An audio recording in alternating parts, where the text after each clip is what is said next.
Alright, so let's try this.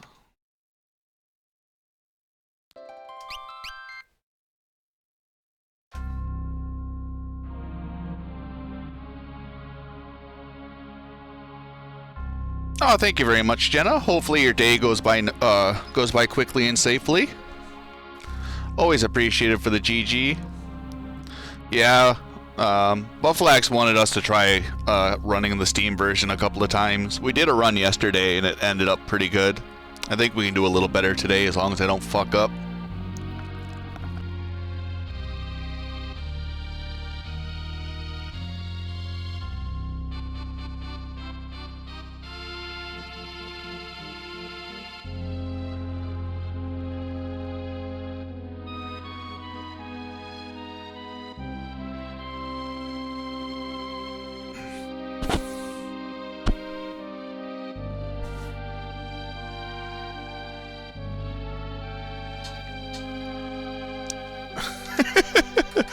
I don't need any help. I can fuck up pretty good on my own. Get old and die faster? No, if they're doing something boring, hopefully it goes by quickly.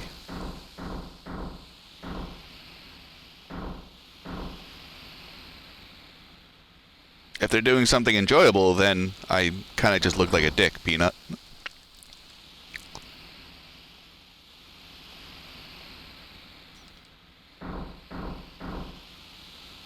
Yep. Am I gonna make Elmagus watch this? Yeah. I mean, he watched Buffalax's. So it's like, this isn't like something new. Elmagus is the one that added this to the board. He fully expected to watch some of these. I'm just that big of an idiot to make him watch a second one.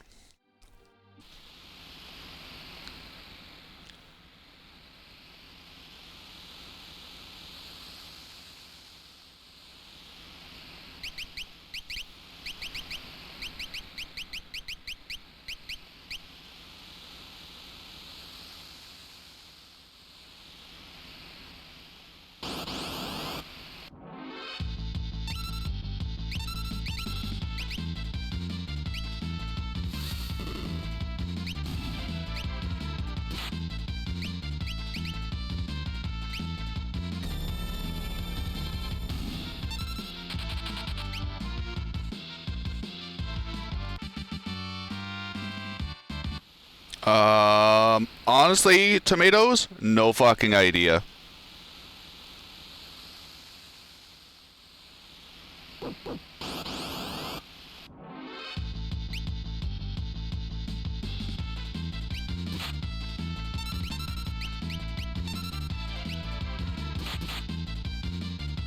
There was a battle speed glitch.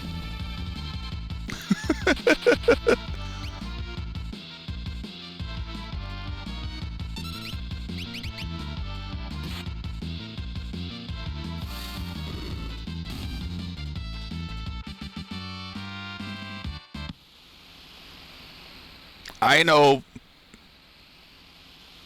battle speed not affecting enemies. It definitely seemed like battle speed 1 when we were testing it out yesterday. The enemies did get a lot of turns in. That is also a very minimal test and shouldn't be taken at face value.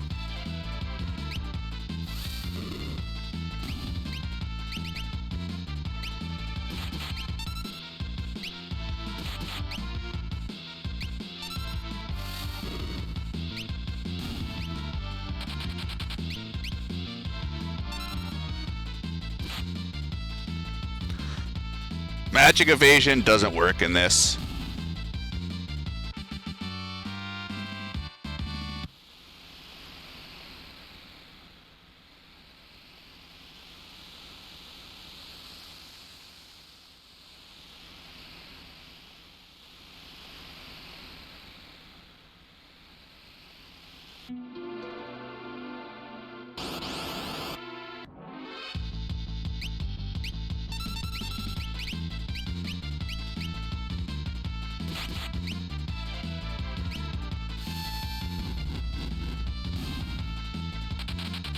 Nice.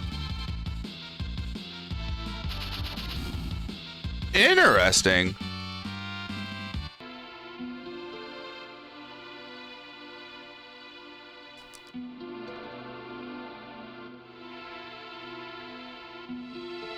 It wasn't broken on purpose.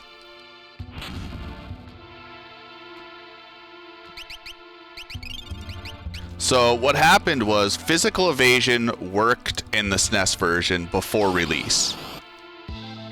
What happened was they decided to throw a half-assed check to see if it was Cyan's retort ability that was dealing damage. And that bit that flagged for the retort check completely clobbered the hit evasion, or the hit calculations. So at the end, everything resolved as a magic attack. So physicals would still go through the physical damage calculations, but it would always resolve as a magic attack.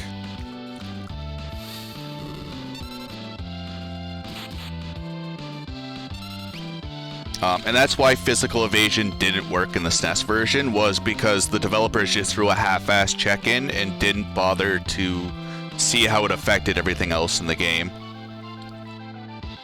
So I guess you could say it was broken on purpose because the developers purposely put that check in.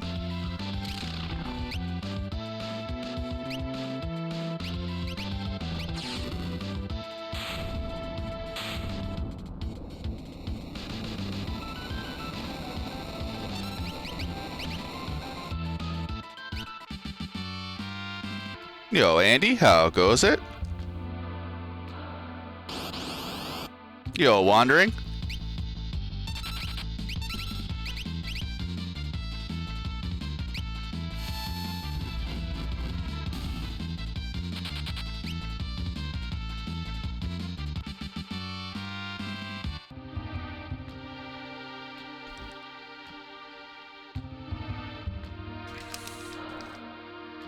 No, but they did end up fixing the evasion glitch for... Yep, so basically, so like from my one test run yesterday, magic evasion doesn't make that much of a difference. Sure, it allows you to go a little faster, but like it didn't break anything. Is the GBA version worth running? I'd rather run the Steam version than the GBA, to be all honest. They're effectively the same game.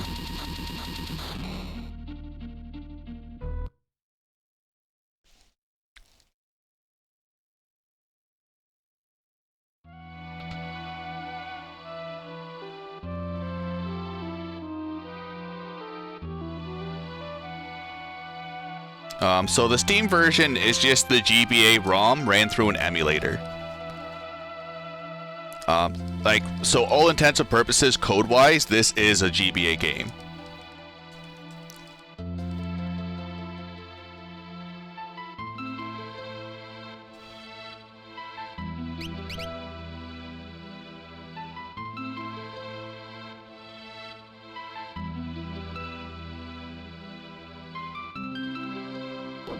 Andy-sama.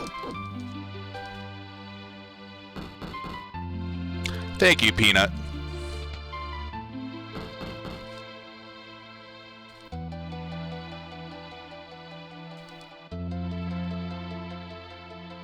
Yep.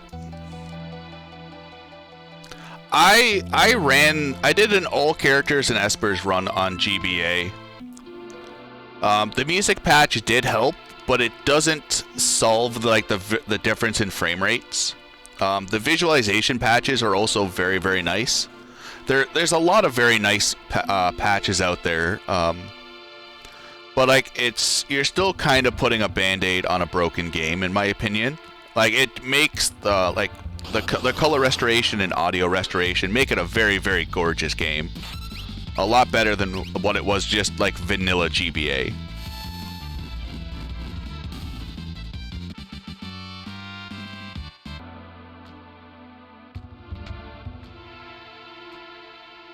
But I don't know. After playing this for a little bit, I'd rather play this version than over the the GBA. Just, you got more buttons at your disposal. The GBA is nice for the 4 times dashing. The GBA, like, because you can hold down B for the dash button, and then if you dash with sprint shoes, you get double dash. You don't get that in this version, unfortunately. But the GBA double dashing was so much fun in a speed run, and like even in casual play. Like starting off with sprint shoes is a very nice quality of life update for the GBA ROM.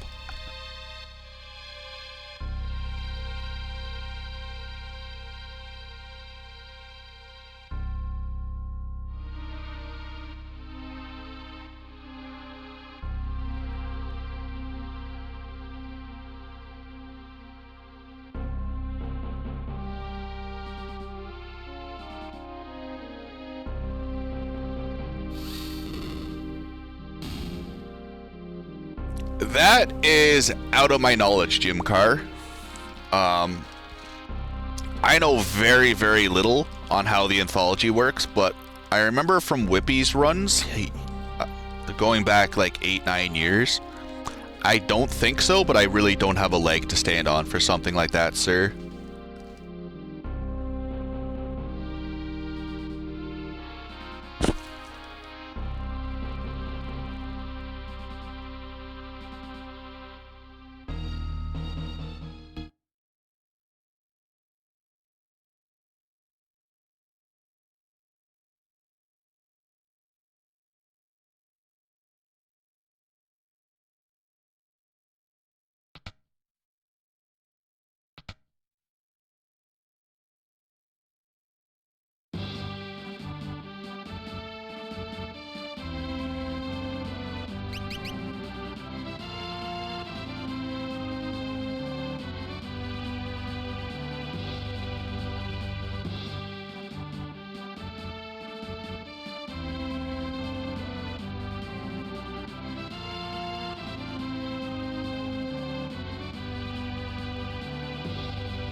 Oh, thank you, Jam Pack.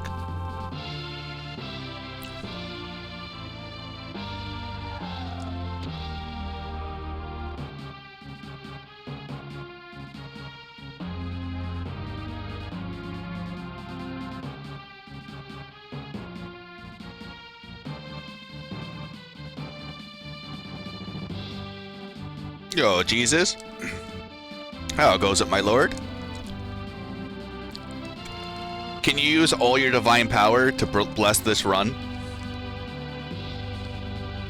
Buffalax has been asking me for a while just to do a Steam run.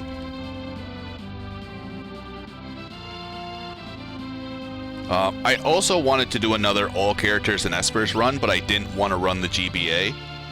So I thought it'd be nice to do the Dragon's Den on the Steam version. Because I really like the Dragon's Den in the GBA, especially in like a speedrun setting. I had a lot of fun routing that.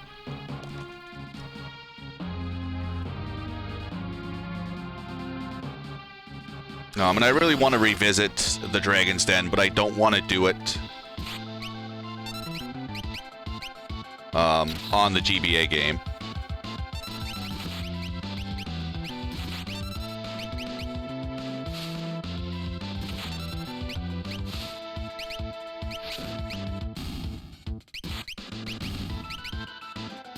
These guys are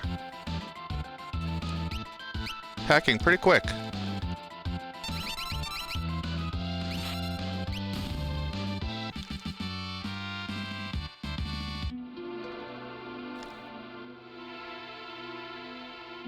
Are you restarting game? Yeah. We did a run yesterday.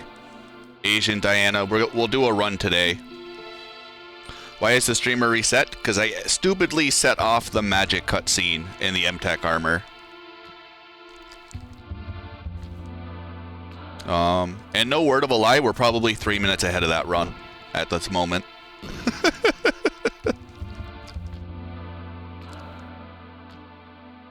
Actually, Jesus, like, we spent like, what, 6 hours with the game yesterday? We've spent about an hour with it today. Like, This version isn't the worst by far. Like the 3 or 4 different art styles is a little weird. But like the battle menus are probably my biggest gripe. Battle menu and like the character sprites I can get over. The character sprites really aren't the worst thing in the world.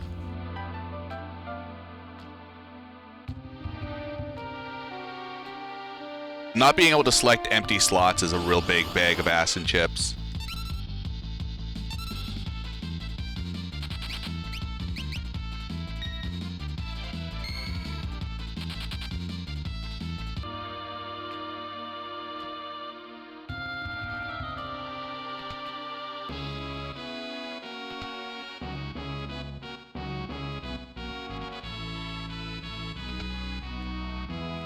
I mean, the PS1 version is effectively the SNES version. So if you're playing the PS1 version, you might as well just play the Super Nintendo version. Much like this game, the PS1 version is just the SNES ROM ran through an emulator.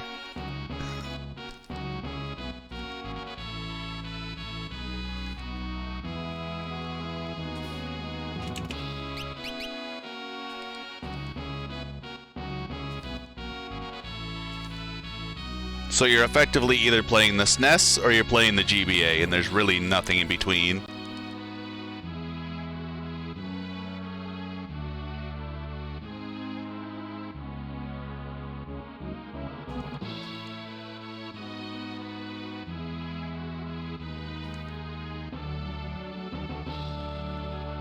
Oh yeah, always gotta name Ed.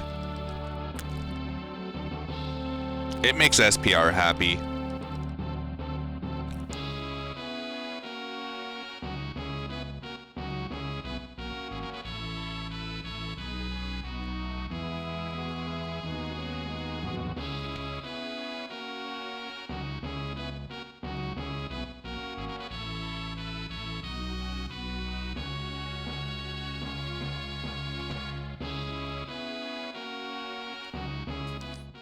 Do I play the PS1? I'd play it on original hardware, just because I have original hardware.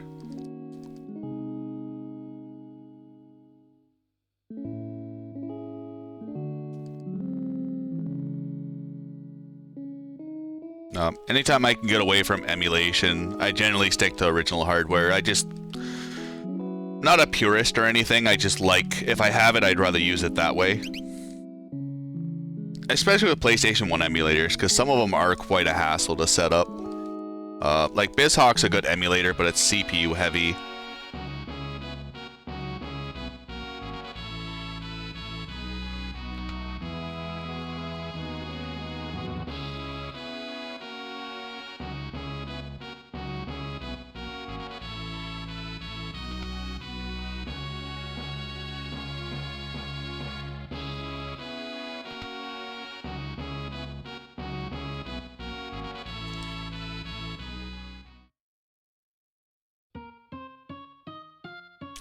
Anthology, the load time sucked, because what the game would do when you transitioned from the overworld into a battle, the game would deload the overworld and then load the battle scene, where in the SNES what it would do is it would just move the overworld into RAM, and then move the battle scene outside of RAM. So the Anthology, a lot of the long cutscenes is just the game deloading and reloading everything off of a disc. Instead of it like just putting it in RAM for faster access.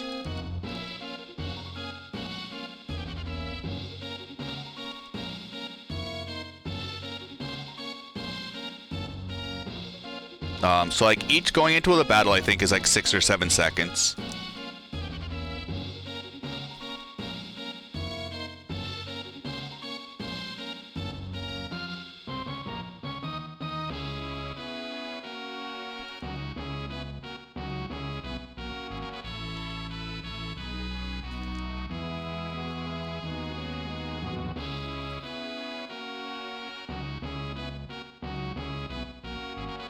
Load times probably would be worse on original hardware. Like emulators have a bunch of nice speed up options you can do. Also, playing emulation also has the slight benefit of not having to read the disk data. So you don't have to worry about the laser going around and selecting the right part of the disk to read the data from. It's kind of like the hard drive versus disk or PSN versus disk thing for PlayStation 3. Where it being on a hard drive will always be better than it being on a disk. Especially now with like solid state drives, where the data can just basically be picked instantly.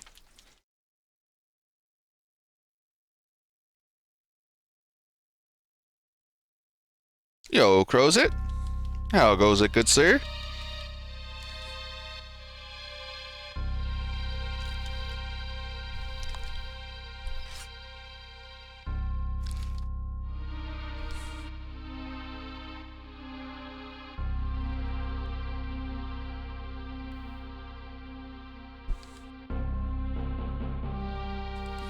Goes good, sir.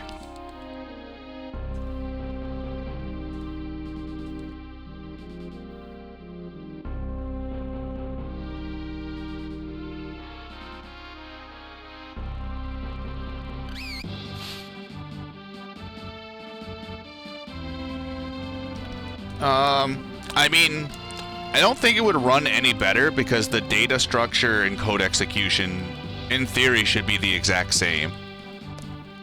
If you bought it for like the classics, maybe?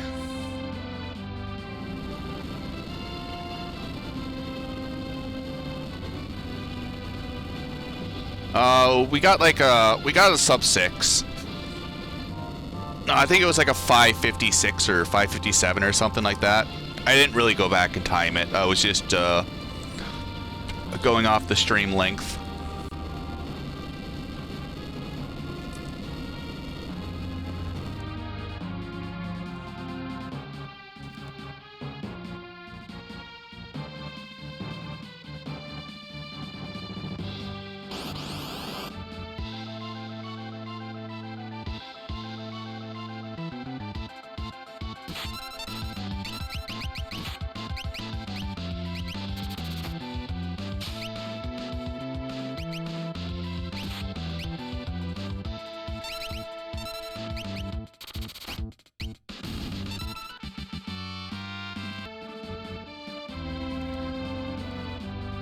So, I'm only a minute behind SNES at the moment. Probably about a minute and a half.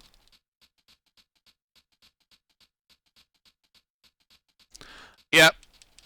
That's world record. I just thought I'd do a little cleaner run today, because there was a lot of, like, sitting in menus thinking what to do.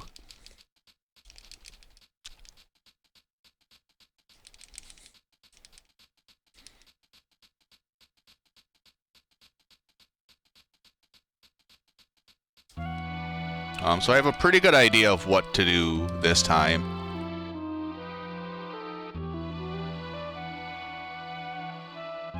Nope.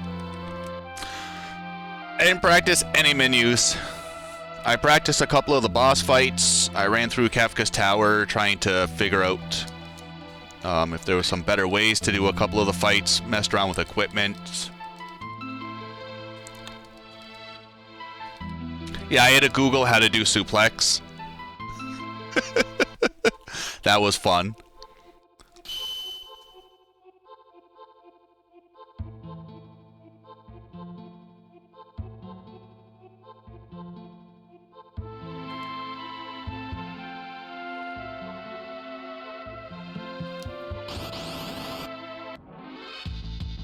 It is different. So suplex on the SNES is X, Y, down, up. In this, it's top right, top left, down, up. Because you can't use, I guess, you can't use face buttons in battle.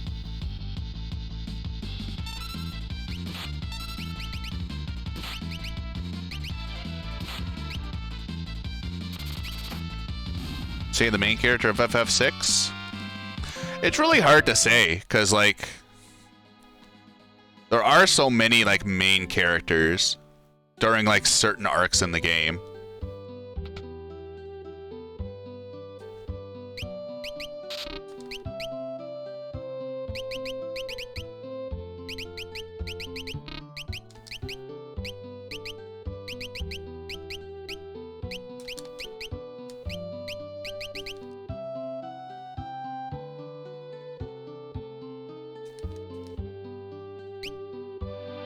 The cider drinking guy.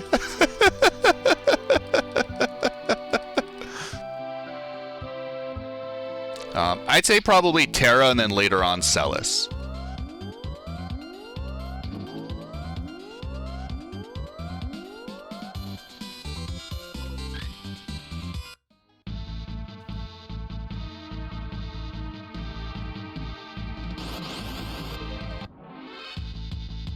Yeah, chocobos are pretty slow in this, but they allow you to skip encounters. So it works out to be slightly faster.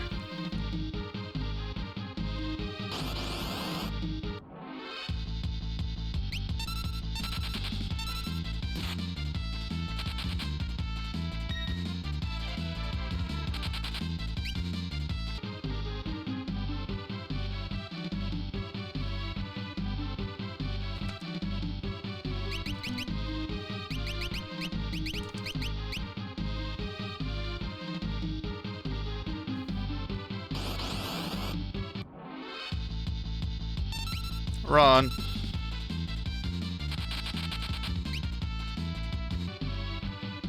The background, like the backgrounds for battles are top notch.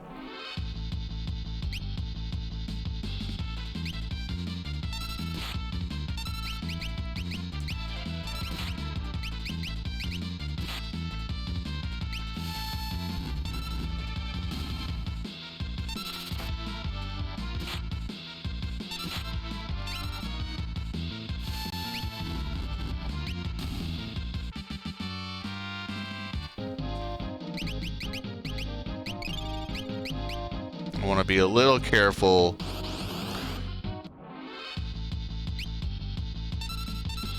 Should probably put Locke in the back row.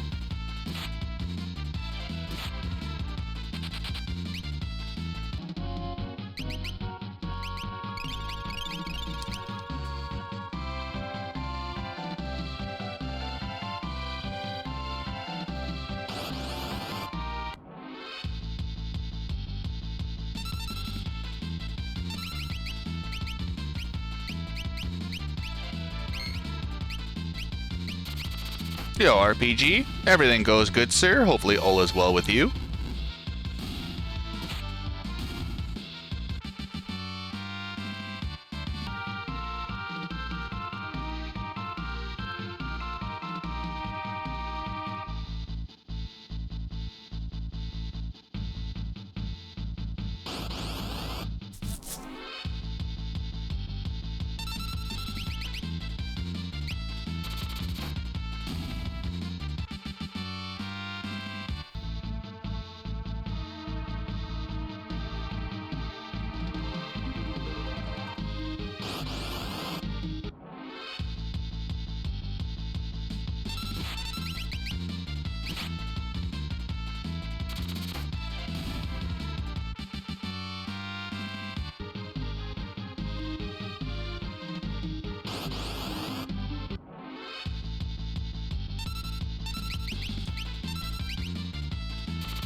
Oh, nice. Lock into level.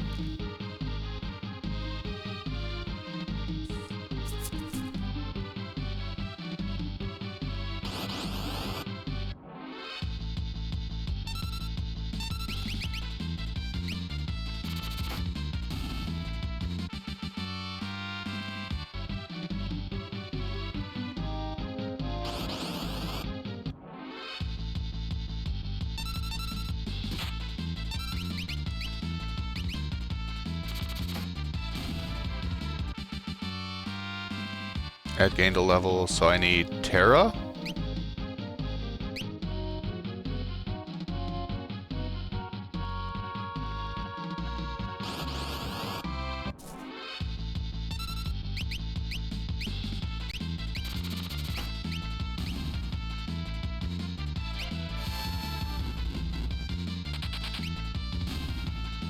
It should funnel enough experience. Oh yeah.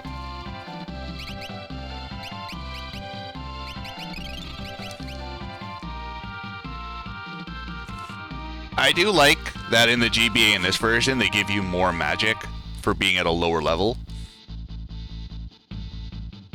Because Terra's only supposed to have like 48 magic points here, instead she has 61. Or 72, sorry.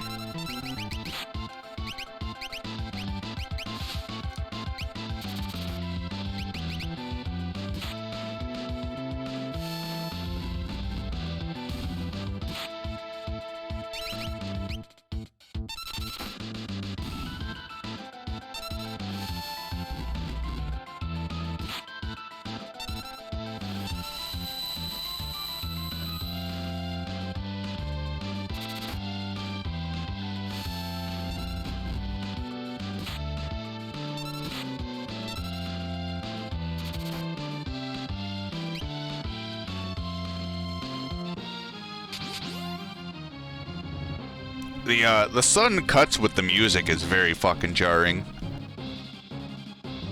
It happens a lot more if you put on auto battle for some reason. I don't know why. That's why I try to avoid it. But for like Vargas, if it gets an extra attack off, it's probably worth for the increased ATB regeneration.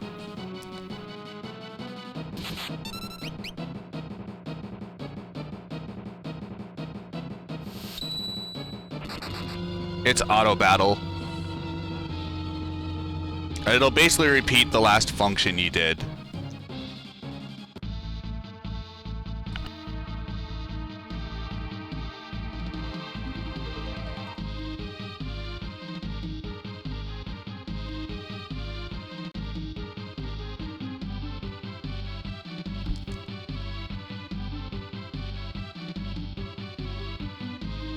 Someone was mentioning something about an ATB glitch. I don't know if that could be a part of it or not.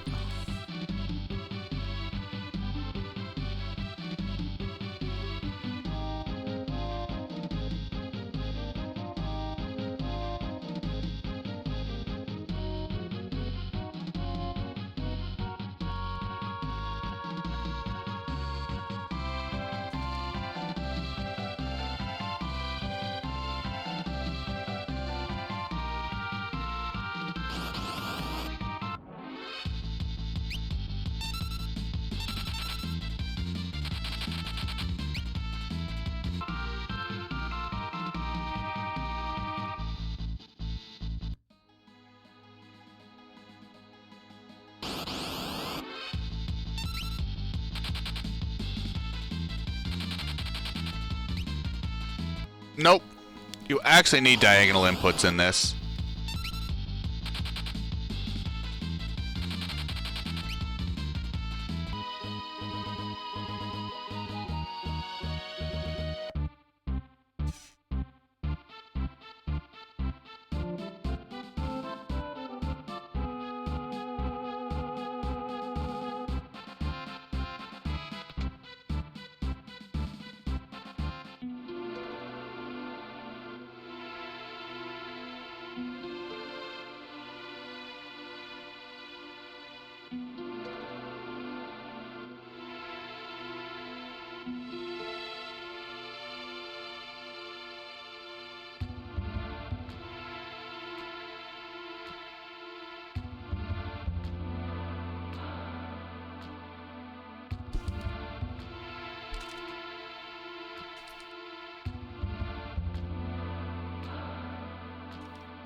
I need that high potion. I went through way too many healing items on Mount Colts.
Yeah, the sprites are like super skinny.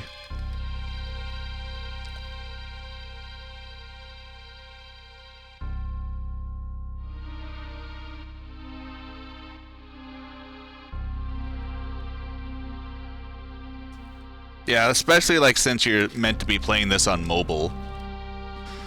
You can't have some fat sprites taking everything up. I could probably just stretch it to fill the screen, but then you don't have like the true aspect ratio.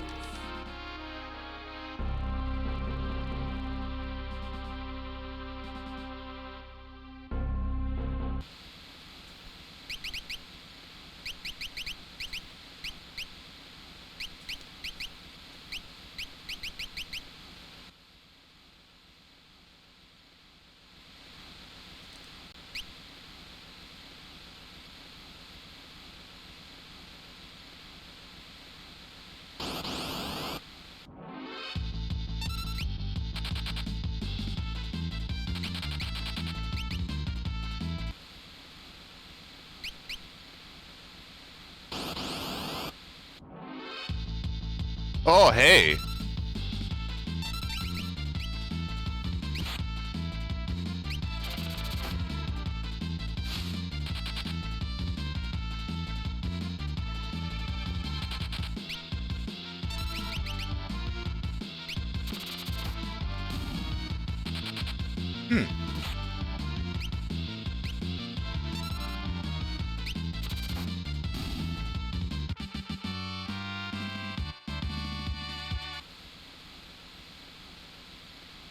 A little bit of a time loss, but we got Ed to 11.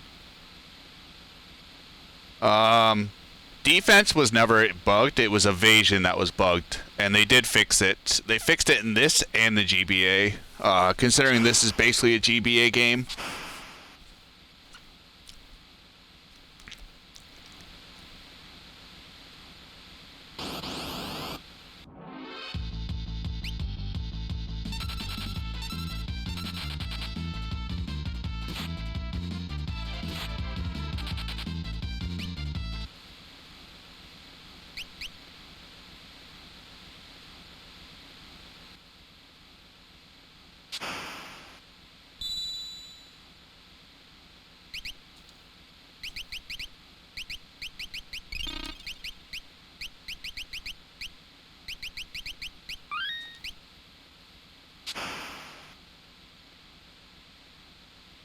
I really don't want to heal Bannon. In this version I will, because I don't know if I'm going to get any extra encounters heading to Ultros.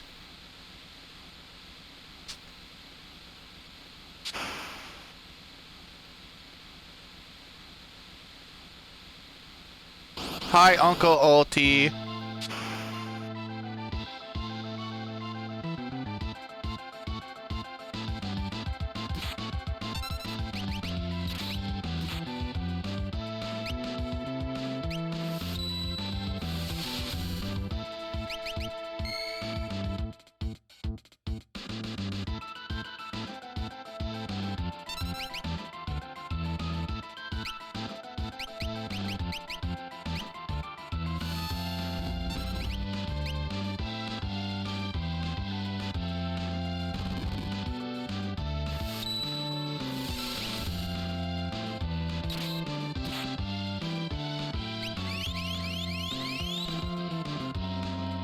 I thought I ATB counter-canceled him.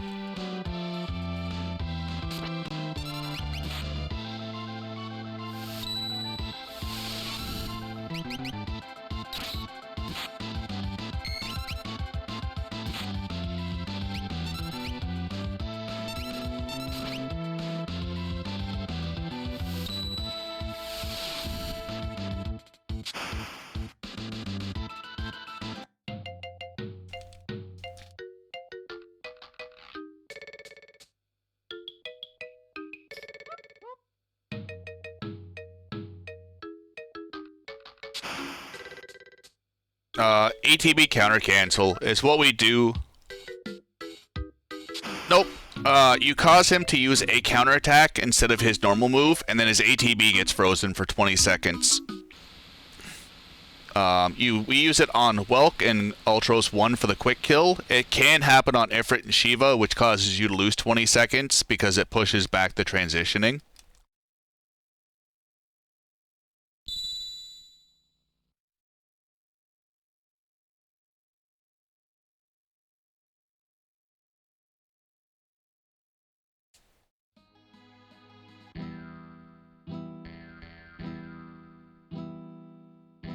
I don't know if that's a thing in this game.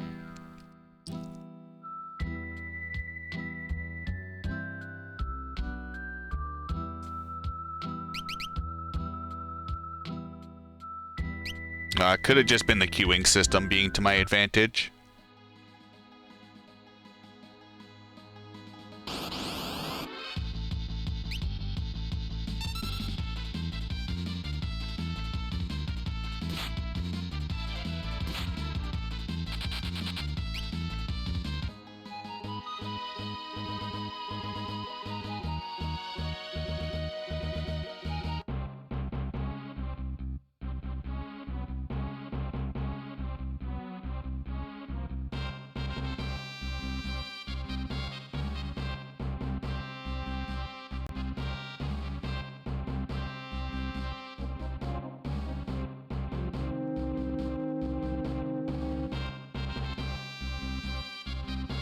Then a year will pass. Yo, me dude. If we get a good run in today, tomorrow will be all characters espers, and then we'll start doing a couple of randos. Or I might do sketch all characters and espers, because I want to get a little slightly better time on that category.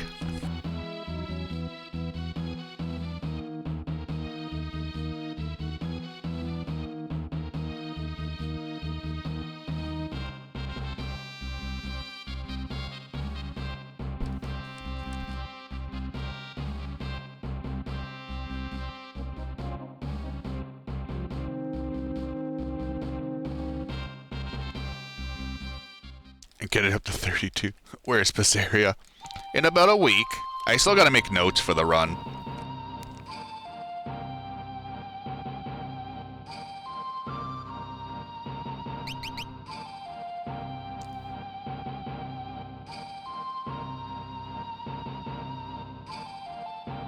Oh fuck, I keep forgetting the Mustache Man song. Oh, Mustache Man. Mustache, mustache, I believe in you.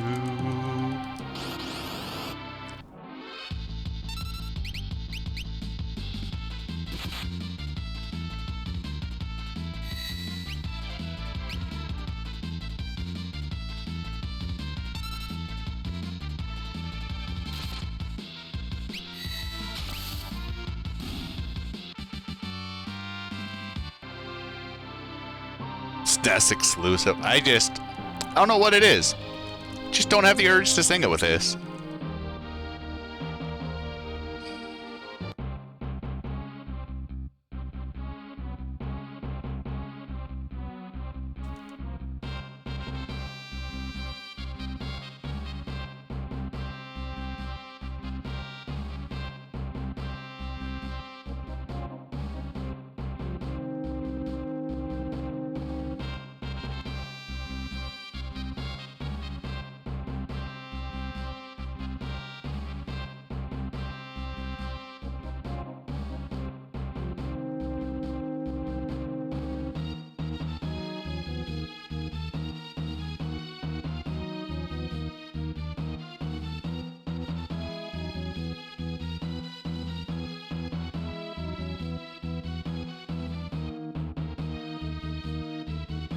No, B-Dude has Sean Paul.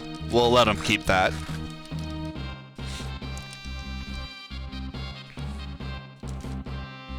Are you sure you're in Canada? Maybe.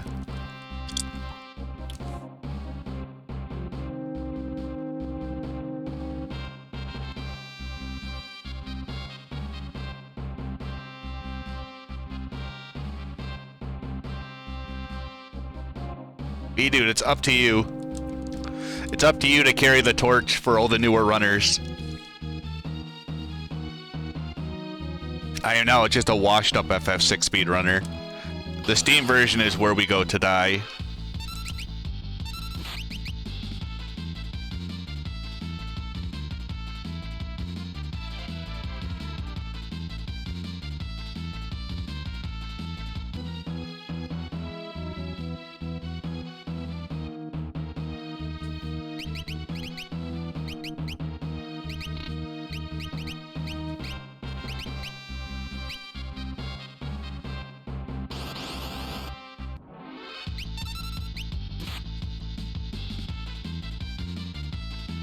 I realize you dumped on me. I didn't dump on you.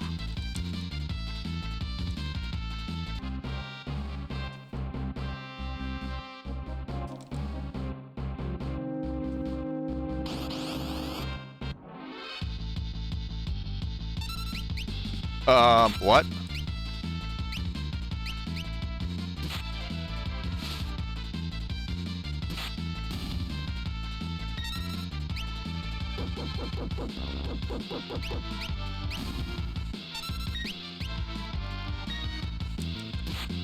Where are the puppies at, man?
Oh yeah, bills always come first.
CLG, what's that?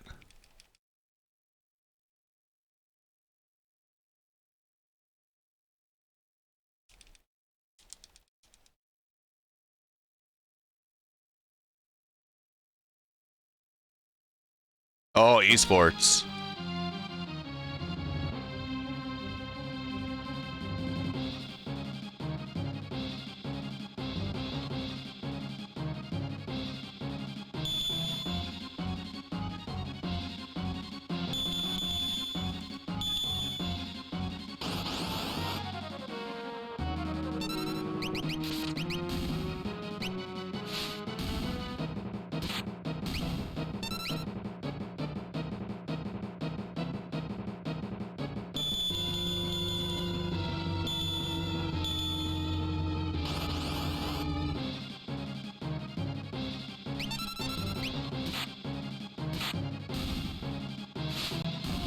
Yeah, if you push square, it activates auto battle.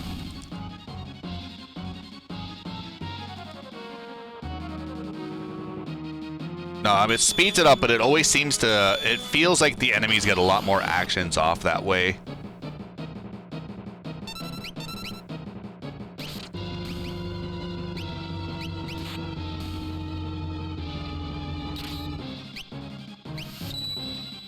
I don't know if it's a massive time save, because you got to sit through more enemy attacks. But like you can toggle it on and off during battle to give yourself more ETB. I think the queuing system gets fucked up on auto battle.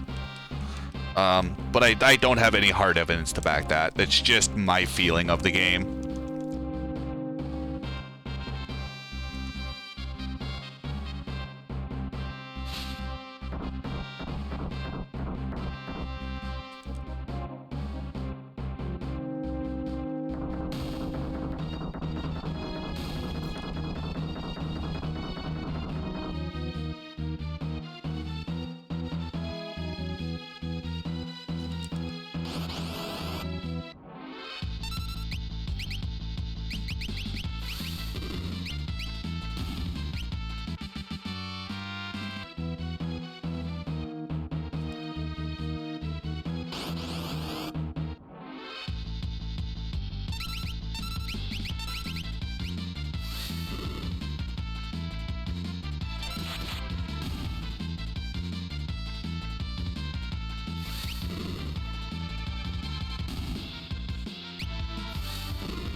Wait, what?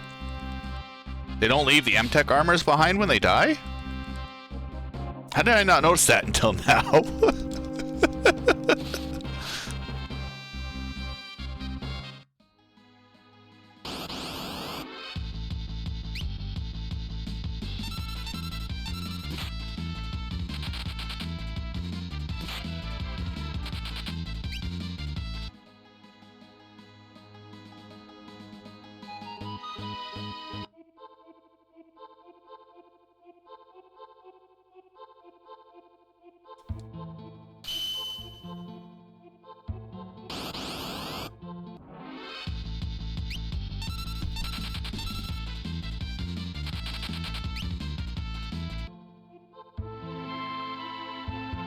Yeah, but let's say we already crushed it with the run yesterday.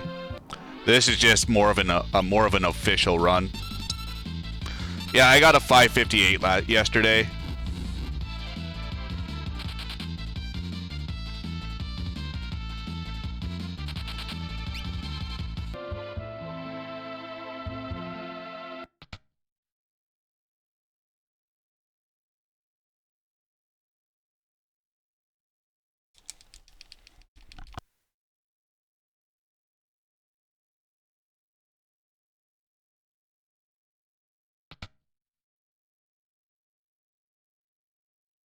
Nah, it's not really. It's a lot of it is just I have a better. I remember the glitchless any percent run a lot better than Bufflax does, and I'm not talking about smack about Bufflax. I love the guy. He's been one of the friendliest people I've met from the 6 community since I've started running the game.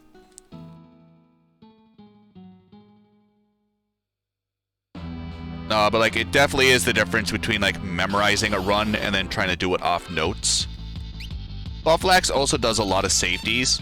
So like he'll do extra leveling on Celes, which kills time but does make tiers so much fucking safer.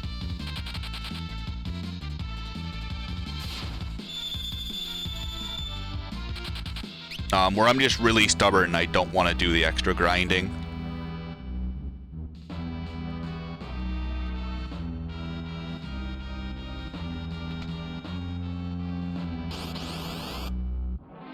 Finished learning any percent yesterday. Wait, what? I thought this encounter was always a ghost.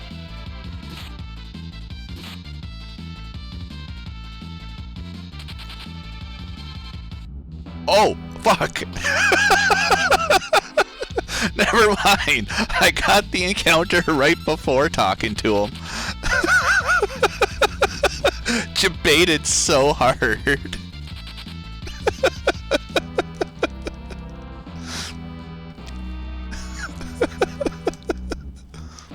Yo, Lisa, how goes it? Oh yeah, no, it's World of Ruin. There isn't very cutscene heavy compared to like World of Balance. So it's like a lot more menus. The boss fights are thankfully quite a bit easier before you get to Kefka's Tower.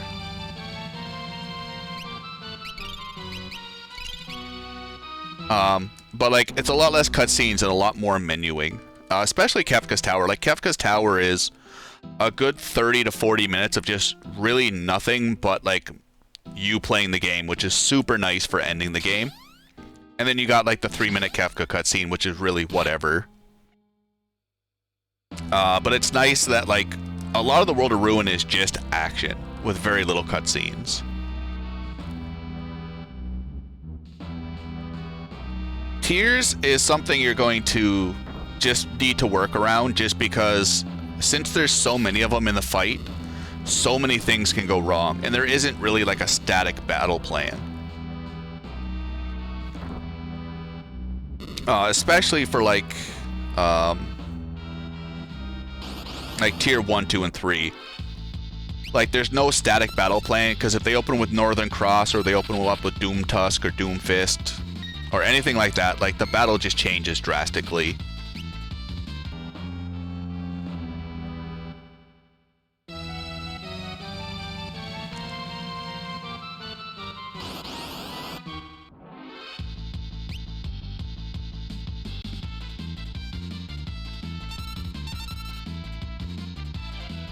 Just blaze.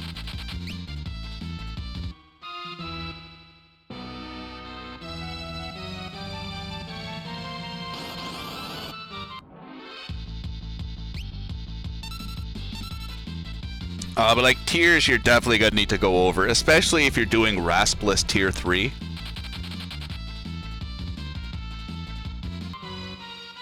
That's one of the fights you definitely just need to do over and over and over again. Oh yeah, I still practice it.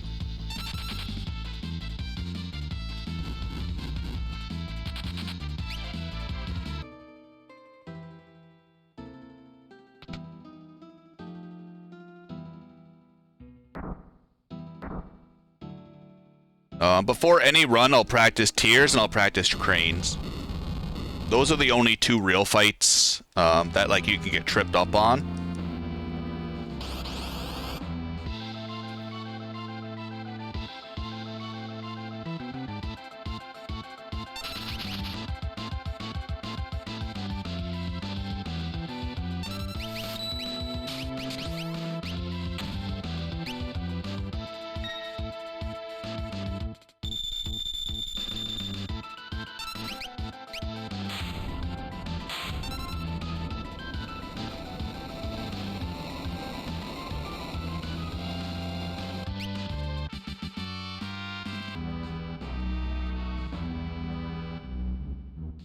Oh no, like, there's definitely safer strats you can do.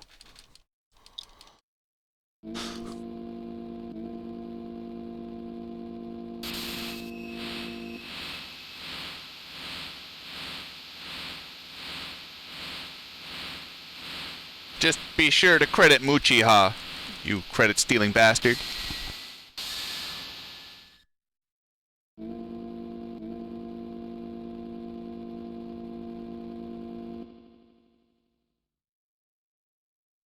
Yo, Patariku, how goes it? Yeah, the Goner skip tier 4 is by far the best, or the most consistent. Tier 4 is consistent just because you start with full ATB and Kefka starts with 0.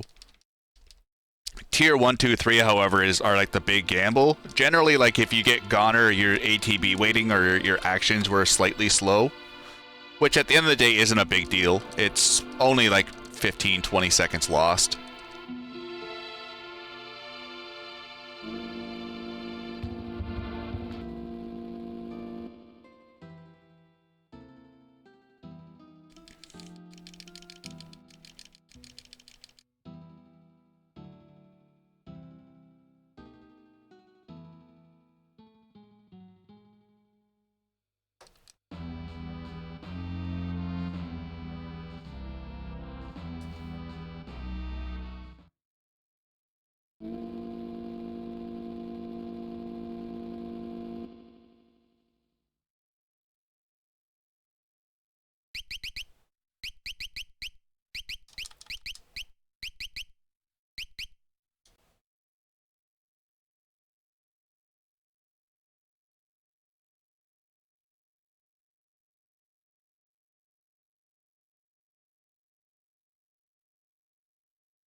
Oh, of course you don't kill Cyan.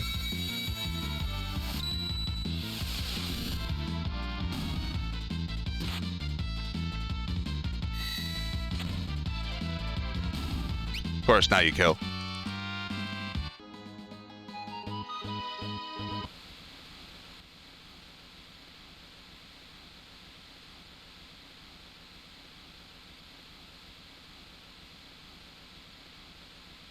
Yeah, it's extra money.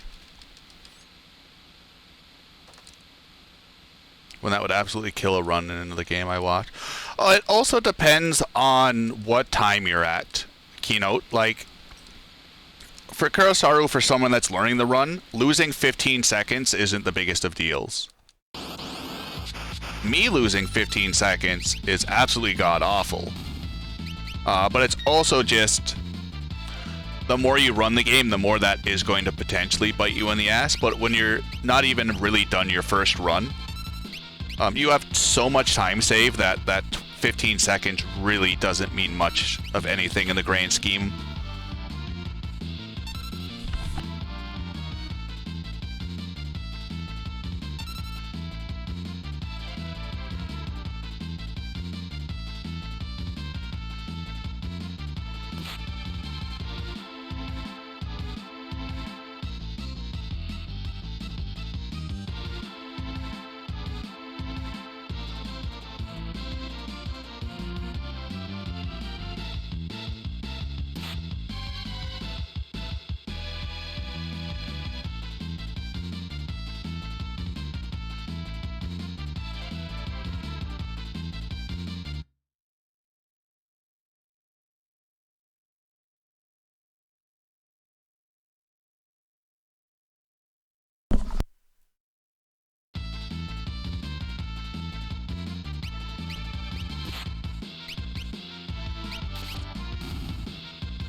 No, the timer was running. I spilt my fucking cup of water again like an idiot.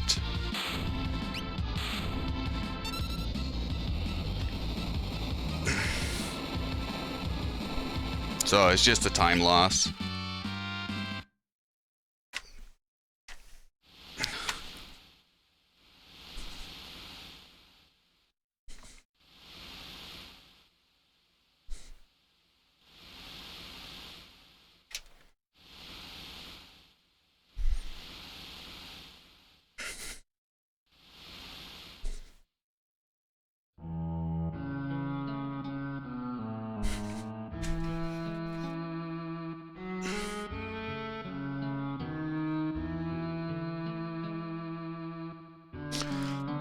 Nah, that mouse died, and hopefully I didn't kill my fucking backup mouse.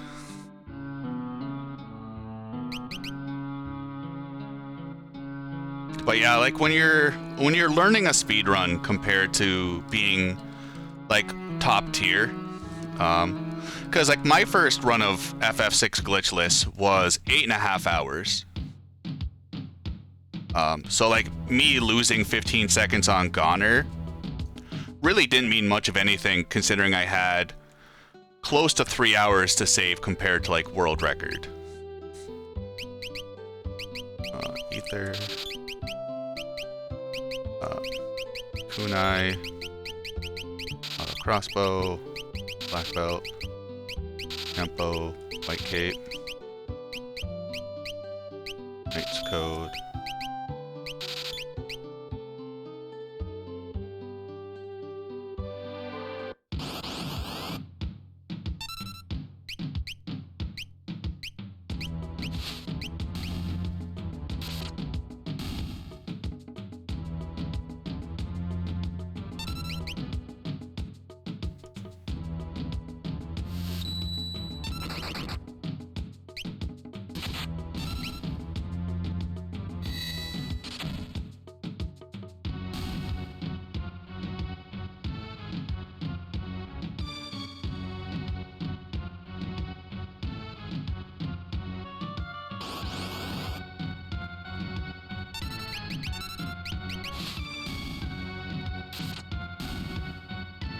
Nice.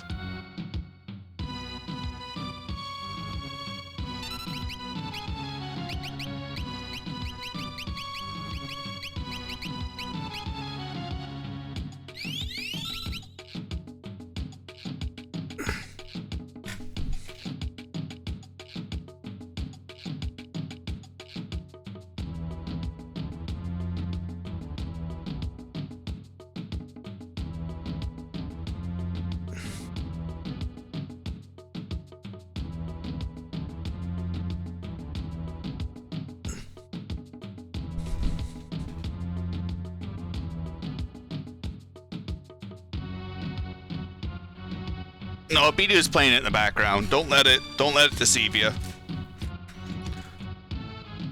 B-Dude's got it rocking out somewhere.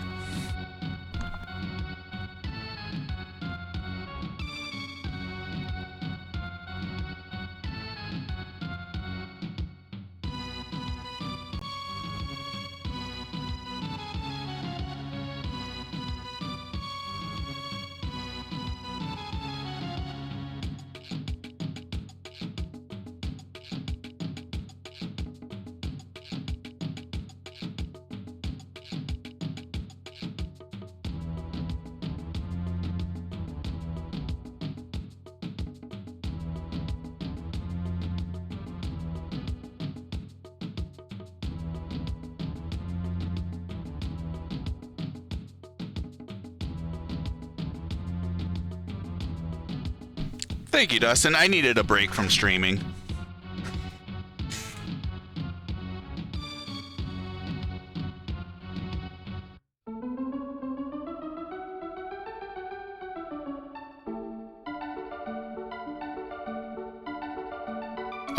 Burning house manipulation. I'd put kind of far down on the list. Like, burning house manipulation will come to you a lot easier once you get general movement down in, like, when you just get general movement down. Just because that area is so tight.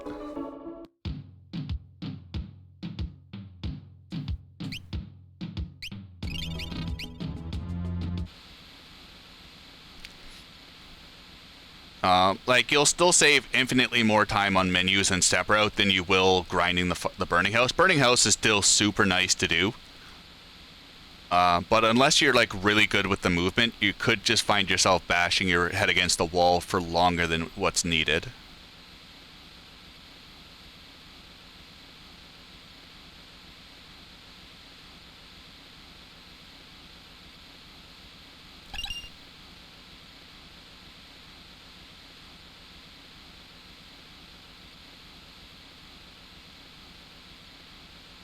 No. It's just a 10-second time loss per encounter. Like, before the manipulation was found, all of us just ran through there and hoped for the best. And like, the manipulation was only found out like within a year ago. So like, it's still fairly recent tech. Like, it's nothing that's been around for as long as something like auction house manipulation or something like that. But because I put it almost along the same lines as like a beta to Sid Fish manip. Like, B-Dude can obviously correct me on something like that. It's not as hard as Fish manip, but it still requires very precise movement, at least through the first 2 rooms. After that, you can kind of fudge it and still be okay, but the first and second rooms are definitely the very tricky ones to get through.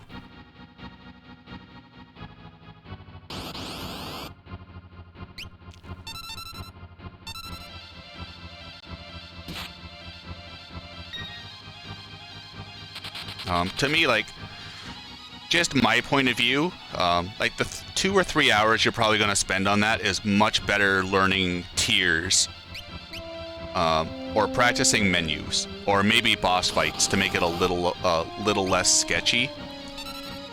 Like, work on guaranteeing that you can finish a run first, and then work on the small things after, because it always sucks getting to like tiers and blowing it on tier 3. Because you didn't ATB wait good enough, or you were slow picking an action because you didn't know what to do, or were undecided, I should say. Consistency first, and then work on speed. It has always been my motto.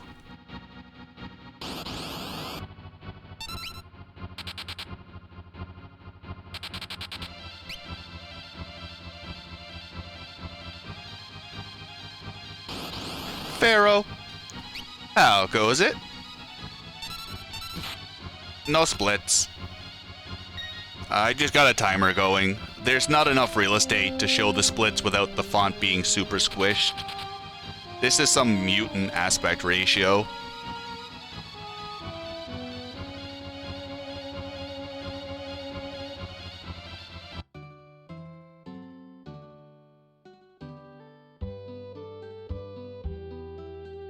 Plus, I can't split without making the game not the active window, so every time I go to split, the game pauses.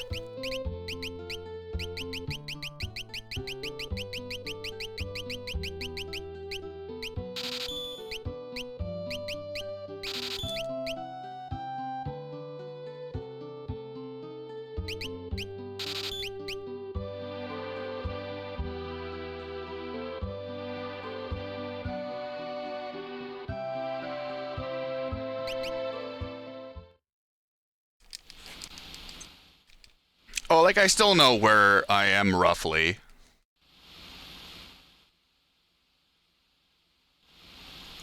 Kefka Narshe, I want to be like a 128.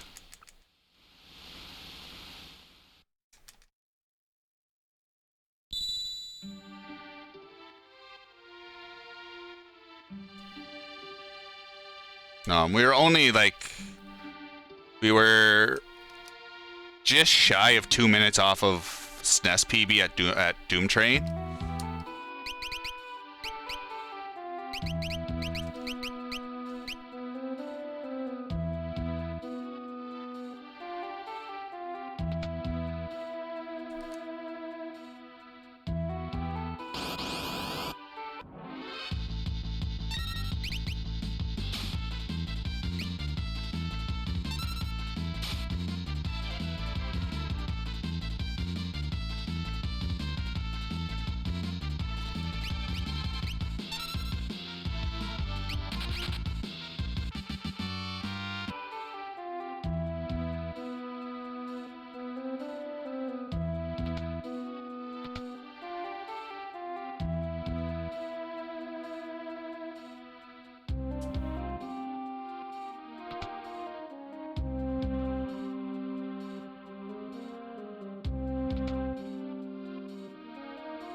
How goes the magic route learning?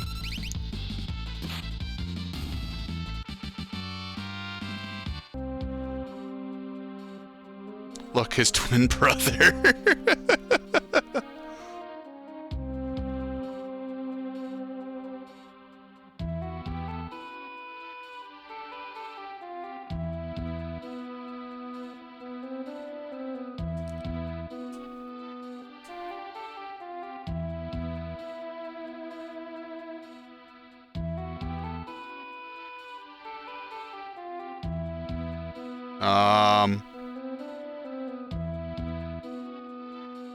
So what this game does is it picks your seed dependent on how many frames it took you to select new game or select continue, and each seed has its own different encounter string.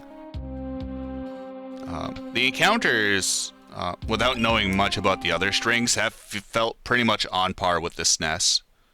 From what I've seen from like encounter routing documentation.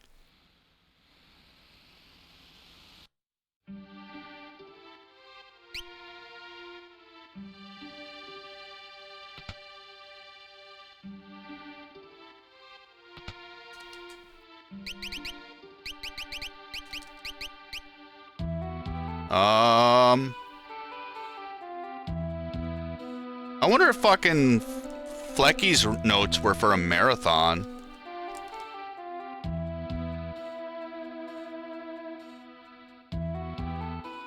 What does he do with the money? Yo, Crypt. Thank you for the good luck. How goes it?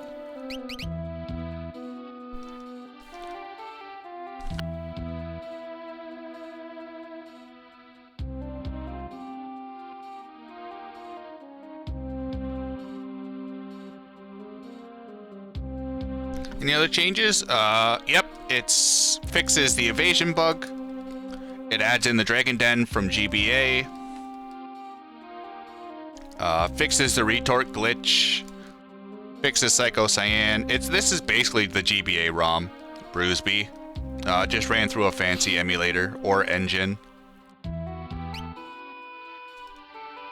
And we get to walk diagonally. So if you played the GBA version, you basically played this. I actually don't know if it fixed Vanish Doom, to tell you the truth.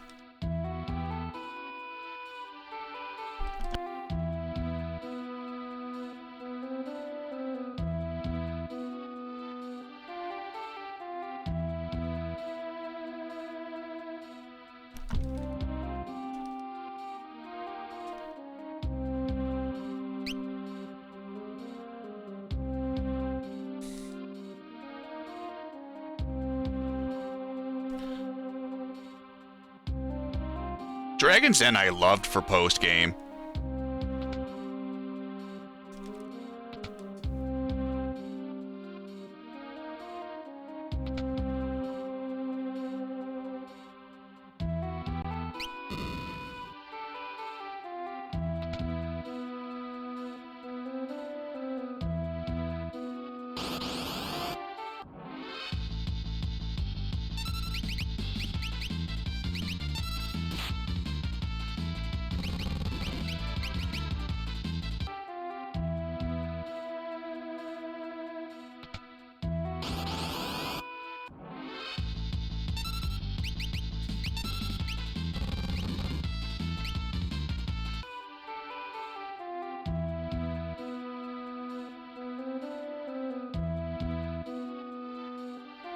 We're doing it tomorrow if I can get all the resources together.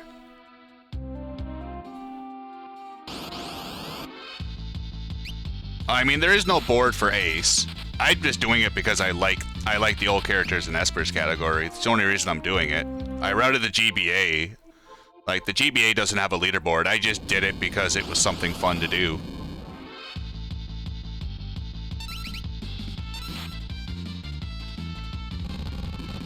Same thing with like SNES all characters and Espers. SNES all characters and Espers doesn't have a leaderboard. I just ran it because I love the category.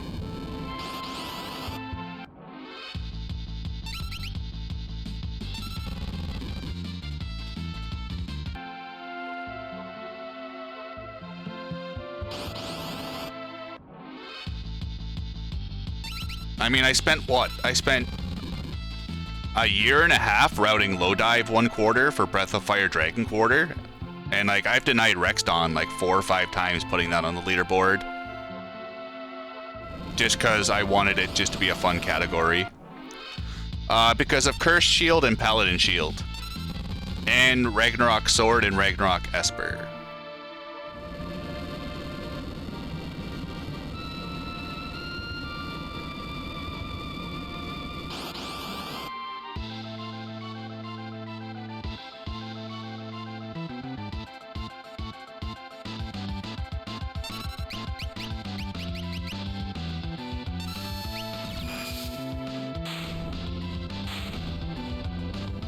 Oh no, like all characters in Espers is super fun just because every character gets used. And like, you do get to use a lot of Espers you normally don't see.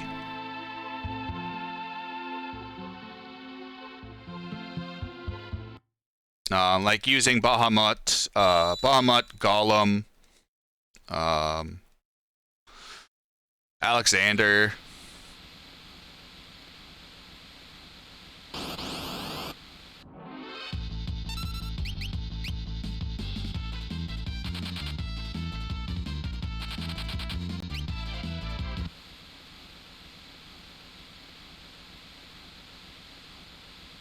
Hey, Second River Manip still works.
You could manipulate it, Kurisaru.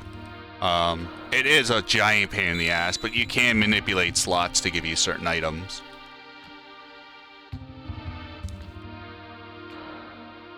Because it's all dependent on the battle RNG.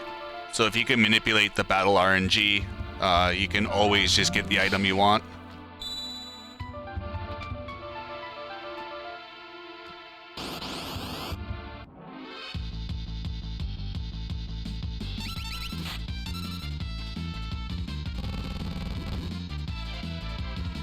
You can make it successful. The battle RNG dictates what's going to be successful and what's not.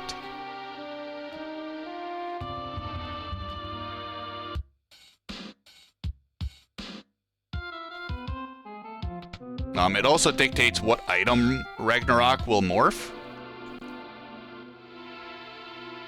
Eddie successfully manipulated turning a bomb into a flame shield. And it involved waiting on the load screen for 55 frames, going into battle with everyone at low hit points, so barrier and protect rings activate, and then you do bar, and you get a flame shield with the Ragnarok Metamorphosis.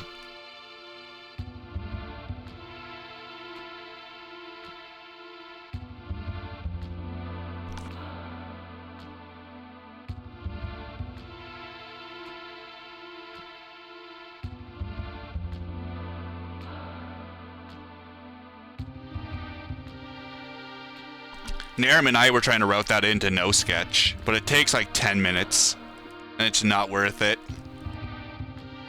But it would have made IAF a fucking dream.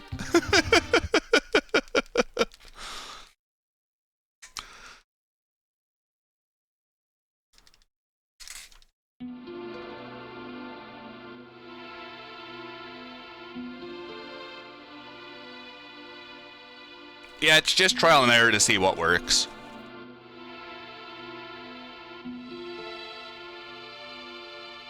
It's knowing how the global frame counter and the battle RNG stick together, and then just how to manipulate it to your benefit.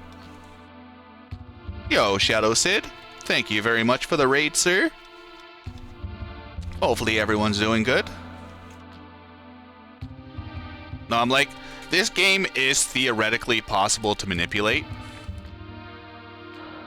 You just need to know all 31 damage variances for every attack from every character, and you need to memorize all 60 starting ATBs for every battle and for how many characters are in the battle. If you do that, you can manipulate the game because starting ATB and damage rolls are dictated by the global frame counter and battle RNG. So like once you get those memorized, you can just pause for a certain amount of frames to start guaranteeing like preempts and side attacks and things like that. The only thing is just none of us have put in the work for it because you're effectively just playing frame perfect.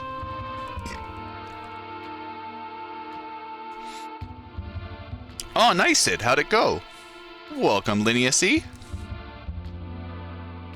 Oh yeah, no, like it's definitely possible if someone was to take the time and work it out. I know for some games there's like an Excel spreadsheet you can reference that'll tell you how many frames to wait. The closest thing the community got to manipulate was Strago's Desperation attack against Ultros 3. But even then it was a 75% success rate. And that was using tools to dictate where we were in the RNG.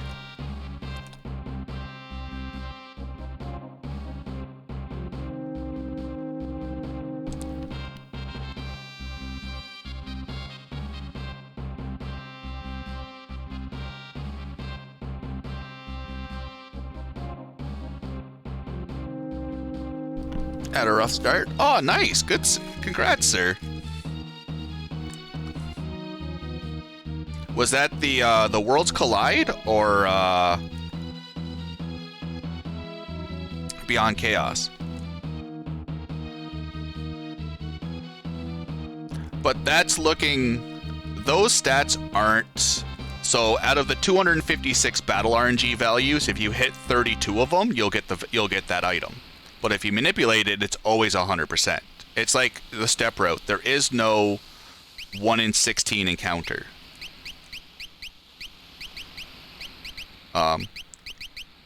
Like we know every encounter and where it's going to be because the game's encounter strings are static, dependent on which seed and how many encounters you've seen beforehand. So like you can sit through one seed and grind the Tyrannosaurus Forest, or you can look up the encounter documents and be like, alright, seed 9 has them for 14 encounters in a row. At the very start after a reset. Those percentages are very varying, just for a general use case. But if you put in the work, like, nothing is really a rare chance. It's just putting in that work that's always fucking a big pain in the ass. Oops. Yeah. Because, like, RAM Watch can't be used, which takes out a lot of the safety of it, I should say.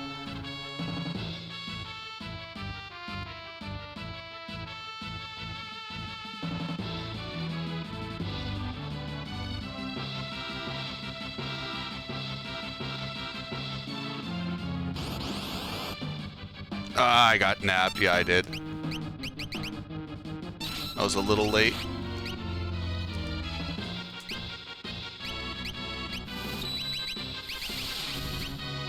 Oh well, extra money.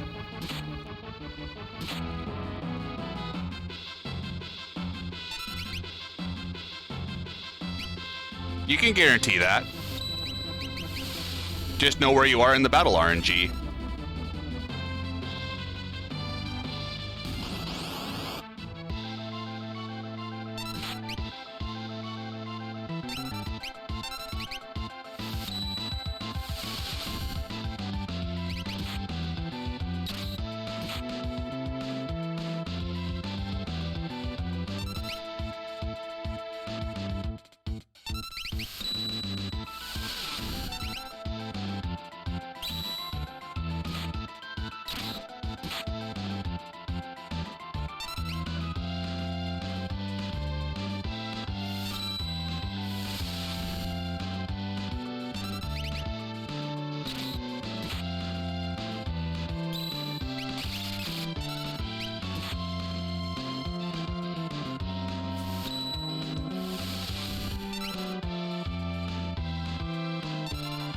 Yeah.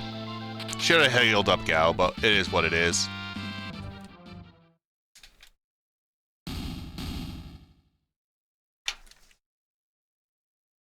Had to do a little slow, but... Oh, I can't even look for the fucking VOD.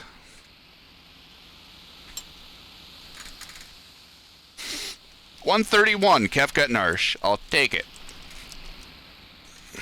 If you're around at the end of the run, Kirasaru, I'll link you Eddie's video where he manipulates the battle RNG for Ragnarok. It's in Japanese, so I don't know how much of it you'll understand.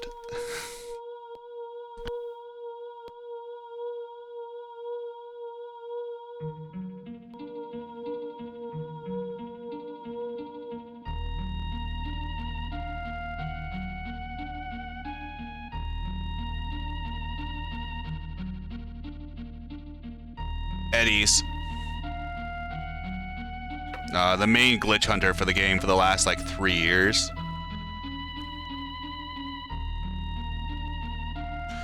It won't be worth it by any means, because you'd have to, like, figure out how many frames to stay on the load screen for each item, and then figure out how to manipulate battle RNG to get that item.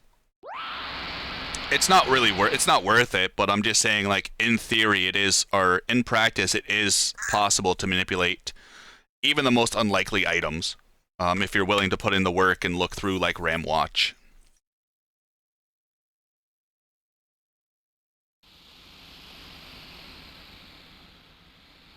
The RNG is not as simplistic in this as something like Earthbound when you're trying to get all the rare items. Because Earthbound, you can just talk to a certain person or open up a text box a certain amount of time and guarantee it. Where it's a lot more, it's a lot more grunt work for Final Fantasy VI.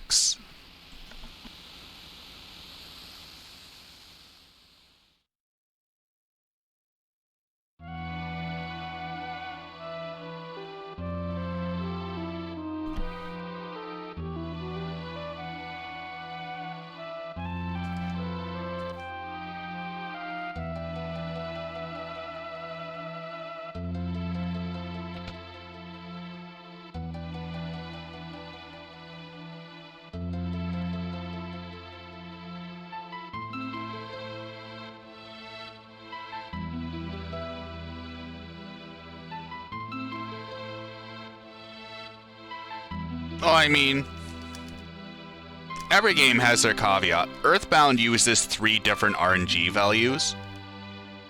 One of those RNG values is NPCs moving around on the overworld. So in towns, it makes everything quite a bit trickier to manipulate. Where if you're, like, in a dungeon, it's very easy to manipulate because there's generally no non-playable characters moving around. It's just enemies.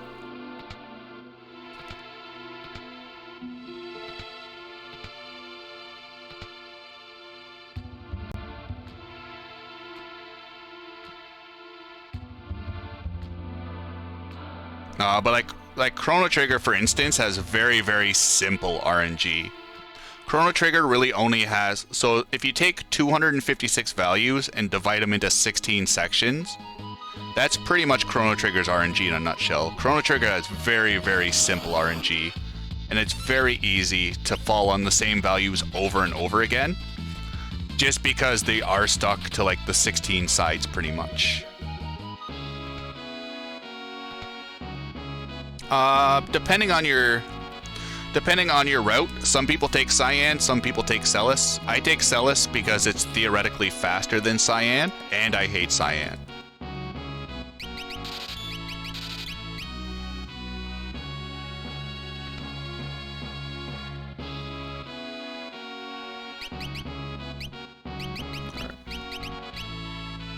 Hyperist, Peace Ring, Reflect, Buy, 11, Holy Waters.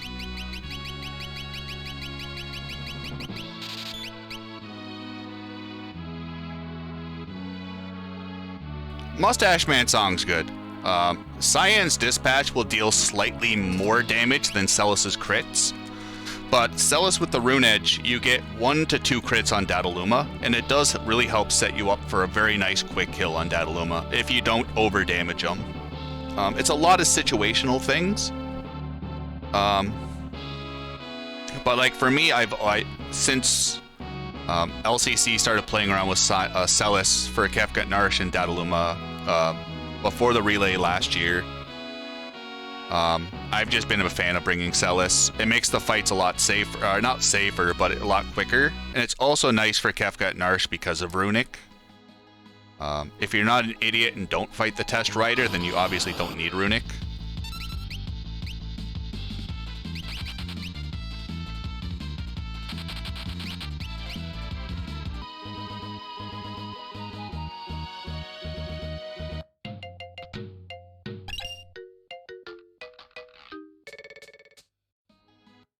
Oh, what the fuck?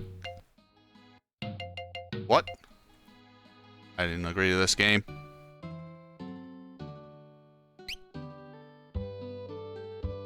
Kefka doesn't give experience.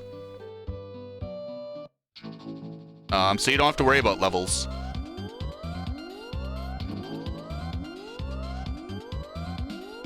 I like to ride my chocobo. We're going to Zozo to see what Terra's doing. Cause she DNA'd, she evolved into a pink Esper and then flew away. Gao is very upset with her right now. He thought they could be friends cause she was really cute. But then she threw him off a big mountain, and Science feeding him lots and lots of dried meat.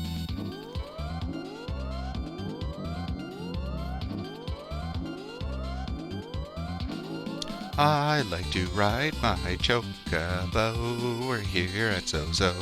Let's see what happens now. Let's not get a fire to the face.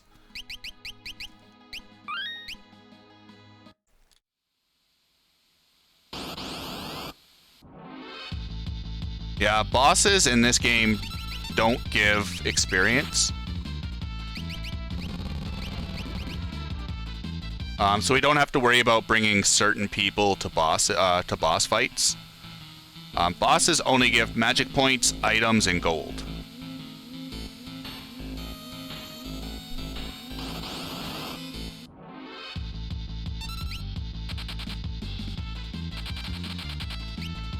It's one of the reasons why we stay so low leveled throughout the vast majority of the speedrun, is just because we only fight bosses.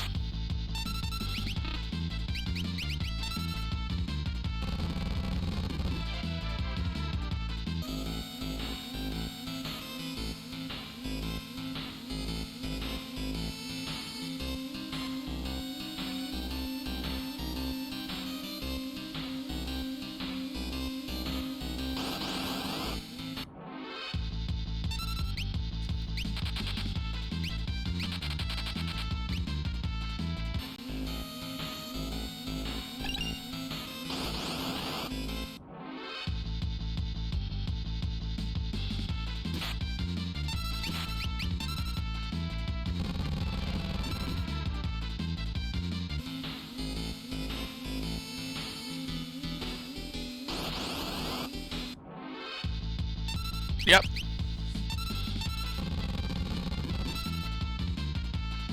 It's so ingrained in me, Leniacy, after singing it for 2 years. It's hard not to sing it. Every time I hear the Chocobo song, it's the first thing that pops in my head.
Nice.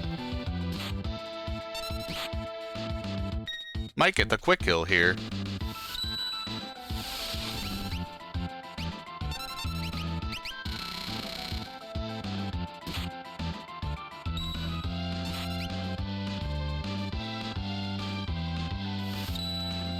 This should pretty much be the end of him. Yep.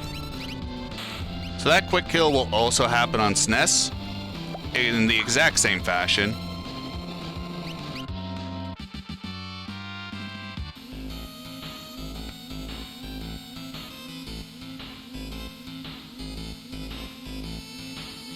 Iron Fist will pop up if the battle goes on for longer than 30 seconds. The good thing, you can actually have Dataluma skip healing phase and go right into Iron Fists, because healing phase happens once Dataluma's under, once you've dealt about 1300 damage to him. Where bosses' AI scripts that have timers will override anything else in their AI script. So if you can stack the whole battle with enough lengthy battle animations, you can effectively guarantee to skip healing phase. And the good thing is, generally when the Iron Fists pop up, Dataluma should die to a flash, which will also kill the Iron Fist, which is kind of funny. There's a couple of ways to manipulate Dataluma's AI script. Just depending, it mostly depends on when his first turn hits.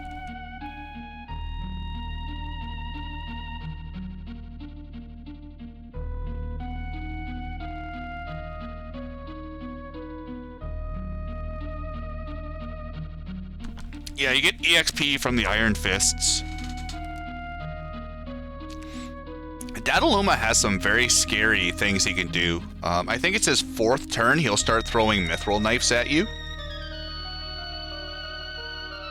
I've definitely lost one run to the mithril knife phase just because I was an idiot.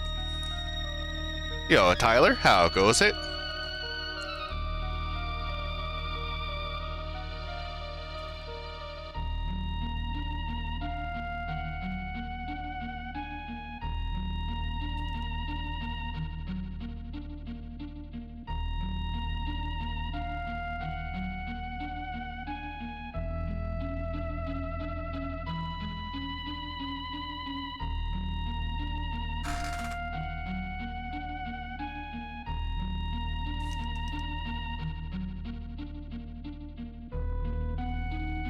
He used Ultima? Damn. I think my best BC moment was right when Inferno was about to wipe me. He decided to use Sneeze and kicked me out of the battle.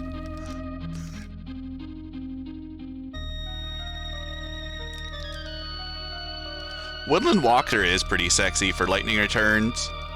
That garb got a lot of use in the older speedruns. Arrow Plus is a pretty good ability.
So, if we take out...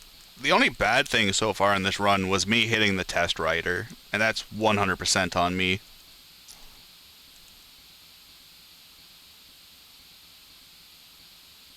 No, besides that, the run's holding together pretty well. We haven't got gobsmacked with encounters.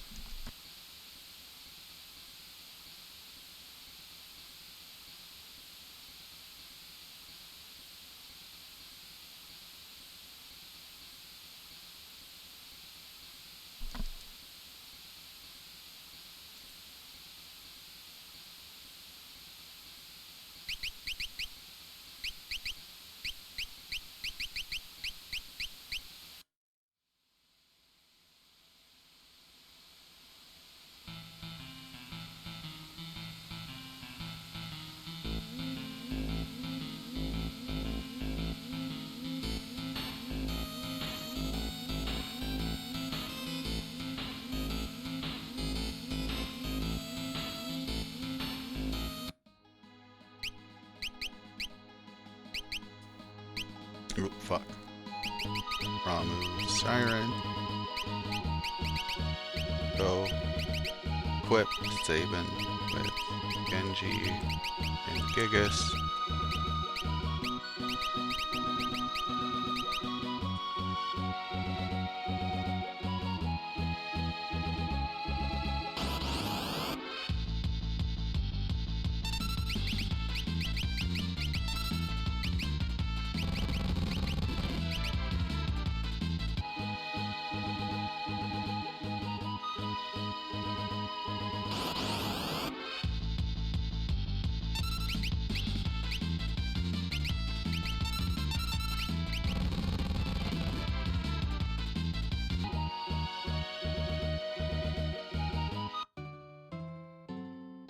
Oh, get in the shop!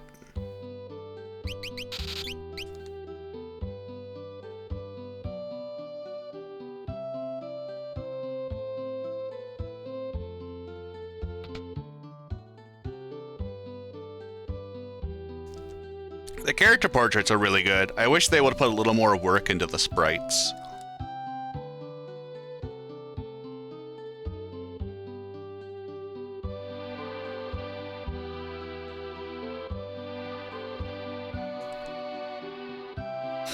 Oh, I wanted to grab that ether.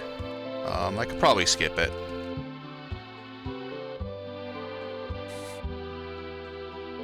You born on a farm, son?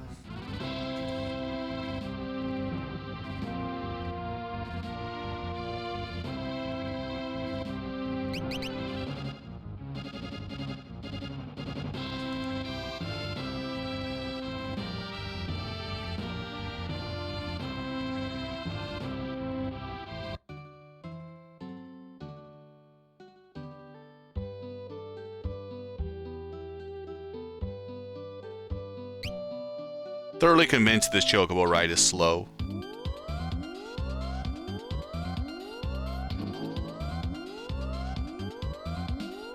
I'd like to ride my chocobo.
Whatever filtering, I'm 90% sure it's the bilinear filter they've added to the game, but like anytime there's some kind of movement on the screen, like you can especially see it during these cutscenes, like the textures just go so horrible.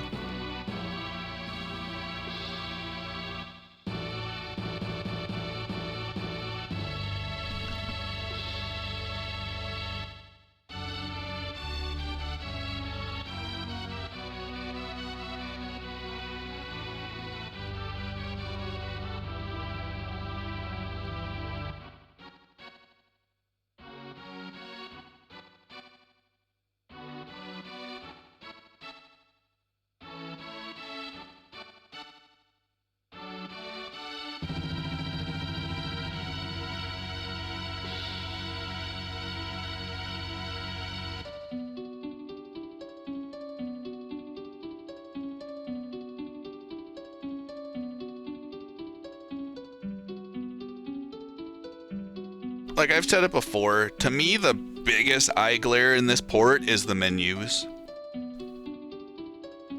But after playing the game for 8 hours, the menus aren't the worst thing. I'm starting to get used to them, which is probably starting to destroy my SNES muscle memory. However, this opera is inexcusable because they didn't fix the timing. So like the song just insta cuts off as soon as Draco starts singing.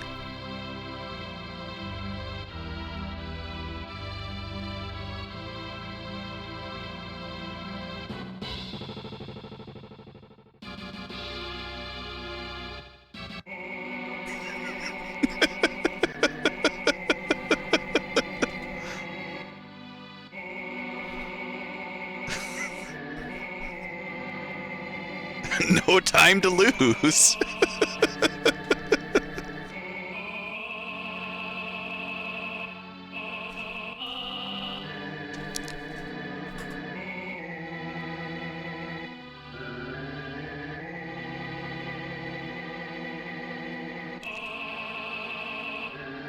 Stockholm Syndrome.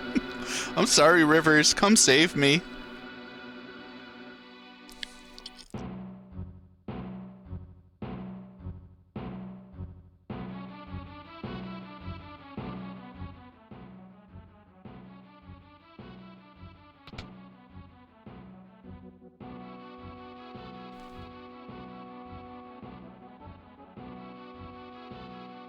Don't worry, Rivers, there's only one more run to do. And then we're done with Steam.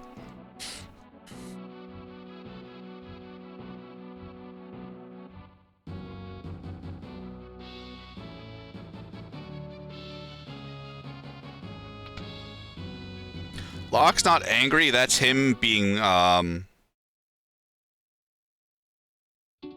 believe I forgot the fucking word.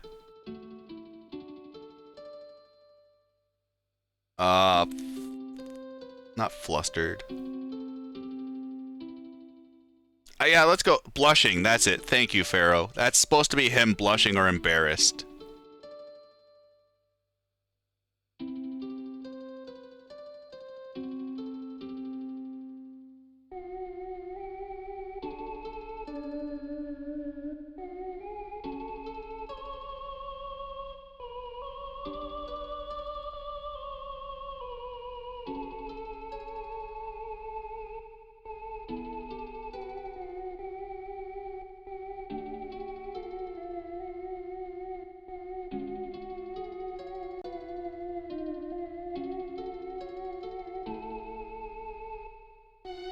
Yo, Lieb, how goes it?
Yo, AP, how goes it, good sir?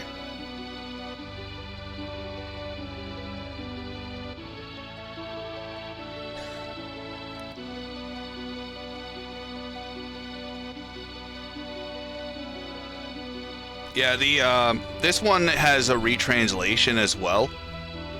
The opera lyrics in this fits so much better than what they do in the SNES. It definitely doesn't feel as janky.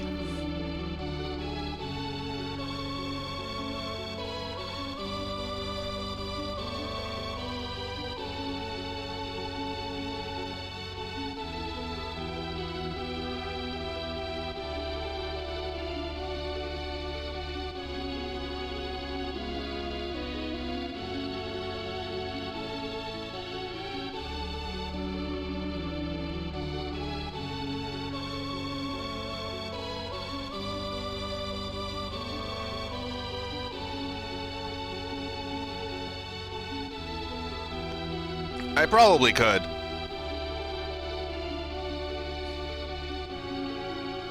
For you always.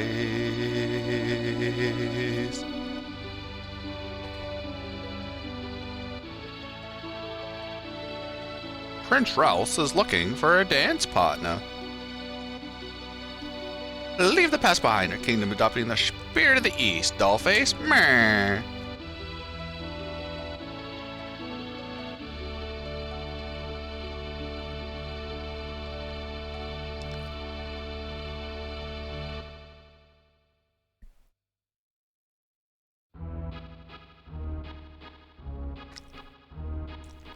One, two, three, 1, 2, 3, spin, spin, spin, spin. 1, 2, 3, 1, 2, 3, 1. Spin, spin, spin, spin, spin, spin. 1, 2, 3, 1. 1, 2, 3, spin, spin, spin, spin, spin. 1, 2, 3, 1, 2, 3, spin, spin, spin, spin. Yo, Weesh, goes good. How about yourself?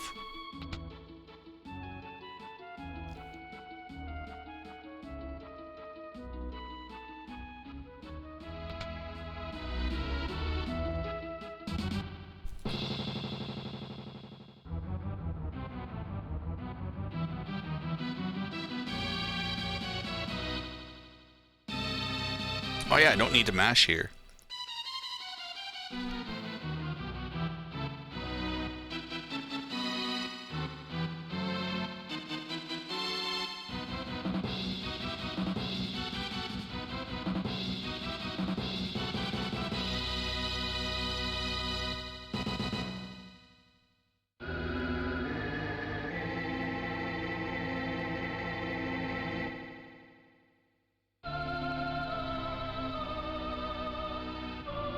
I believe it's also memory constraint as well, keynotes. Like, trying to fit this much text into a SNES ROM, like, I don't think would be possible. So obviously, like, you do have to cut shit down for, of course, memory constraints. Because, like, this was still a pretty big SNES ROM for the time.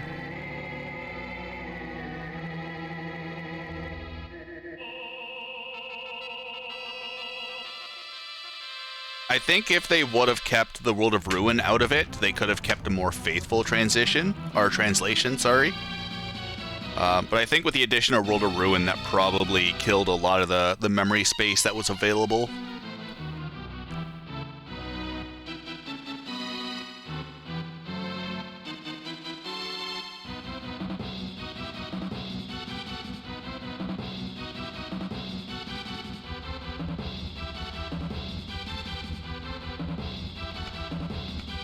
This is for you, Couch.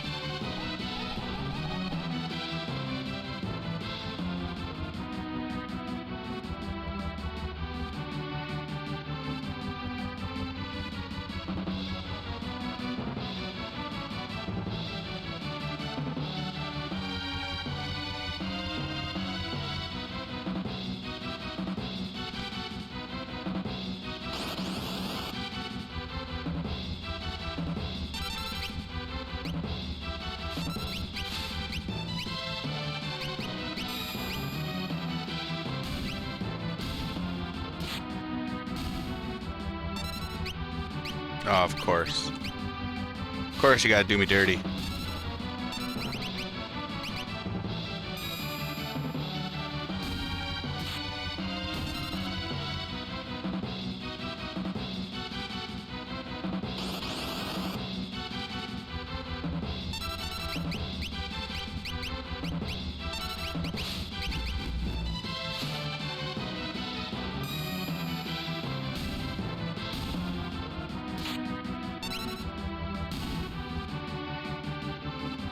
That's 2 rats. Alright, looks like... Can I still get this in a SNES PB, please? Wait, even attack? Does ATB wait?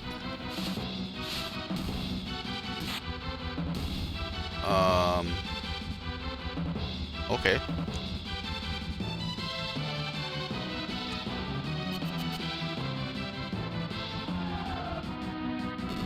I still don't think this is far off SNES PB. I don't remember my Opera House time.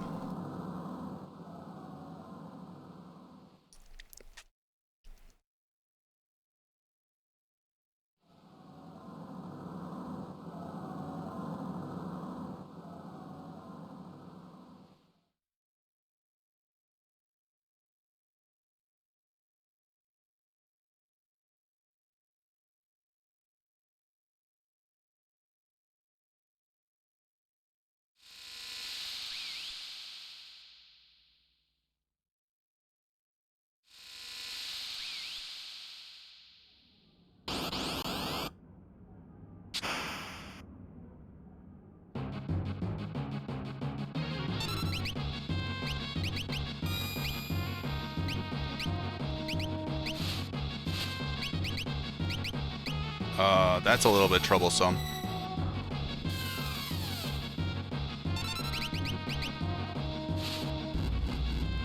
Alright, that fire cast might have saved me.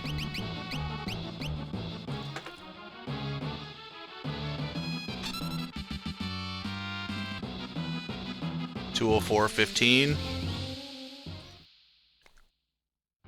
Still feels like a very good time.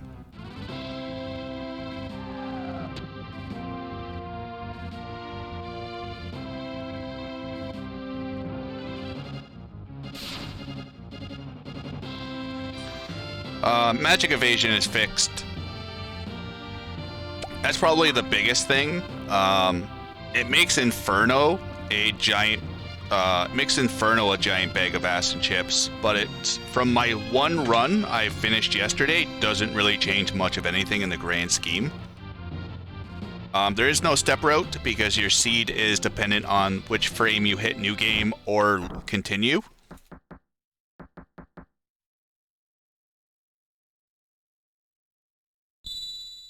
But like for pretty much the most part, until the World of Ruin, I'm going to be using the SNES glitchless route. We have routed in the Genji Helm from Dullahan's Tomb to try to counteract the magic evasion from being fixed. And you gotta play Tears just a little bit safer.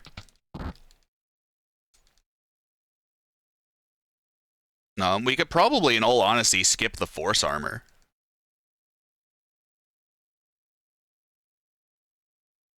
Because we have the Genji armor, which does quite a bit better. The Force Shield will still give us quite a good magic defense.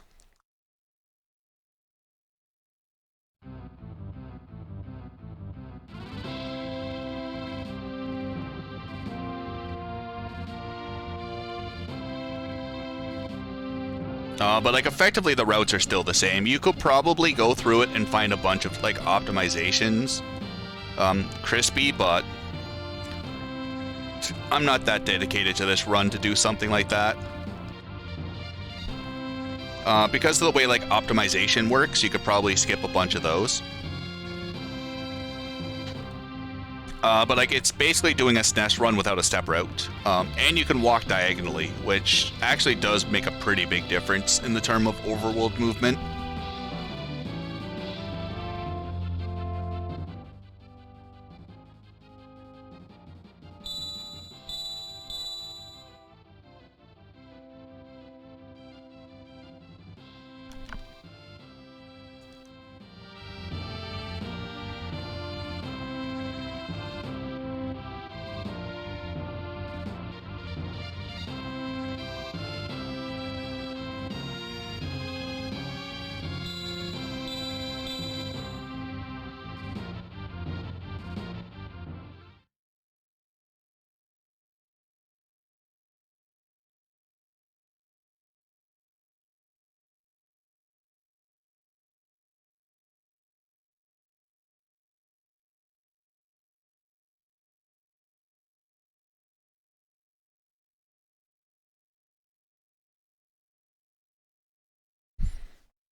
It's kind of interesting because we don't have, like the no step route. You kind of just got to modify for.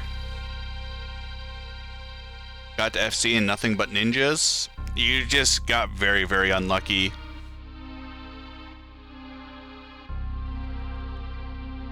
Unfortunately, you're probably a lot in the A and B pattern. Okay, teleport stone. 5.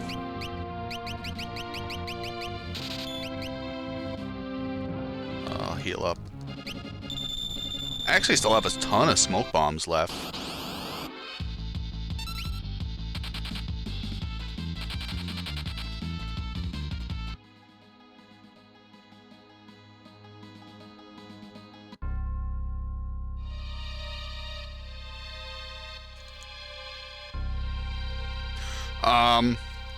So in the game's code, each seed has an encounter string. There's 4 different types of encounters: A, B, C, and D. And the game will cycle through these 4 values at random per seed. Ninjas have a 25% chance to appear on A and B, have a 0% chance to spawn on C, and a 1 in 16 chance to spawn on D. So depending on what seed you're on and where you are in the encounter string, you can just end up being ninja heavy, and then also just getting the 25% over and over and over again also kind of shafts you in the bum a little bit. But like for the speed run for purposes, we can, since a lot of the encounters are manipulated for the SNES version, we know where roughly the ninjas will happen if you're on like a perfect step route.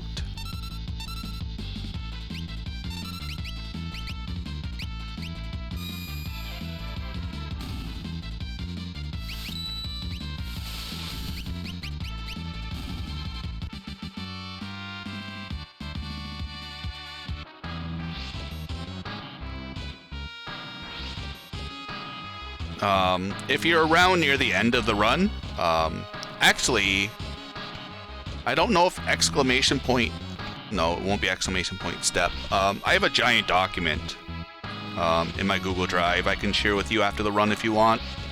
Just to like, it's kind of interesting to see how each seed follows.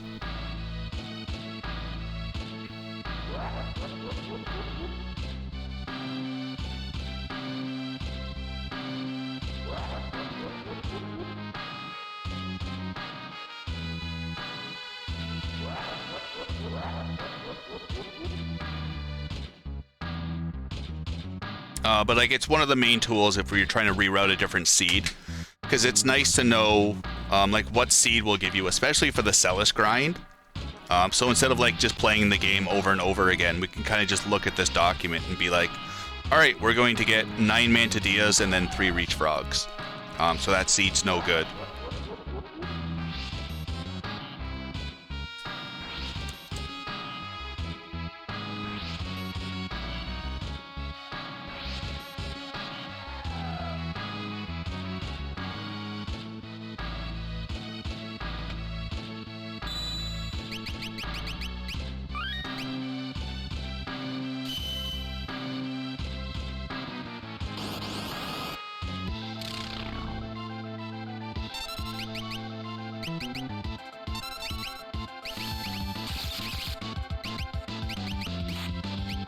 Alright, we're not going to get ATB counter canceled at least.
Yo, Matt, how goes it, good sir? I'm doing good.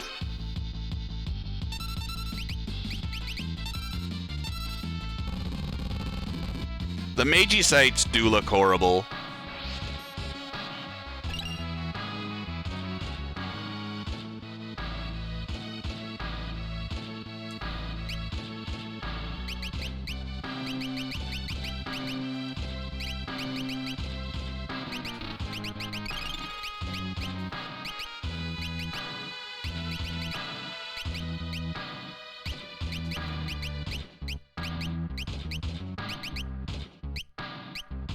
Oop, no.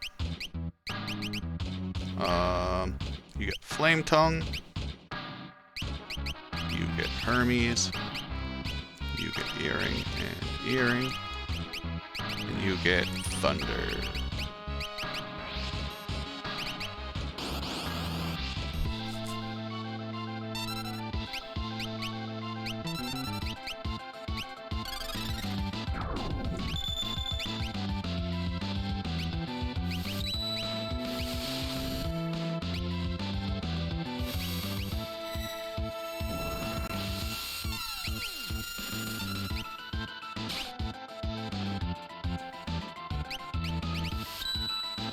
Wait. Oh, I got the Blaya Blaster drop. Neat.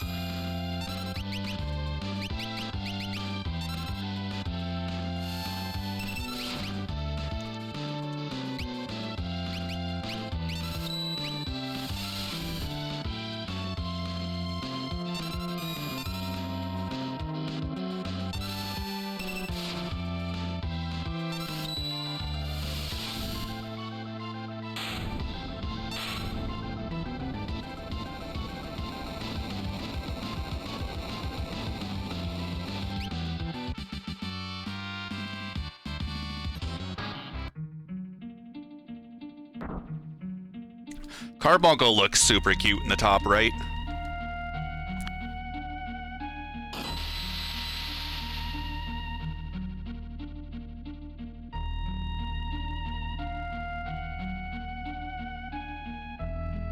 We were talking about the espers yesterday, and they look like olives.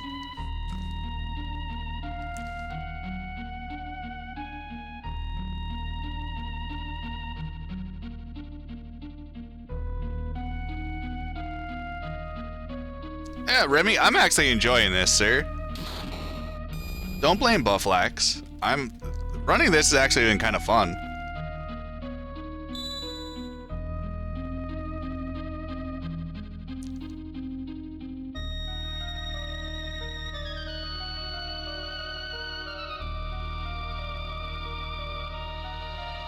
I mean, I cannot unsee.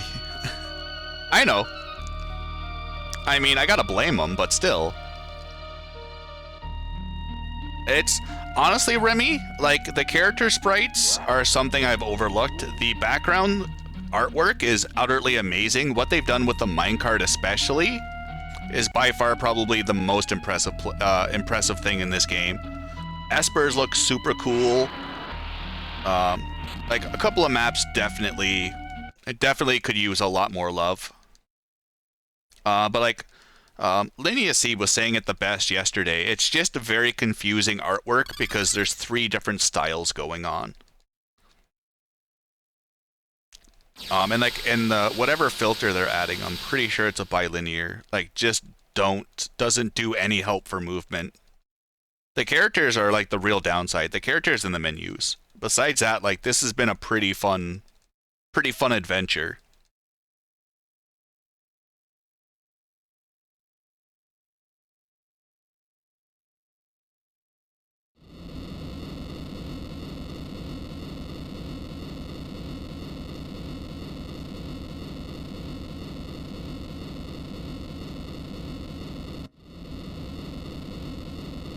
The return of Banana Man.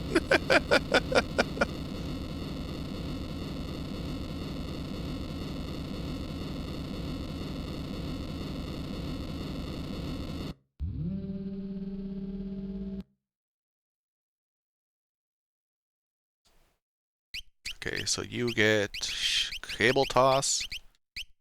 You get Bismarck, and you'll get Phantom. Equip Lock, you get Hermes.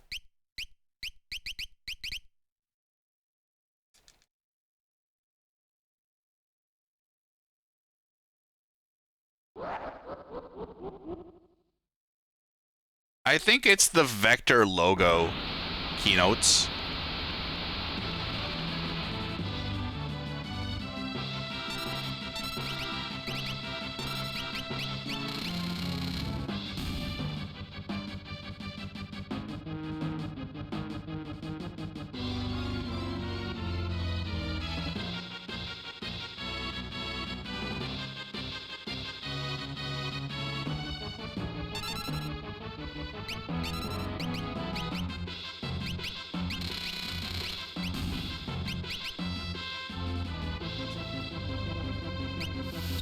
They did a phenomenal job on the minecart.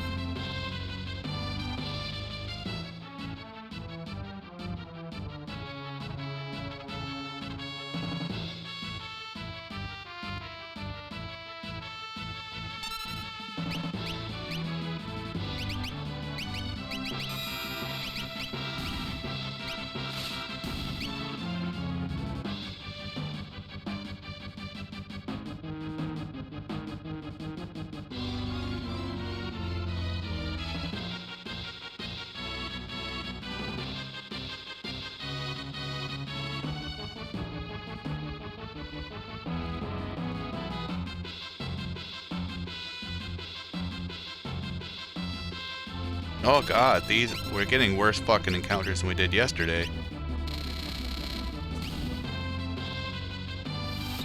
Yo, Nikki, thank you very much for the raid. How did your stream go? I'm ready for the memes.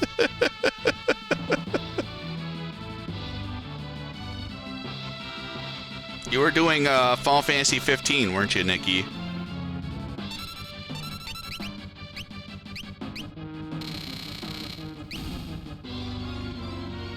How are you enjoying it?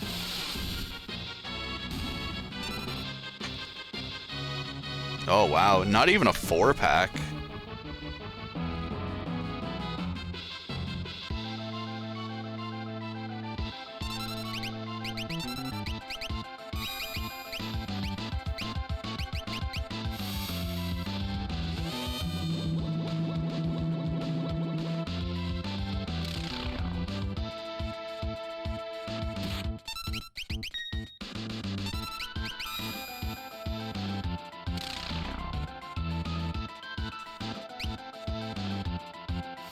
So far we haven't got any red feasts.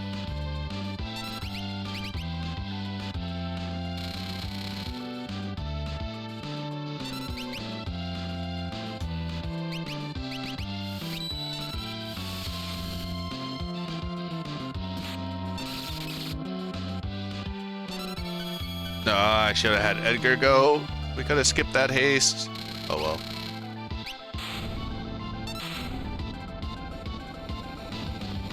Is fun, not gonna lie. It does look a lot of fun. Like, the more and more I see it being ran in marathons and things like that, I'm always like, damn, that does look fun.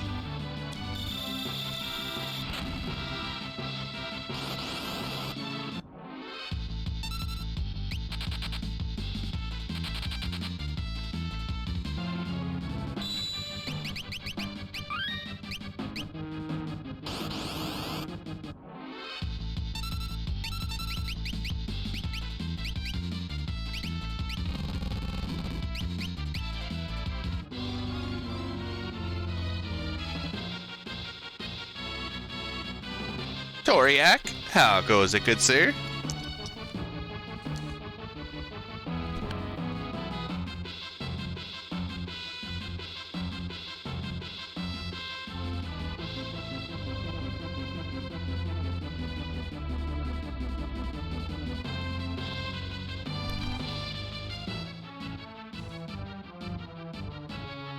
Get every world. You know how difficult fucking slots are? Slots is absolutely fucking impossible in this version. Yeah, it's pixel-based instead of tile-based. Well, I'd say it's probably still tile-based, it just allows you to move diagonally.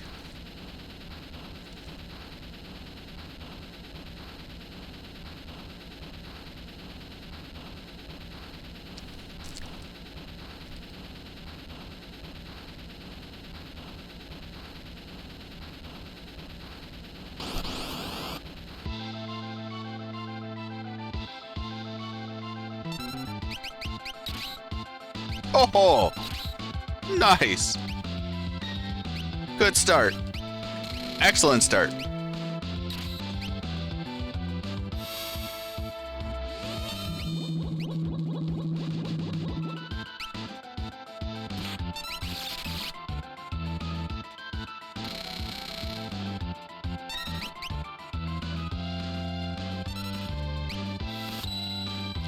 This could be a slight issue.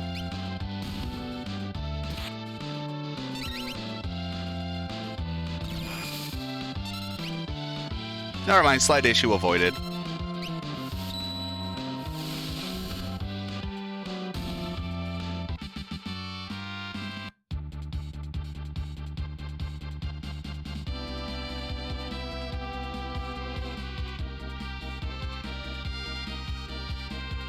All you had to do was cast Absolute Zero.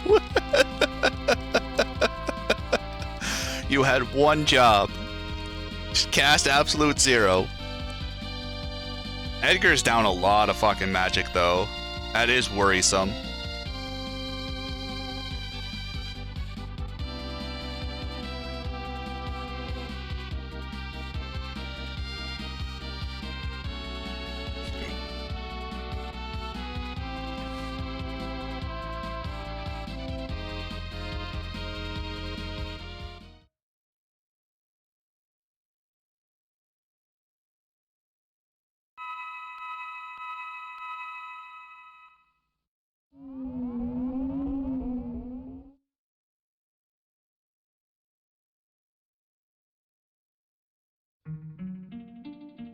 They all have such good posture.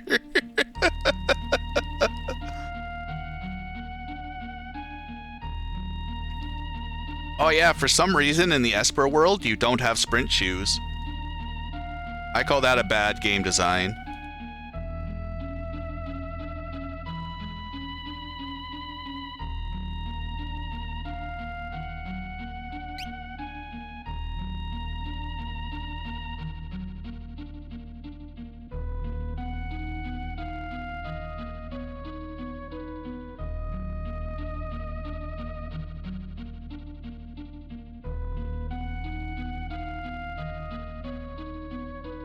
Speedwalk confirmed. Yo, Forsyth?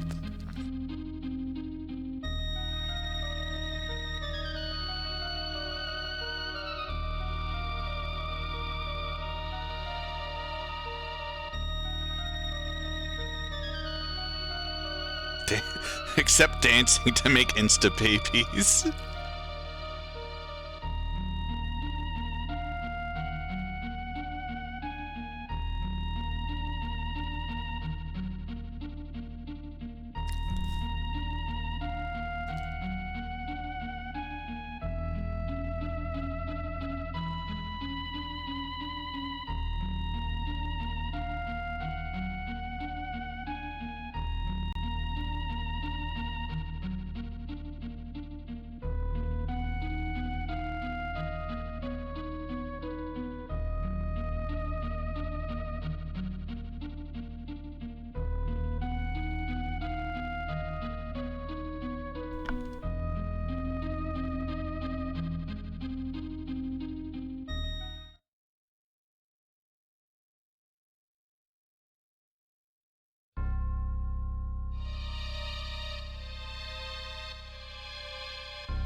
Bye, Ferrymon. The one thing that I've always thought was weird is you don't get any fairy-based espers.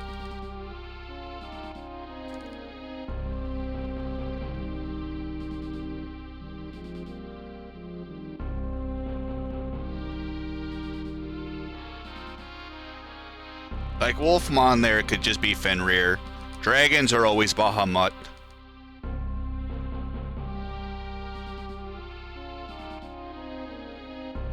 But you don't get any, like, Sylph-type Espers. Sylph Fairies.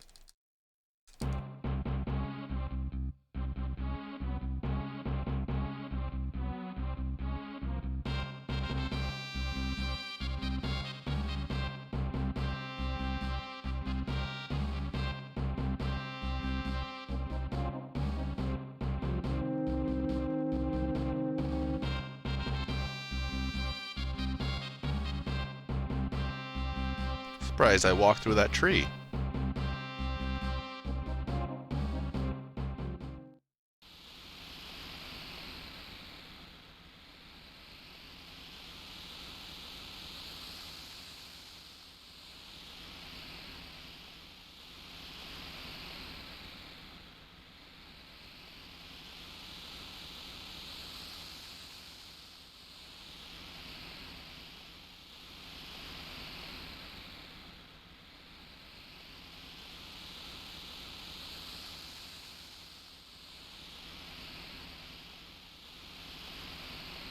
Show looks like Leslie Nielsen as Dracula.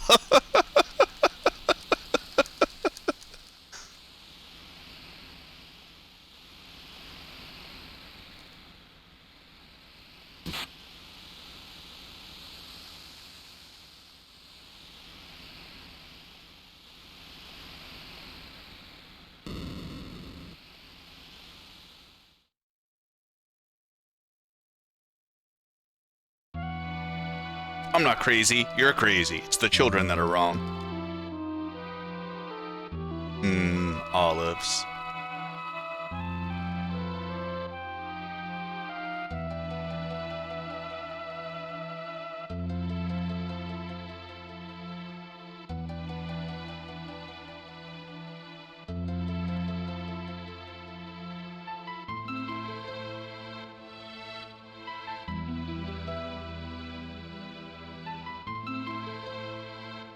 So I guess one thing to note between the SNES and this is forming your party is different. It doesn't go top left, top right, bottom right. It goes top left, bottom right. Which isn't a big deal, but like it's one... I guess they just corrected their error from the SNES.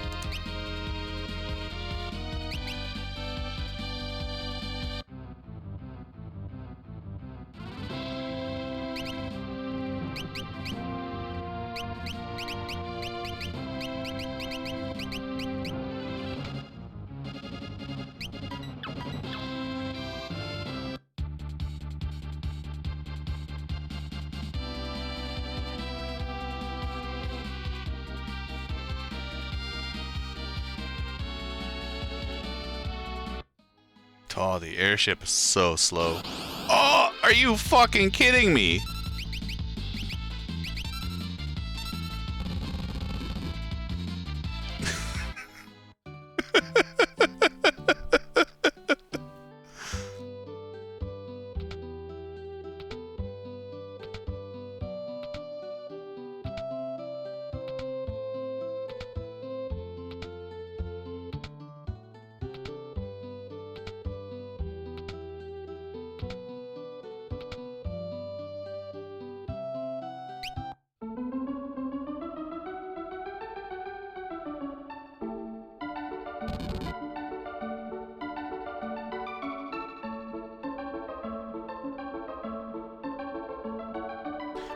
Auction House Manip only works for World of Balance. World of Ruin is different. I'm guessing they consolidated the tables.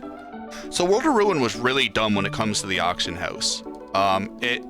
Whether you had 2, 3, or 4 people in your party, the auction house would pull from separate tables. Where with World of Balance, it only cares about just if you're here or not. So I remember for...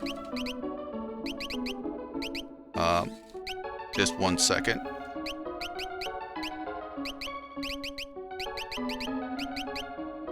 I remember for a GBA, I had to actually make my own auction house manipulation for Gollum.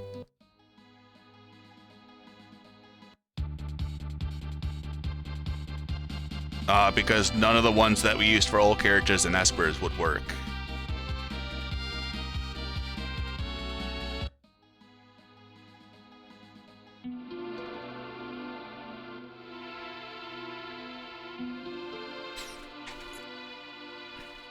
Phantom olives have no calories.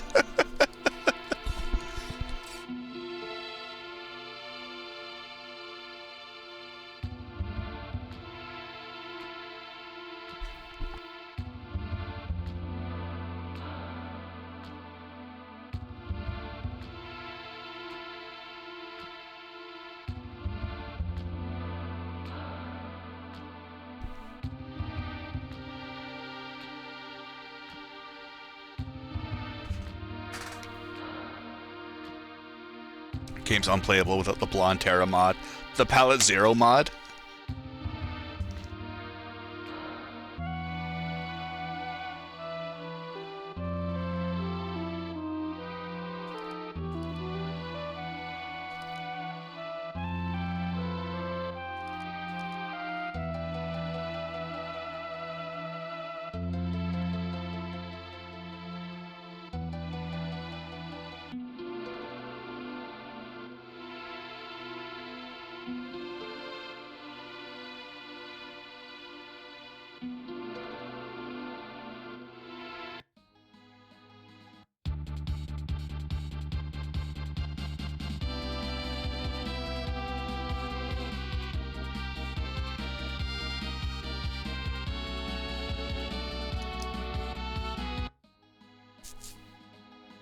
Duncan doesn't have a face sprite.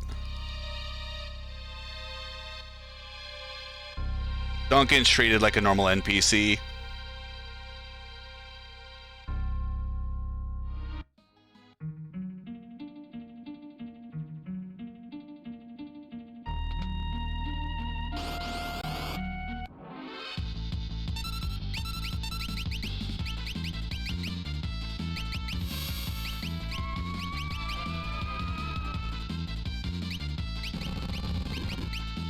I got my balls rocked last time we were in here.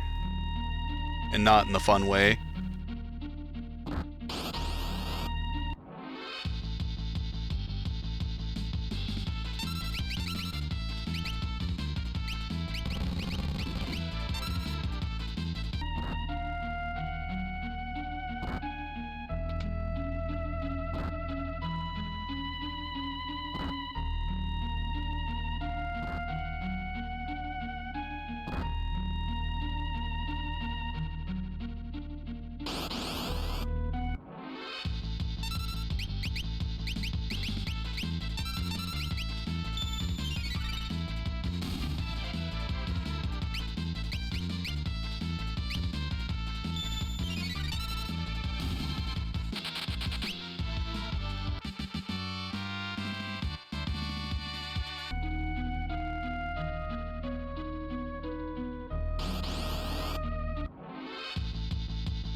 Two encounters.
Too good of a cave. We've only had like 4 encounters.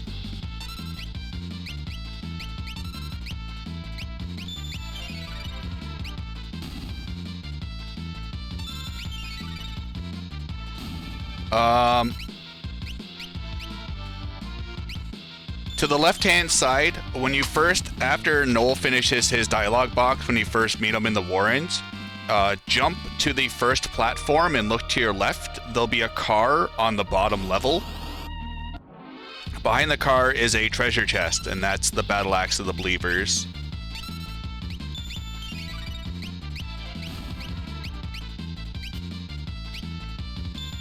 Yo, Jay. How goes it, good sir? I'm doing good.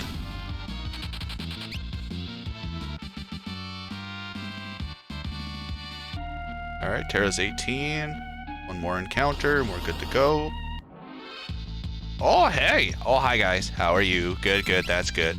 Please don't rock my balls.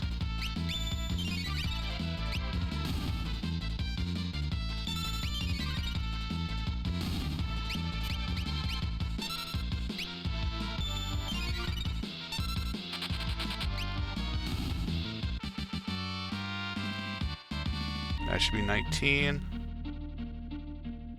Yep. Going full O-Pro with the holy water.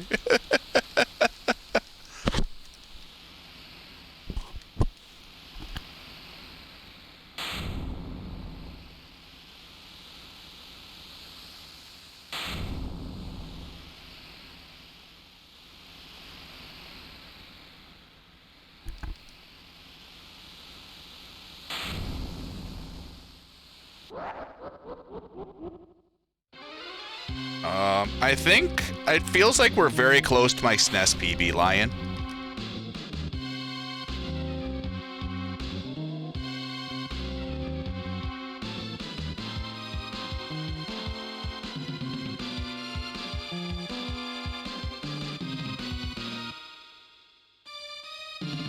Thankfully, in my Cranes fight, Setzer went down with a crit, so we don't have to worry about doing slots.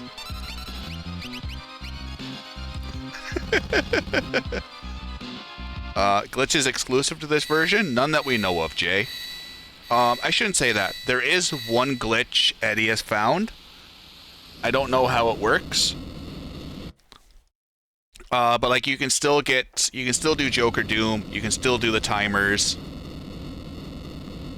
There hasn't been a lot of experimenting in this version.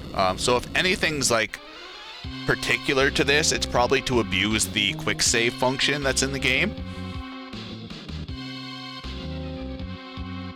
But like I said, like no one's really sat down and done a lot of work outside of Eddie, just because a lot of us like to forget this game doesn't exist. But like, it has been a really fun fucking playthrough. I'm doing good, Lion. Hopefully all is good with you.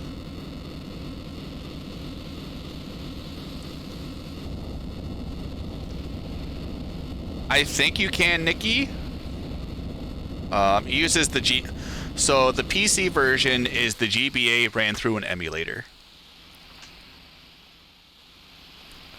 So code-wise, all intents and purposes, this is the GBA version. And then it's run through the emulator to produce everything visually. But everything code-wise is the GBA game.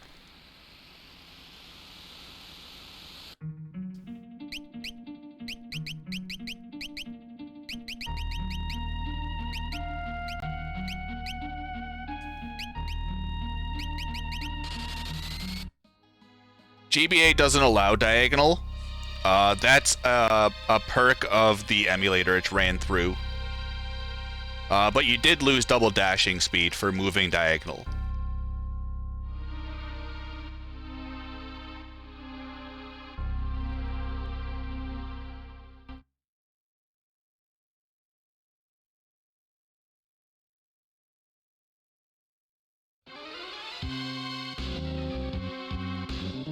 Well, like, my biggest gripe is character sprites and menus. Everything else about the game, my opinion on it is really turned around. Minecart's absolutely gorgeous. Battle backgrounds are absolutely gorgeous.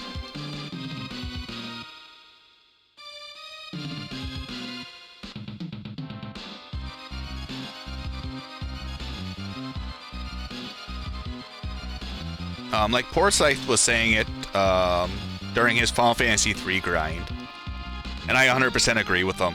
A lot of the PC ports from iOS's could be fixed if they just spent a little bit of time not making the menus look like they're for an iPhone.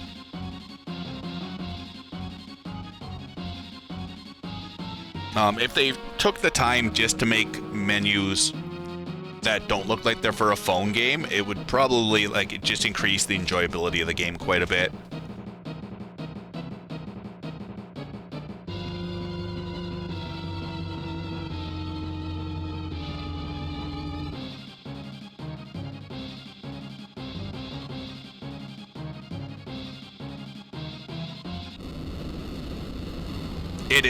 This is basically a PC port of the phone game. Which I said, really fucking sucks.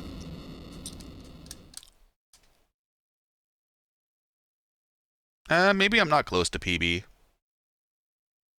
So I should be on Burning House by 3 hours.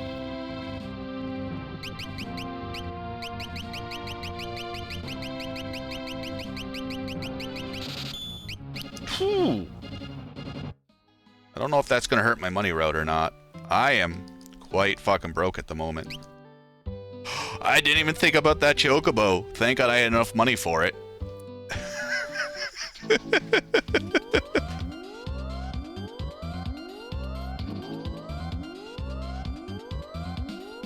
I like to ride my chocobo. We're going to Vector to have a nice dinner.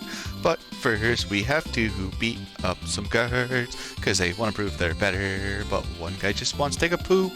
It is his fault for not locking the door when he could have just been safe in the bathroom. Actually, no, I'm saving. Thunder and Magus and Earring and Earring. And you get Thief Bracer and you get the front row.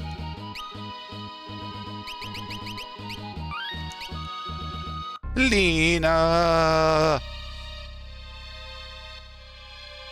Oh, shit. Shit.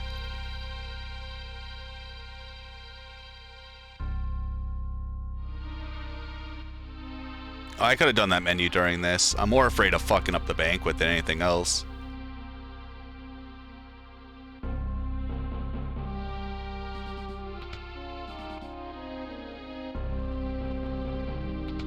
Keep in mind I need 1 gil for the end. You're not my mom.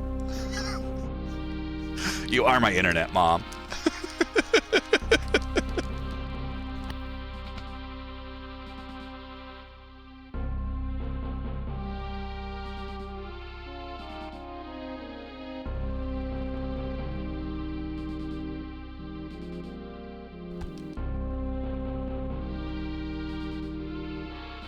Watching you play the FF3 PC port, Forsyth, definitely made me want to give it a playthrough, because I stopped. I tried to play the DS version, I just couldn't get into it.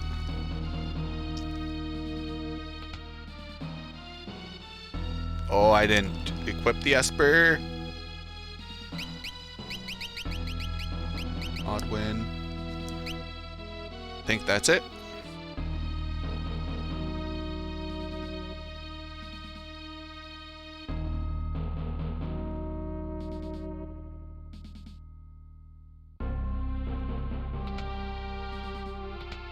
Locke's got Phantom.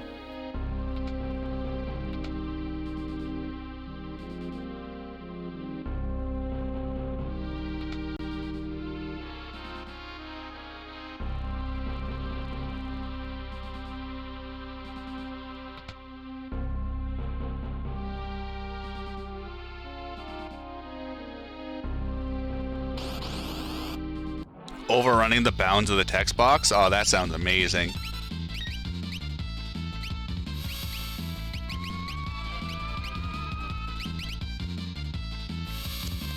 Thankfully, they fixed it a few weeks later.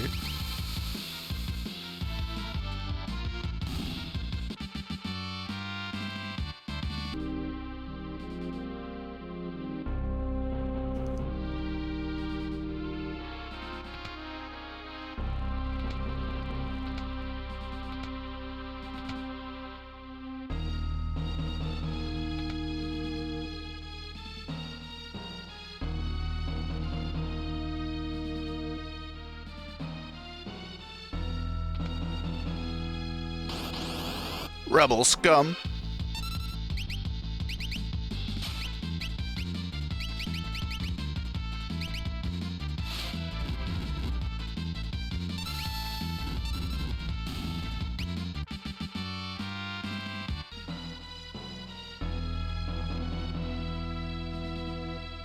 $14, $15, $16.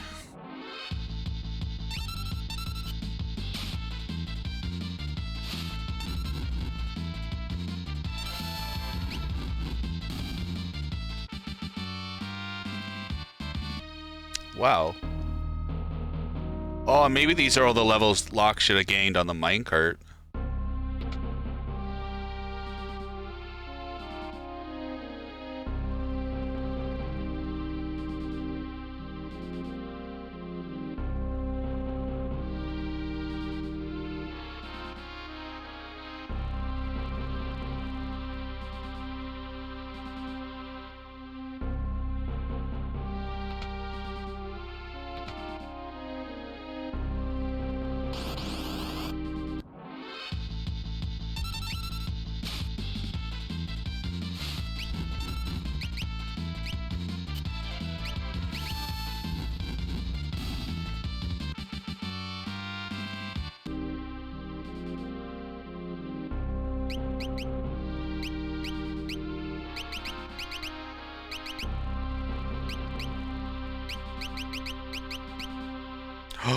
Oh, that's why. I didn't give him the Thief Bracer. Oopsie.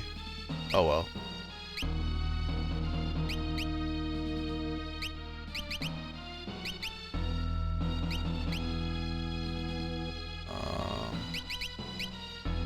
Tara's got everything. Locke's got what he needs. Sabin doesn't have anything. Feels weird unequipping relics from the equip armor menu.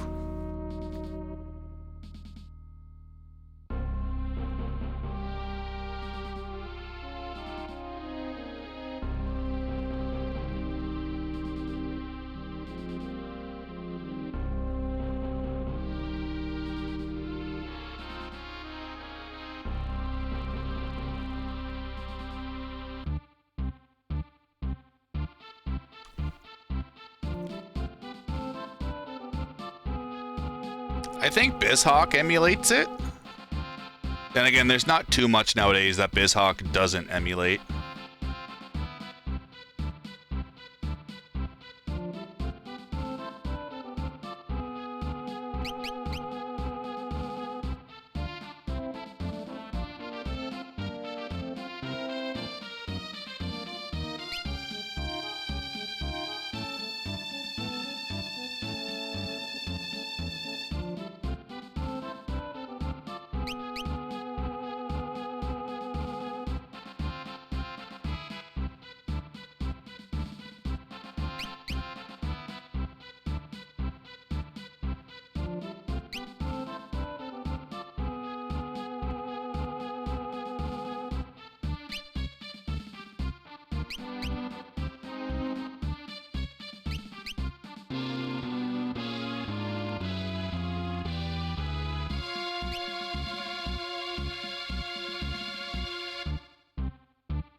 He's undressing me with his eyes.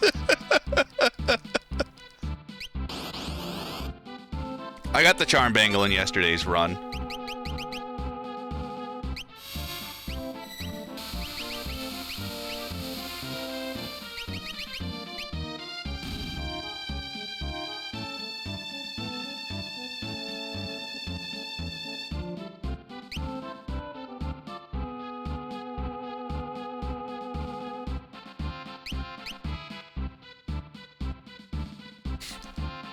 It's just because these text boxes show up at a different place than what they do from the SNES. I'm just worried about over-mashing.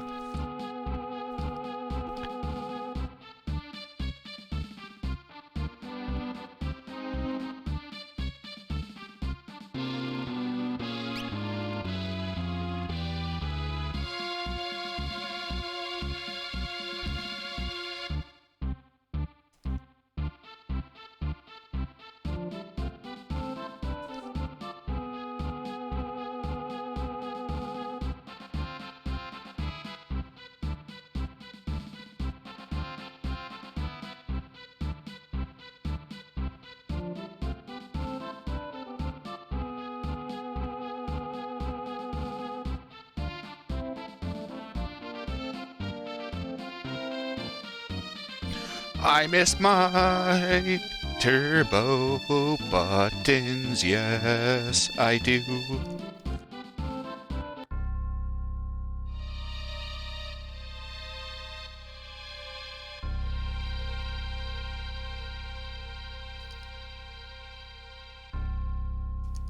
Unos, dos, 3, 4, 5. And for some reason, they fixed the warp in Vector, so you can't use a warp stone in the cafe anymore. I think that was also fixed in the GBA, but I don't remember.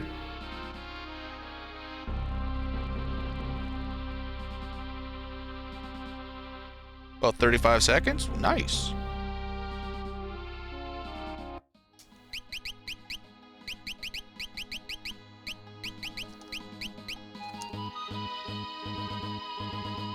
Pretty damn close for fucking no step route.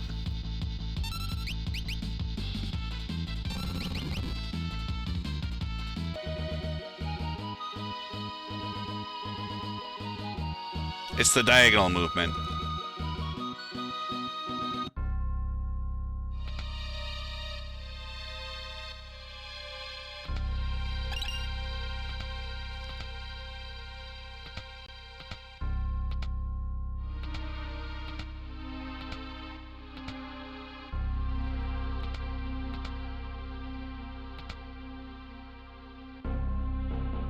It's gonna be the Celes grind. Celes grind and Sid fishing is probably gonna kill this. Ooh, wait, what?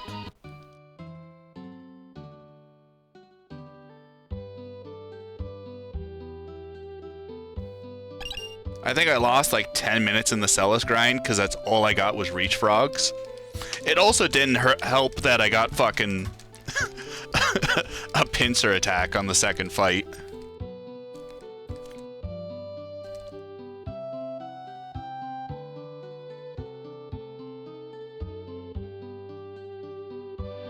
Oh yeah, it's the lack of lag, if anything.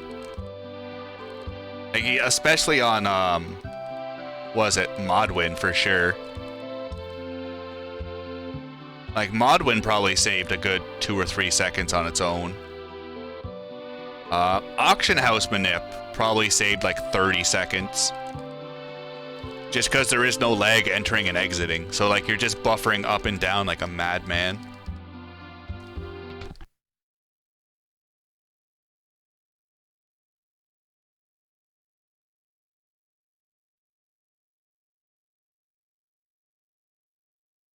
Alright, Oompax, or someone in chat. How do I single target rods again?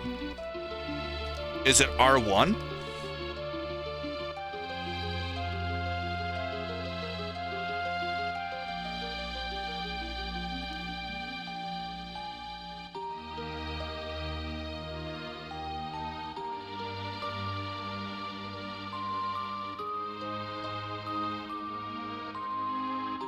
You know what's also kind of impressive, Lion, is because you can't skip the opening intro in this. So like you can't do the well quick kill because you can't target the shell. So it's amazing how much the lack of lag really makes up.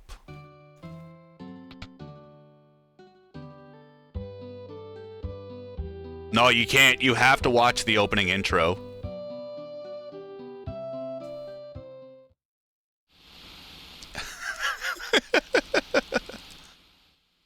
So like timing starts when you hit new game. So you kill like 3 minutes watching the opening intro.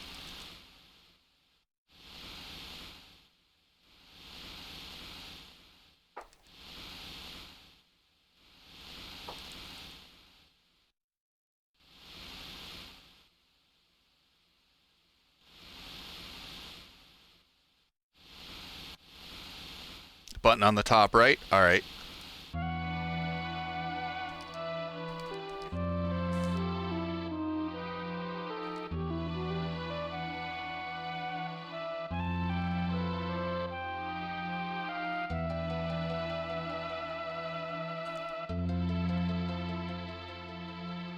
I thought it was Oompax that said something when I was fumbling around with it.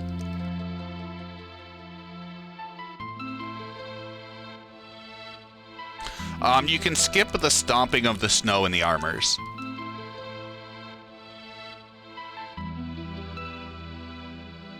So you just got to go through, like, as soon as Vix, Wedge, and Terra are done on the cliff, as soon as they start the snow stomping, you can skip that last part of it. But for, like, the whole, like, War of the Magi introduction, you're stuck going through it all.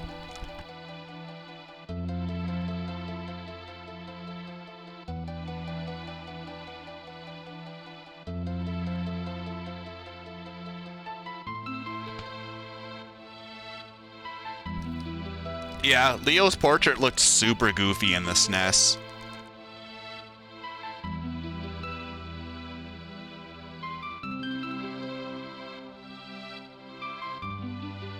Geshel's looks overly creepy, but I think it fits that character type.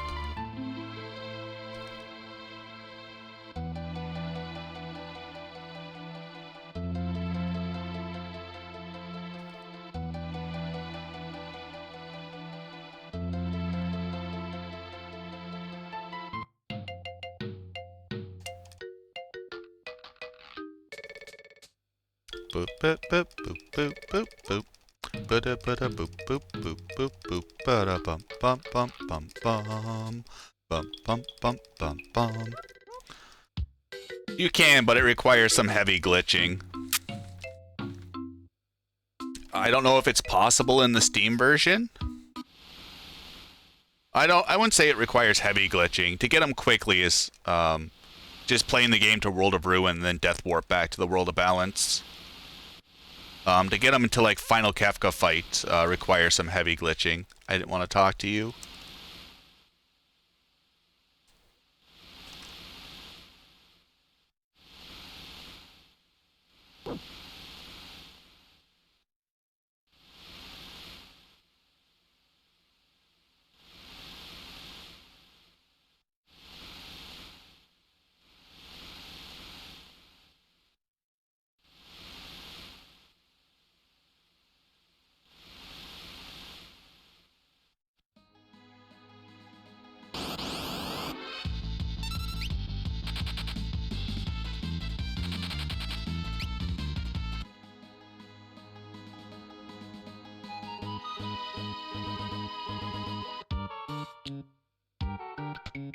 Alright. So, potions. Ethers. And tents. Water scroll. Dagger I'm gonna keep. Mithril knife. Air knife. Mithril sword. Flame tongue. Ice brand. Edge. Stone blade. Mithril pike. Kazaraki, cards, Metal Knuckle, Burning Fist, Full Shield, Tat, Twist, Hairband, Gear, Bioblast, Gale, Gigas, Arm, Angel, Tantanabar, Hermes Sandals, Jeweled Ring,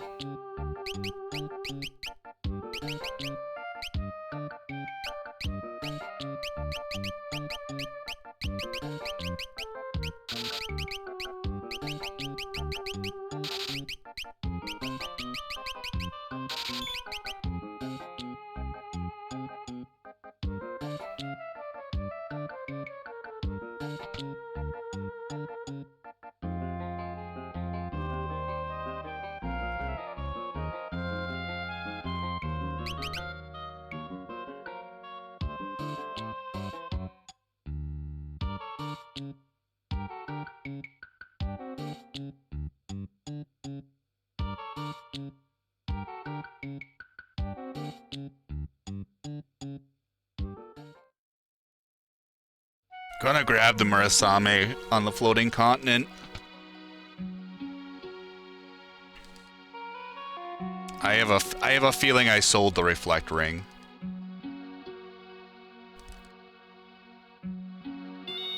I don't remember seeing it in that list.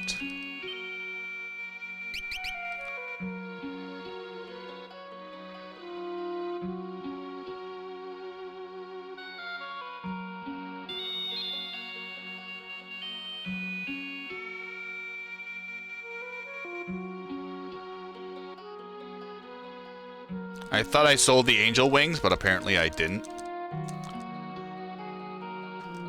I don't think I missed a chest in the weapons base.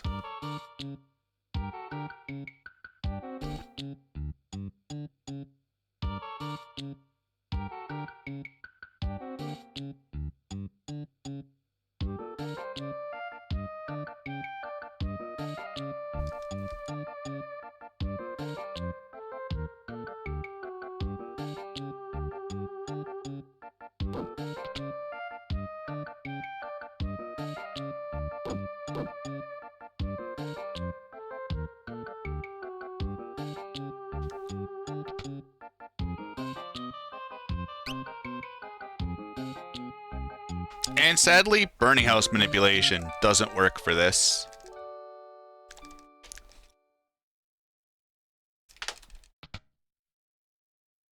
Just not enough legs generated. Like, you could probably find a different manipulation, but...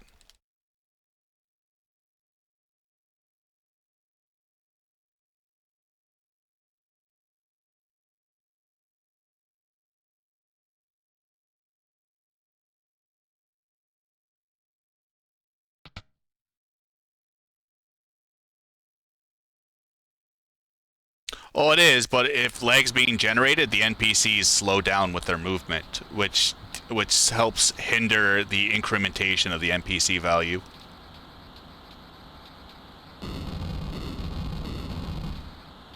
Because the fireball's movements increase the NPC value, so if there's no leg being generated, they're going to increment the value faster. Where when there is leg being generated, they increment slower.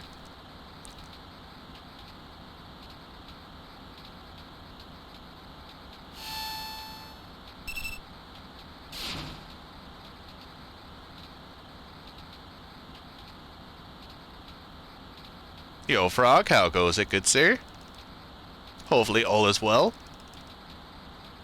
Like, you especially see it in the auction house manipulation, like, the transitions between, like, going through the doors are super, super fast because there's no lag.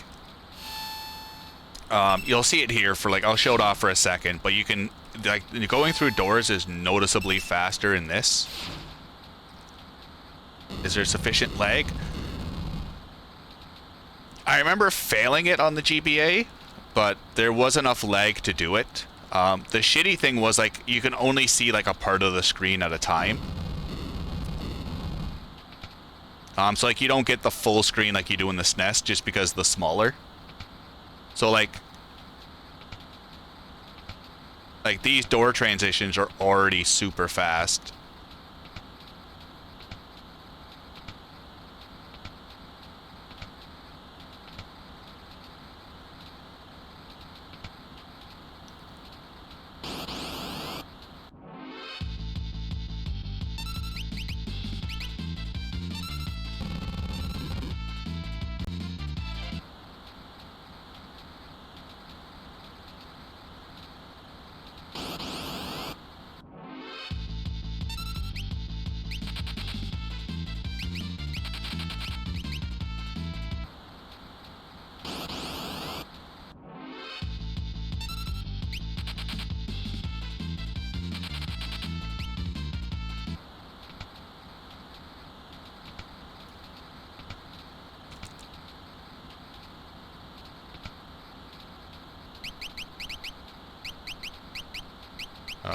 where is it?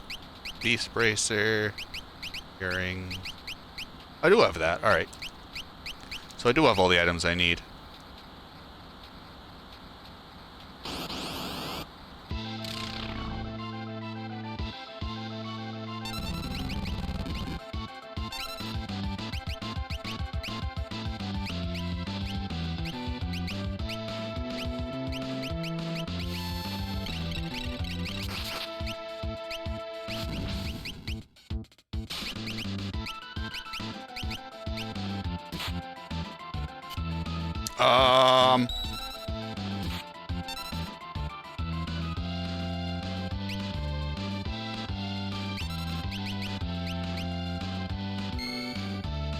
Thank you, Strago.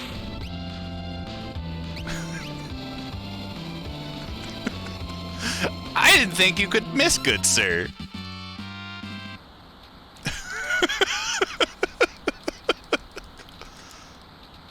I ain't burning two ice rods on that fight.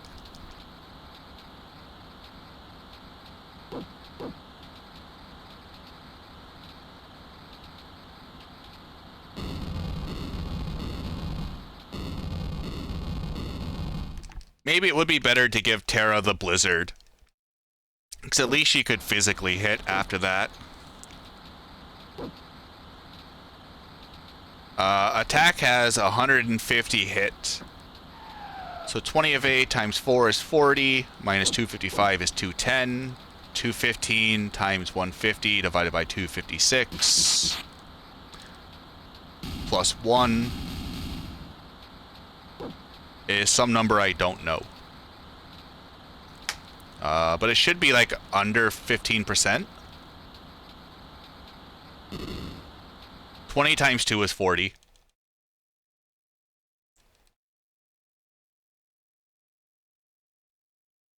All evasion gets multiplied by 2. So like for magic evasion, if your stat is over 256 in the hit calculation or 128 on the screen, you have perfect block. That's what makes evasion really not scale linearly, is the multiplied by 2 command. And especially depending on the attack as well. So like, you'll generally get to a certain range of values where they increase your hit rate or evade chance by quite a bit, and then once you get closer to the 128, it kind of like slows down.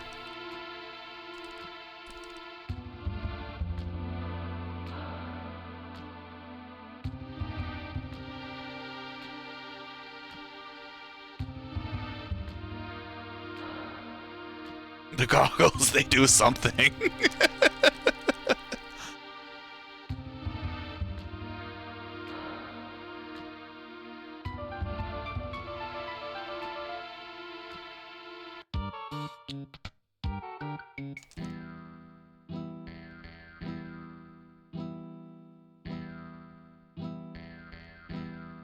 I think giving Terra the Blizzard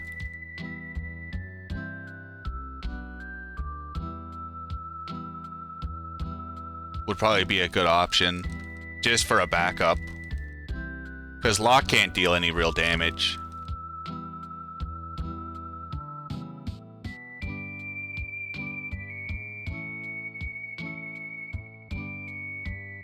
Lion said as of the banquet I was like 35 seconds or 15 seconds behind PB. The Thamasa shop probably killed it real fucking good.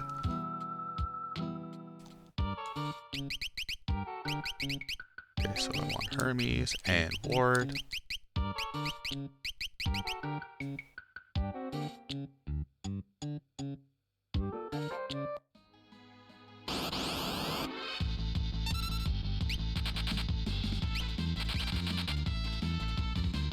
So we got the Flame Tongue Steel.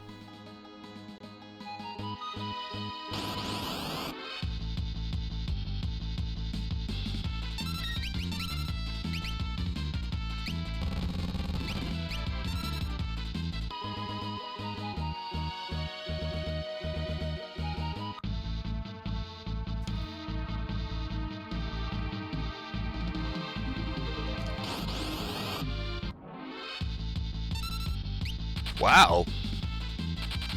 Getting a lot of fucking preemptives.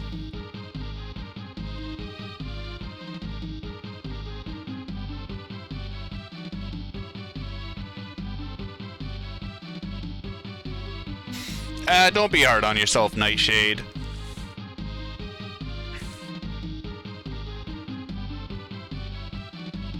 This is also like just 2 years of muscle memory.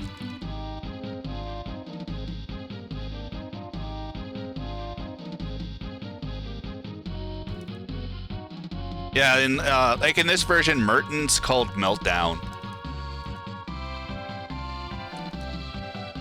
which I always found to be like kind of interesting.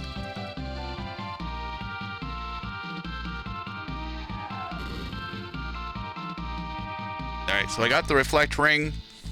I got Double Haste. So I pretty much have everything.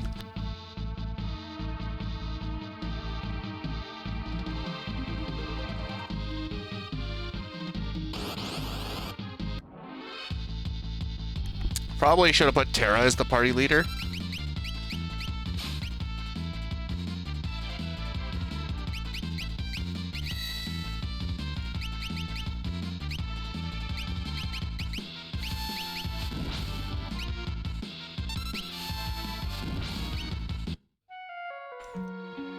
No, I haven't touched my mic. It could have just been Windows doing something.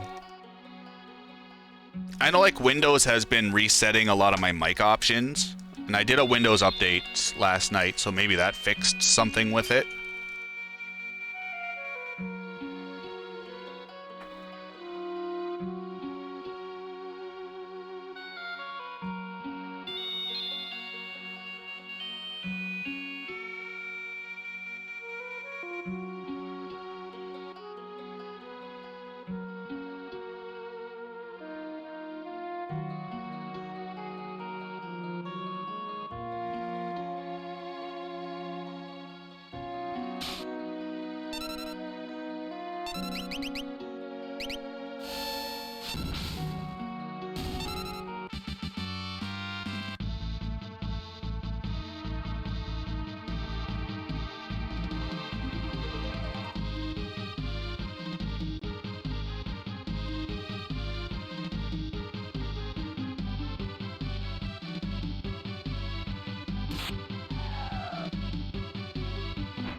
Oh, Turbo, I miss you so. Especially for Thamasa.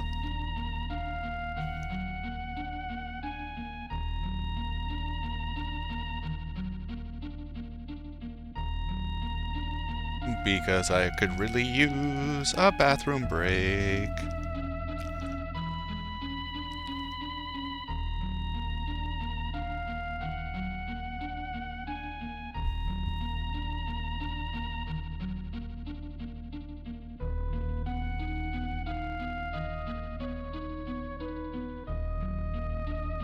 I can't even shitpost on Discord because the game needs to be the active window or else everything pauses.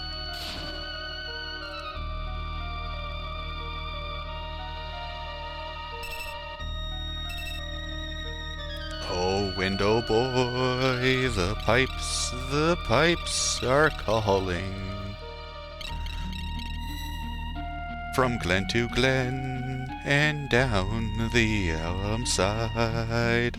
There is no option to change it because the only options are resolution. And if you want to play with keyboard or controller, besides that, there is fuck all.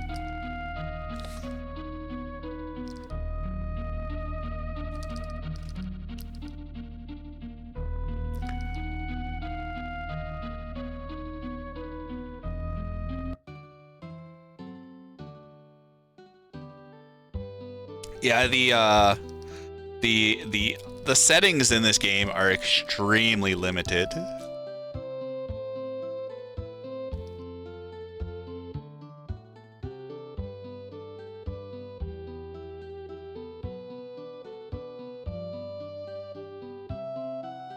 They have a bunch of like 16:9 resolutions with pillar box, which I don't understand why they just didn't try to make the game like widescreen.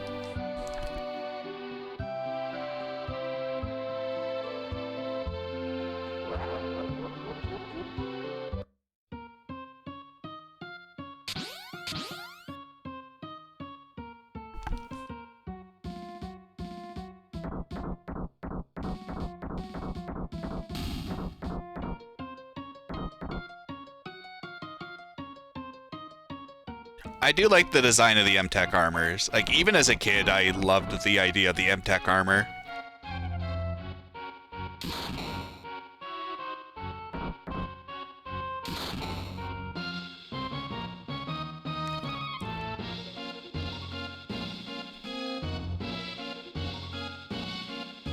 Kefka looks like a strawberry.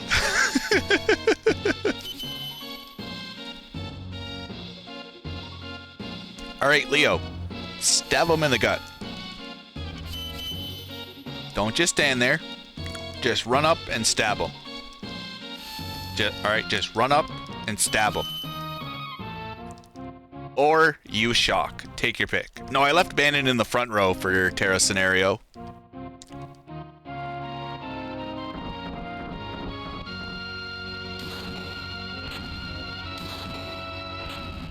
I loved them in World of Final Fantasy. As soon as I got like 2 of them, that's all I used. Even though there was better prisms, I just loved running around in MTech armor.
Pojo, you're up.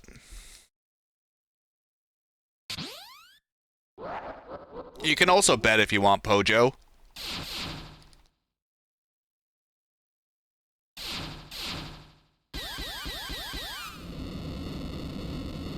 Don't think you gotta, keep out of it.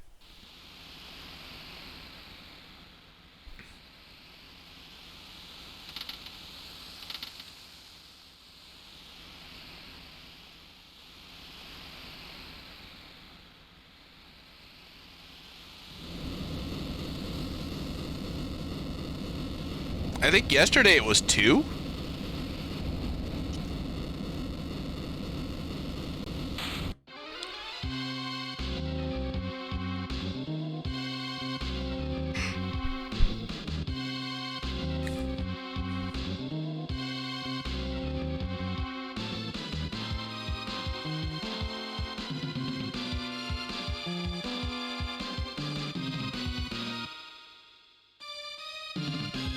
I'm betting on the memes again.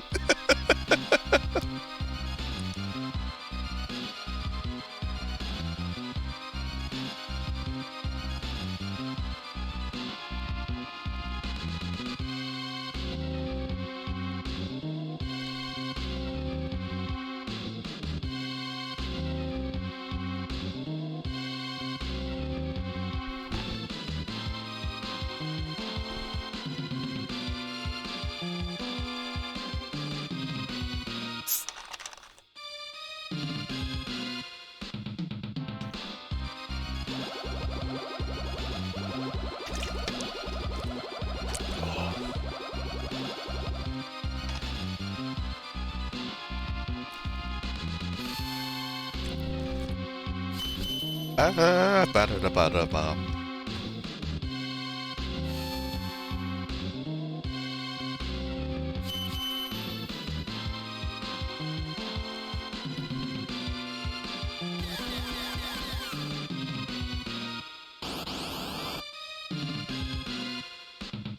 Zero. Zero. Zero.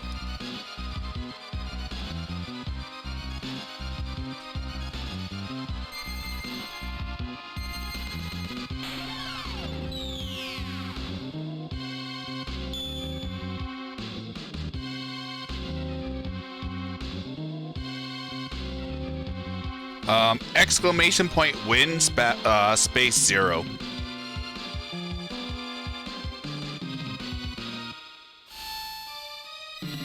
Thank you very much, Pojo. Winners are Jay on Twitch and Denaub. You two have won an artificial point on an arbitrary leaderboard. Thank you everyone for playing. Thank you Pojo for taking over. Dying New Atari, telling you to have your Esper spayed or neutered, and we'll see you next time.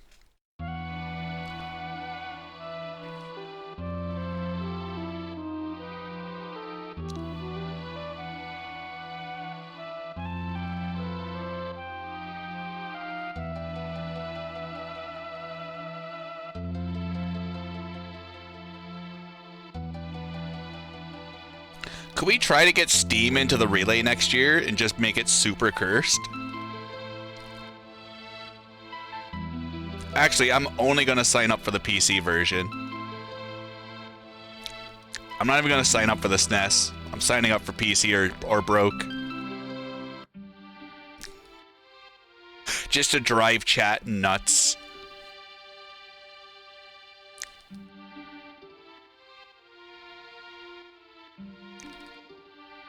Yo, Reflections. Actually, you know what? This has been a pretty good playthrough. Not gonna lie.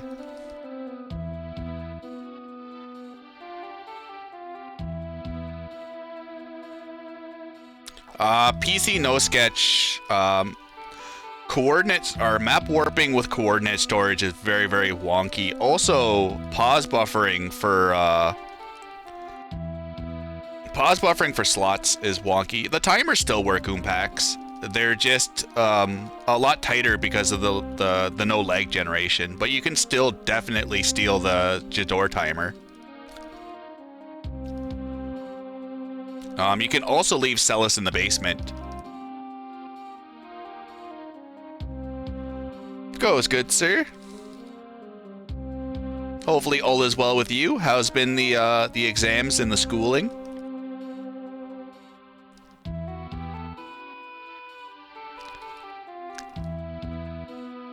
To make sure people are actually playing it, running it. No, poor Scythe. Lion's gonna run SNES. Muchiha's gonna run Japanese. I'm gonna equip Ramu this time.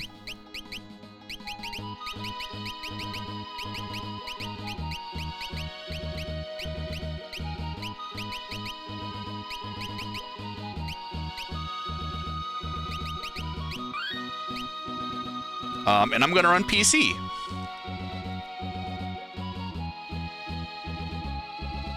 No mod win strats today.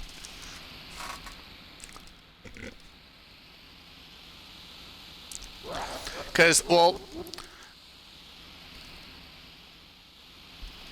there might not be that much of a time difference between this and SNES, like when everything's said and done. So I could probably sneak it in.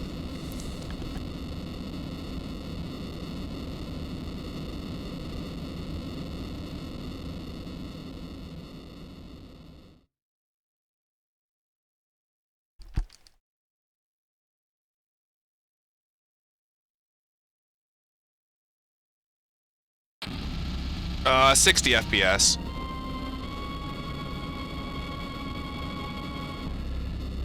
There are no FPS options, it's just locked to 60.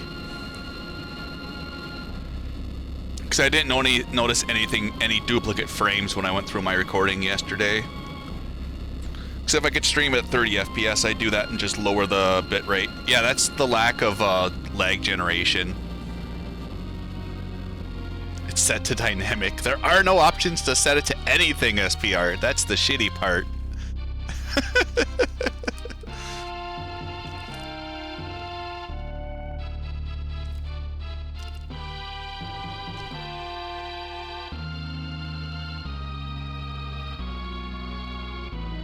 Mountain Dew Cherry Coke. Mountain Dew. I'm not a big fan of the Coke products. Like, I'm not a big fan of Coke. I like the root beer.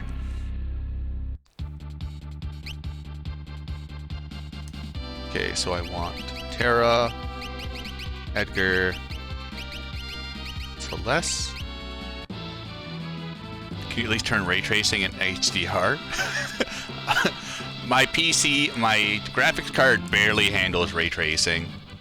The graphics card was the one thing I cheaped out on this build. And until GPU prices go down, we're all kind of stuck with it.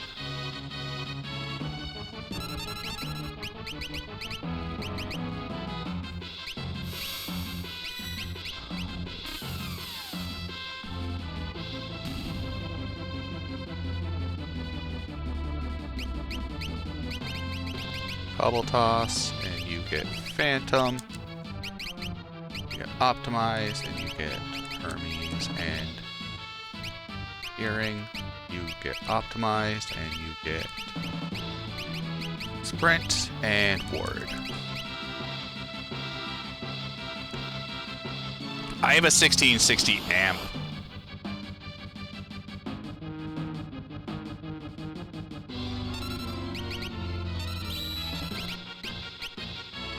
Oh! I forgot, it doesn't memory cursor on magic because summons are one-time uses.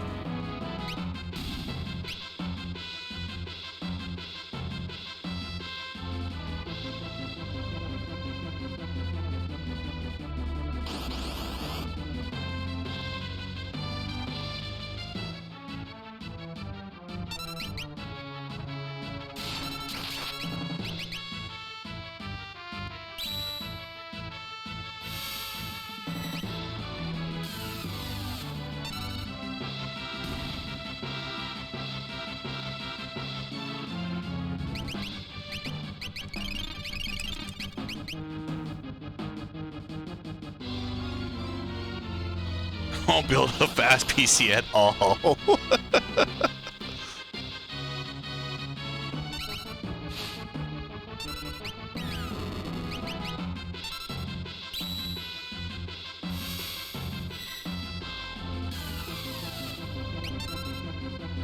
Like, if I can run a game at 60 FPS, I'm happy.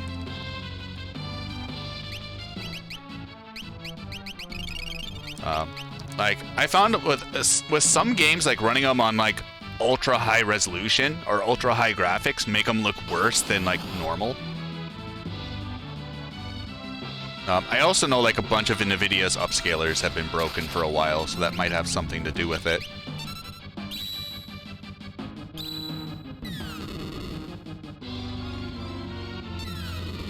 Oh, of course Celes has to die.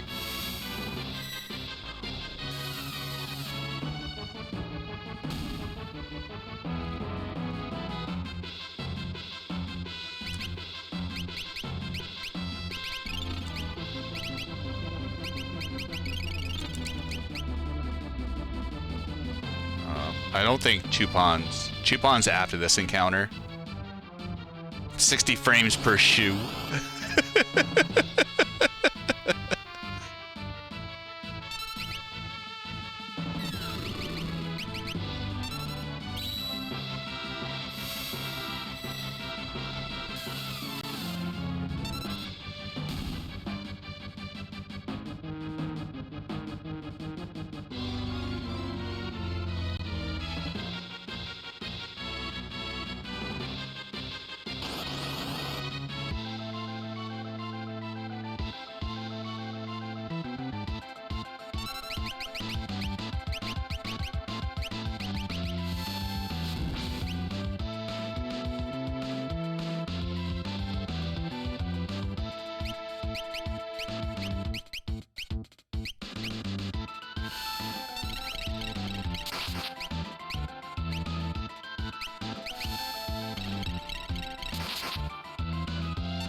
Princess ring is the Caesar ring.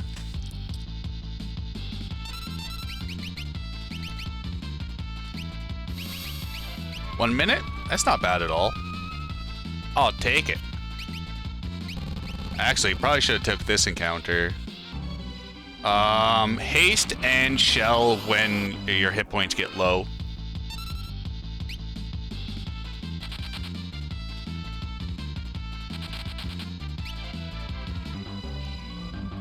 So it's kind of like a discount pod bracelet.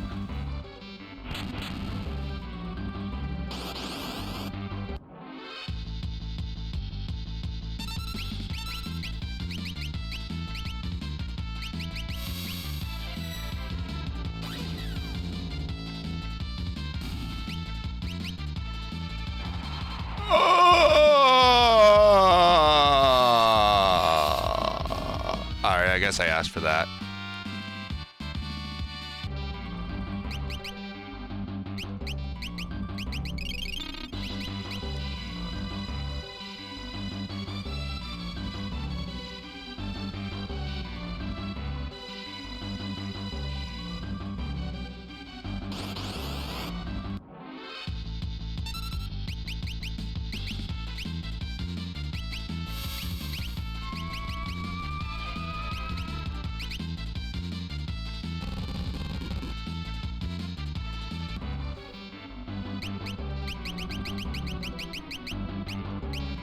Bone Seek.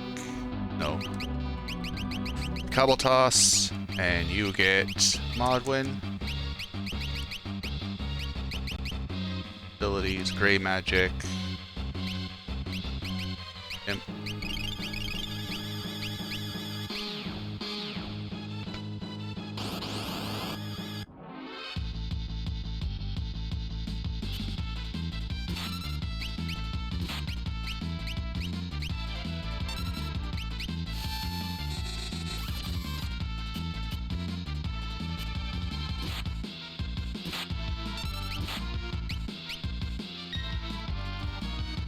Ed! Thank you! Just die!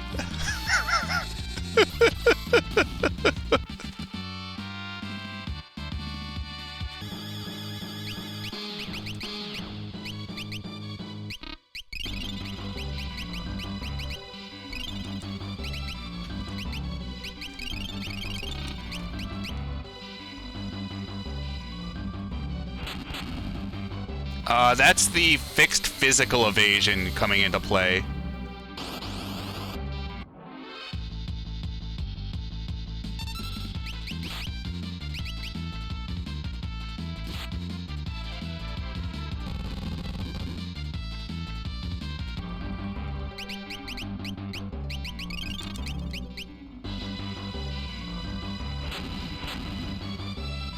Much like with Flame Eater.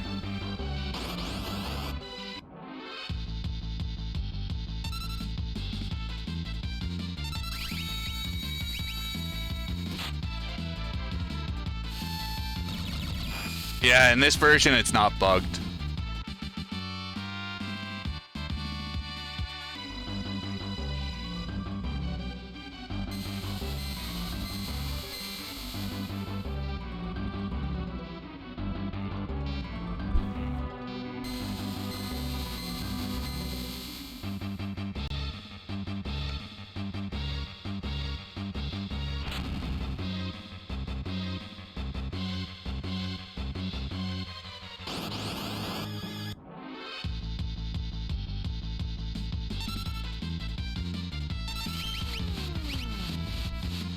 Nice, 2 good encounters.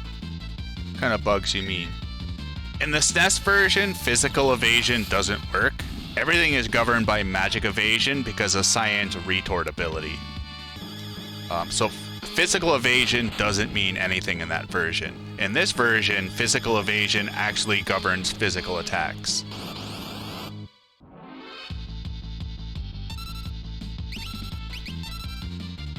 So everything works as it's supposed to, in some sense of the fashion.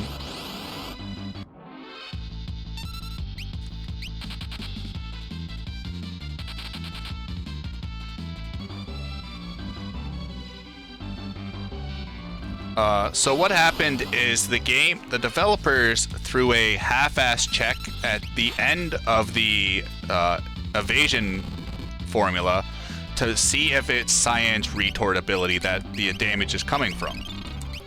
And because they implemented it very half-assedly, everything that goes through an evasion calculation gets flagged as a retort, as being hit by retort. And retort is magic. So every time an evasion check is done, the game thinks every attack is magic because it's all flagged to be from Cyan's retort ability.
At least the bio noise is pretty good.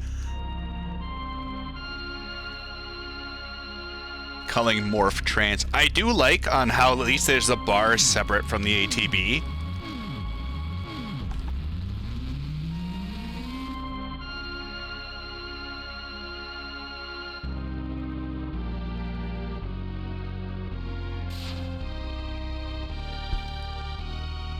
Gashalt isn't a dog. Apparently not, Frito.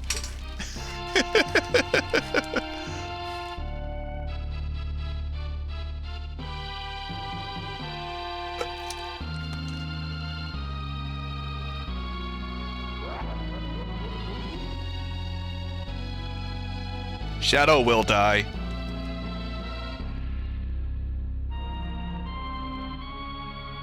We have no need for his ninja ways.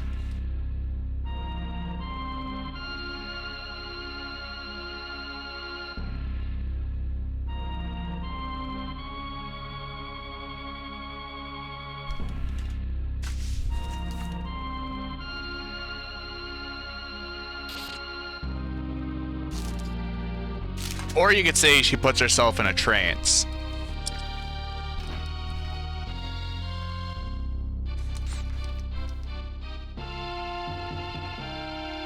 Don't question the video game logic.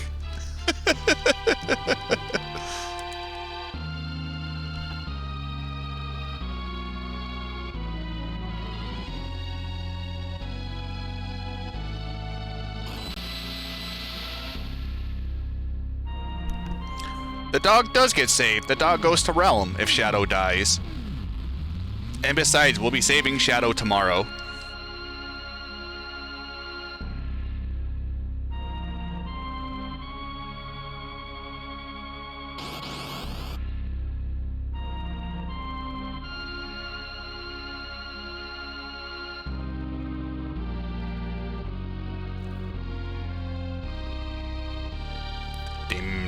Them French fry taters.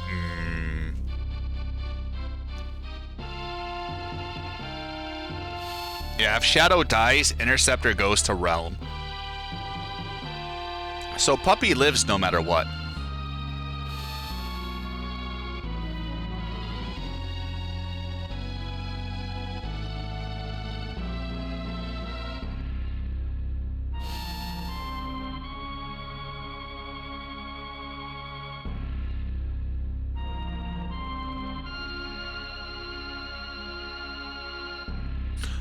Lion, we didn't end up using the Force armor at all yesterday, did we?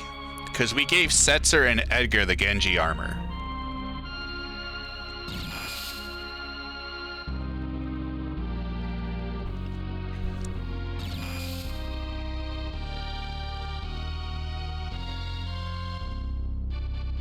I thought it was too.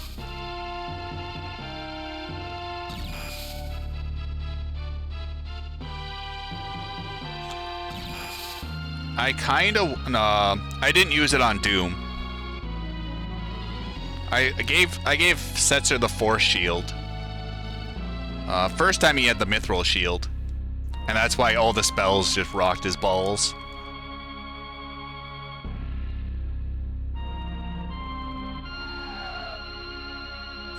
I'm wondering, I don't know, like, I want to give Edgar the Force armor for Meteo, because I'm pretty sure I got a lucky block yesterday.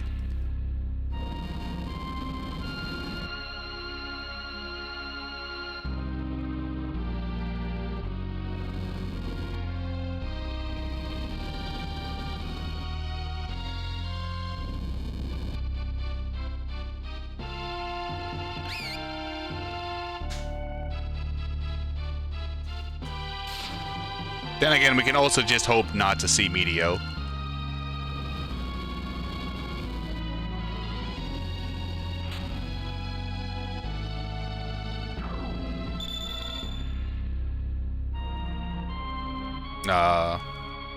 But then, like, if Edgar dies, we don't get Phantom off.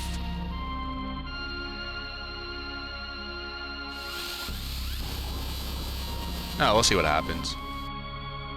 Edgar learning Doom, I could actually skip out on, which is nice, because of Thunder Rod strats.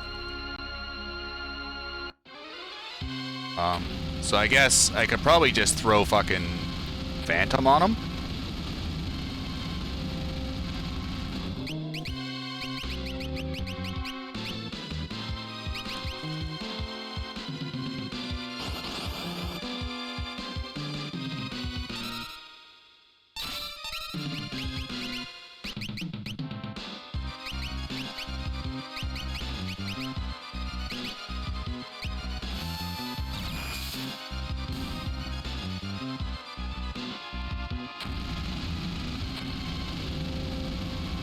Double encounter.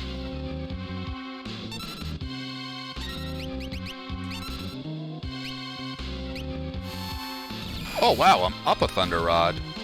Nice.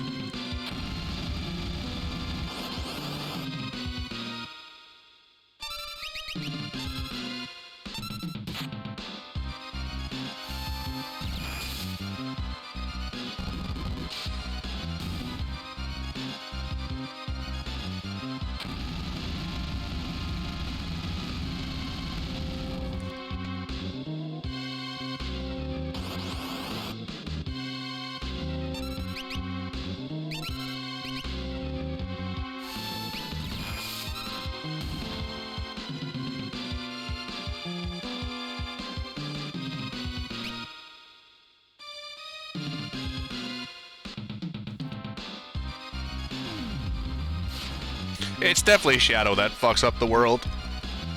Kefka started it, Shadow finished it.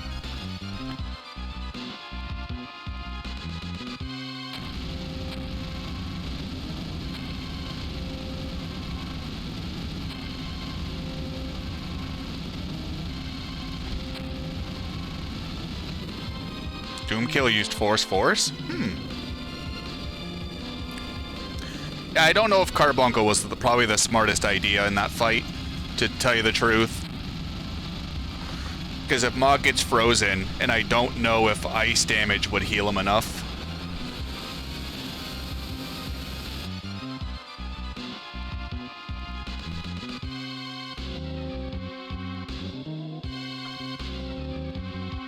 Something to reflect on for the next time.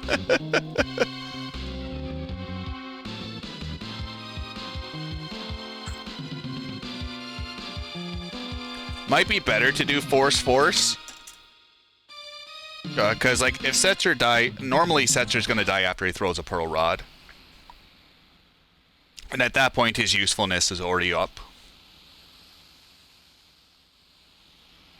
Or I can just have him cure Mog, and then have Mog throw 7 rods instead of 6.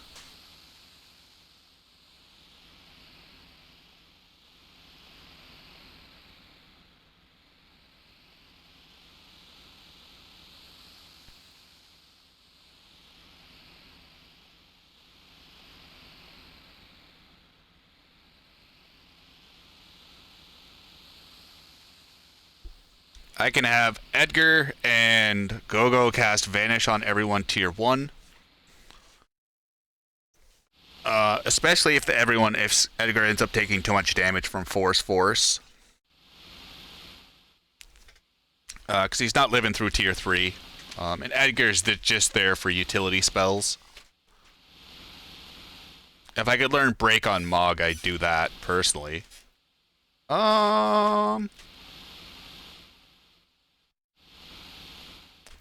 So here's a dumb idea. Give Sabin Siren. Give Mog Phantom. And leave Edgar out of the fight completely. And just hope for the Cobble Toss fucking Petrification on tier 1.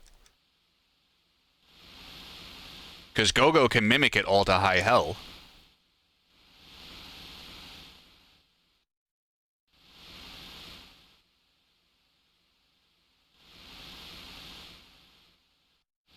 But if Gogo dies, then you're up shit's crick.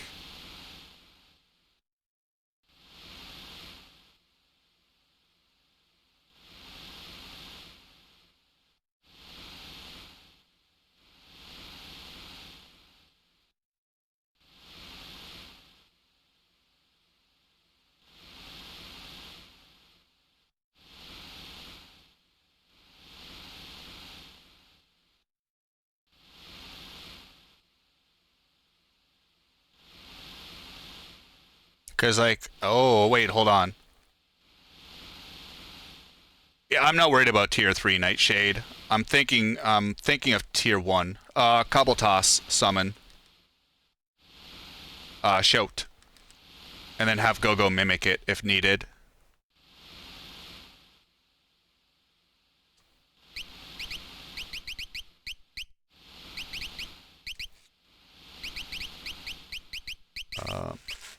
Ward and sprint.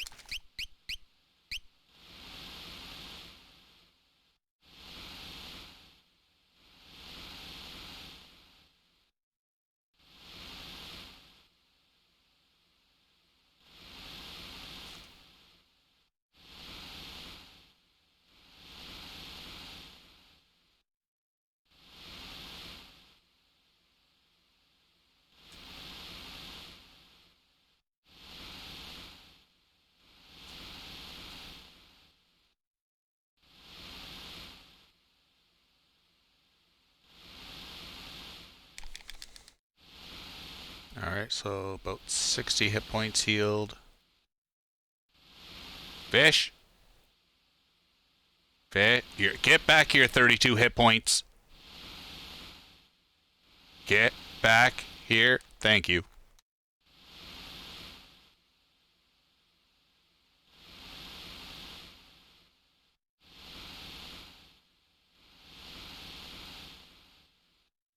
Oh, God. Like, the unmanipulated almost fucking Dream Beach.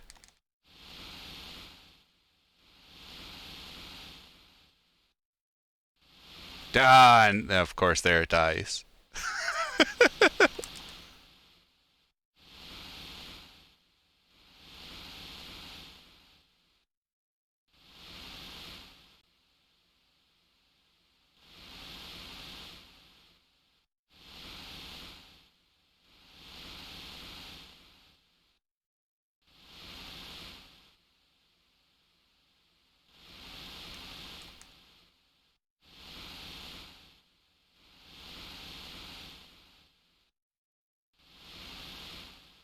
Ayo!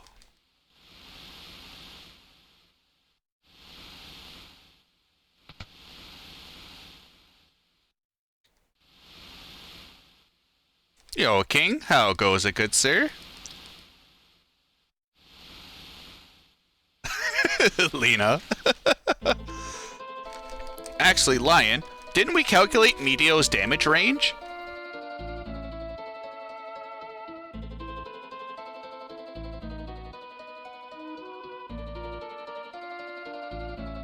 I wonder if Mog has enough base hit points to survive Meteo.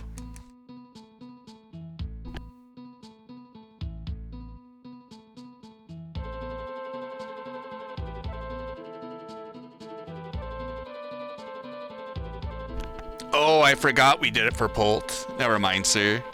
How'd your attempts turn out last night, King? I ended up passing out around like 11:30.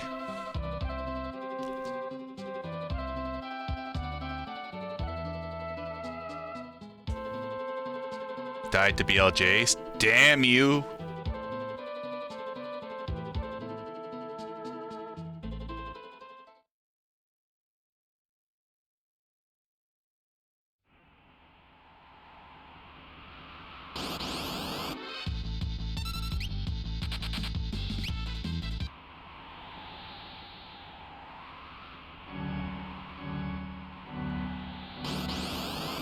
Yeah, I'd say that. 1590, 1588, some shit like that.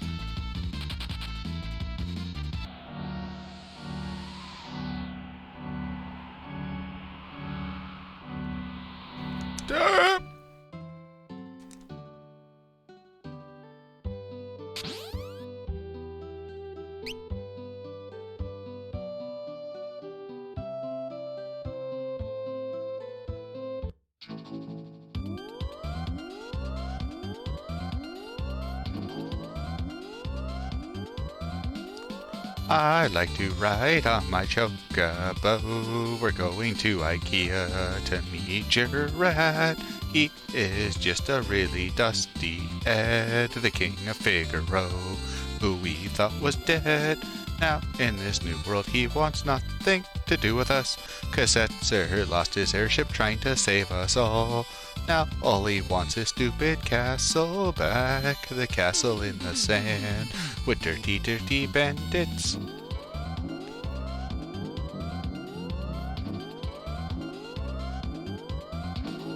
I like to ride my chocobo. We're here at Nokia. Let's do some shopping. Let's get some complimentary meatballs, because that's what they're known for, is getting half a meal.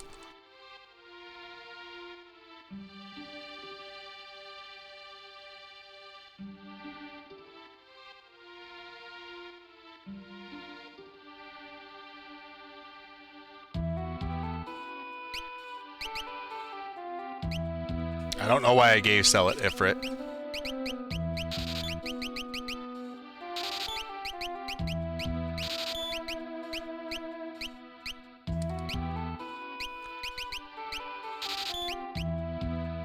Okay, I don't need the Bard's hat. Actually, no. I don't need the white cape.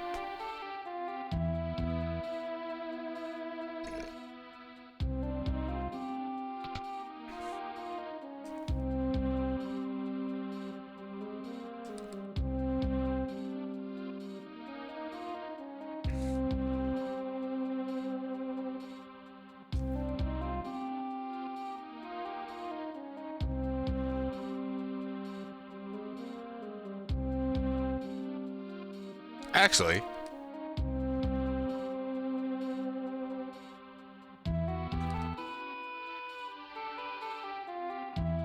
I wonder if I just used Phantom on Doom. I don't know, he seemed pretty magic heavy.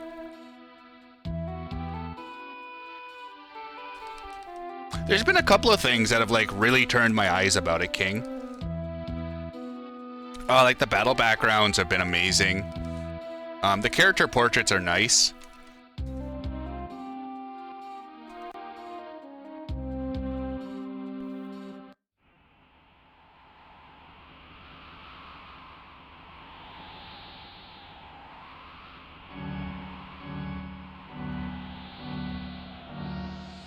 The tentacles fight is very freaky.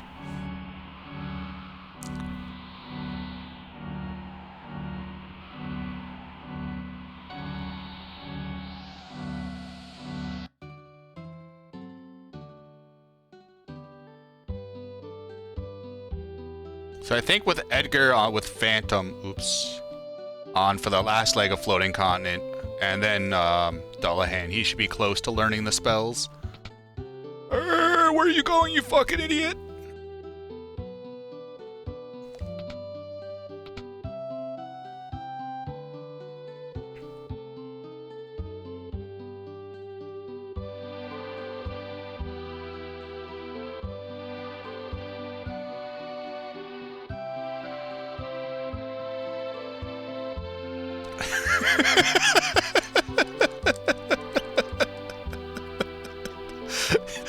I needed to kill a merchant.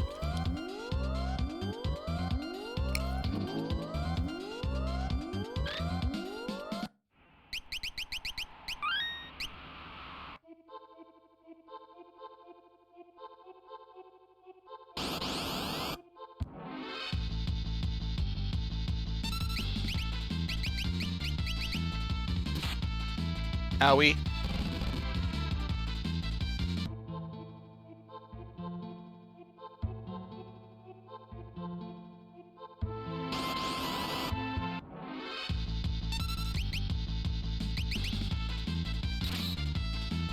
I wonder if I should have took that fight.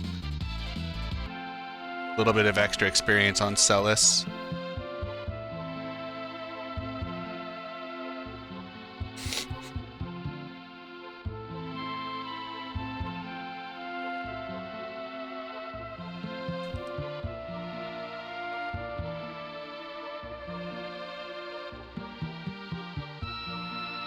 I'm pretty sure a holy water kills him. Uchiha used to grind him in the BS1A to get Celes to level 20.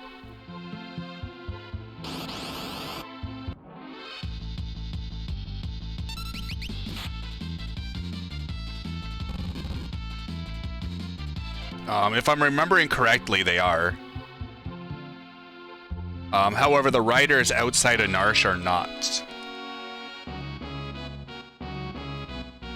Because Uchiha's BS1A route, I think it's in a fight with 3 of them. Because they need that extra level in magic because they use Modwin instead of Zone Seek.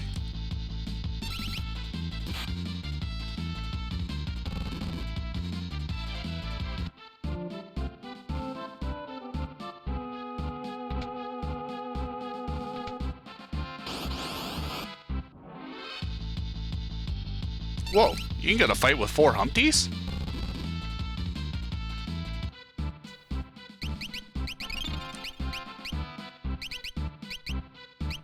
Answer, Hermes, and Hearing.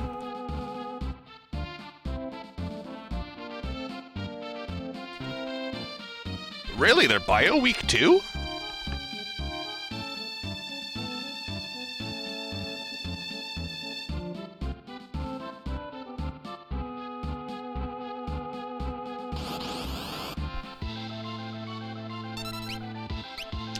Item.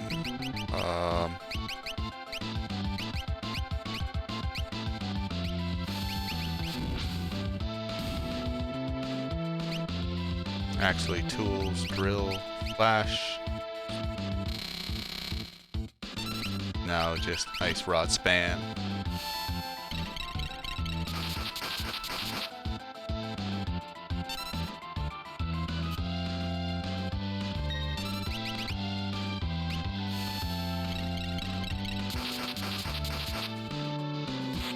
Ow.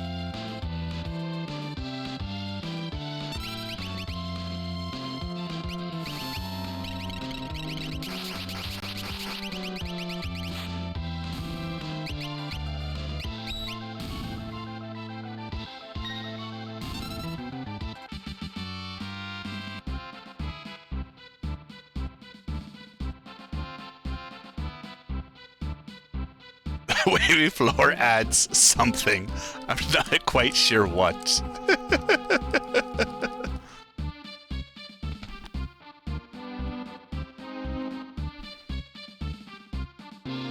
That fight went infinitely smoother than I honestly thought it was going to.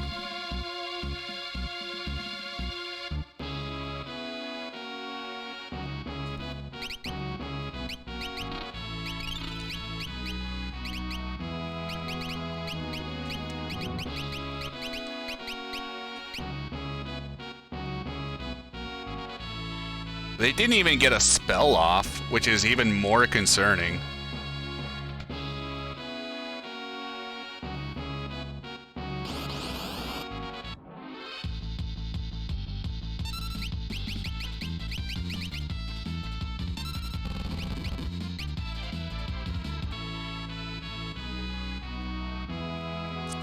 No, never beat that split. That's a fucking gold if a gold I've ever seen one.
I actually think probably getting the Genji helmet first, then this switch would be a good idea.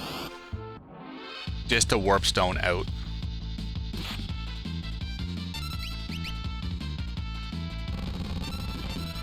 Yo, Cuddy.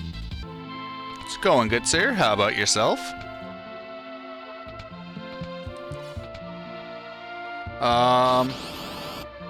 Honestly, Drelith, they've been pretty close to being the exact same in terms of a speed run. Like, I've done nothing but copy the SNES route up until this point. In terms of gameplay, I would definitely play this just for the better translation.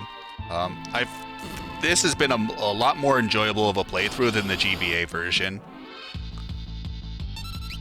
It definitely has its faults, but like background artwork is gorgeous, enemy sprites are very nice.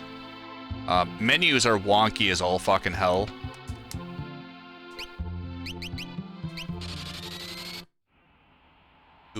But like diagonal walking's nice.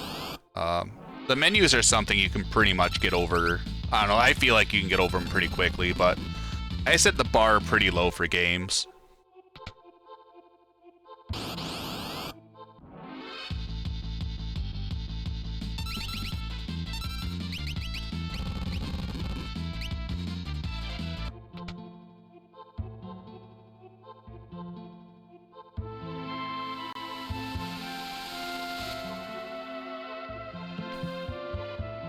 Oh, I haven't had a chicken wrap in forever.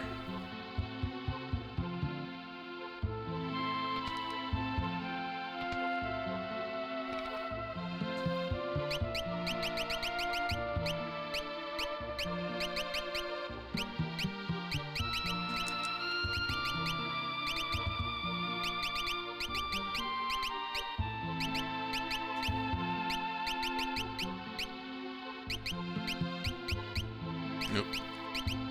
Might as well give you the man-eater.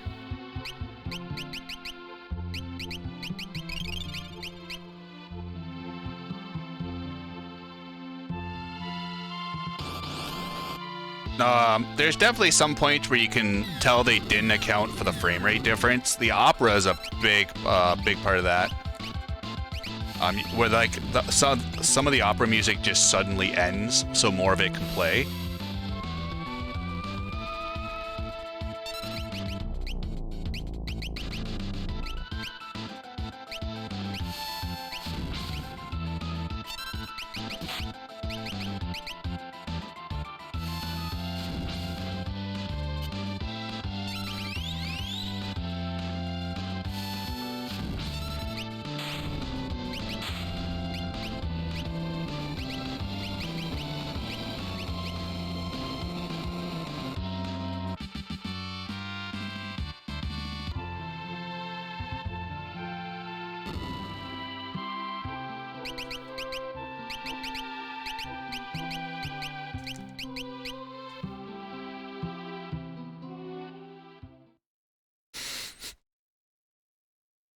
But like, there are obviously things they could have done a lot better. The character sprites is one of them. But like, I was really kind of dreading doing the Steam version. But like, it's actually not that bad. It's been a pretty fun playthrough. Like, obviously you don't have things like step routes, so it's kind of interesting, especially after knowing where all your encounters are going to be for so long. It's kind of nice just rolling the dice with one seed and seeing how it treats you. Then again, also, I'm not running against my own time, so I'm pretty sure like not having a step route would definitely bite you in the ass if you continue to do runs.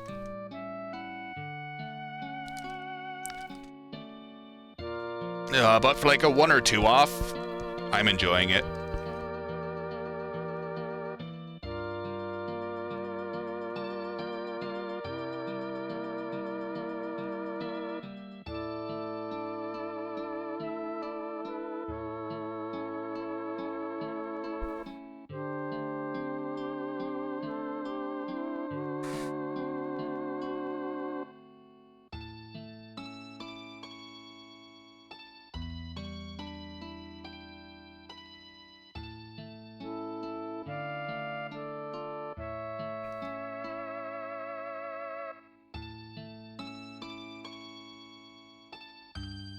It could just be more of a literal translation, Nightshade.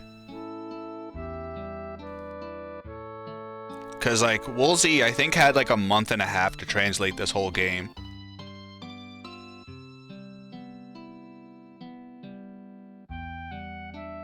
Or like when you bring in an actual translation team, they're like, even having 4 or 5 people working on that. Yeah, the opera happened about 2 hours ago.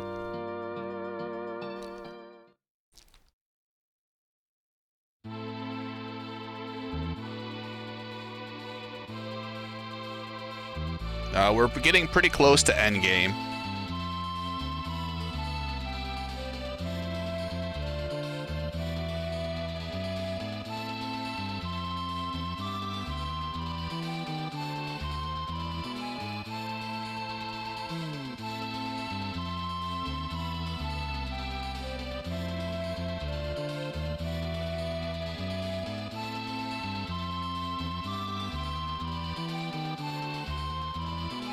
How they could have surfaced from underwater.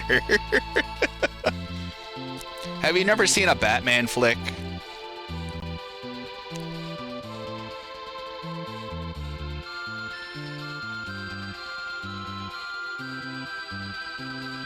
It's a submarine, clearly.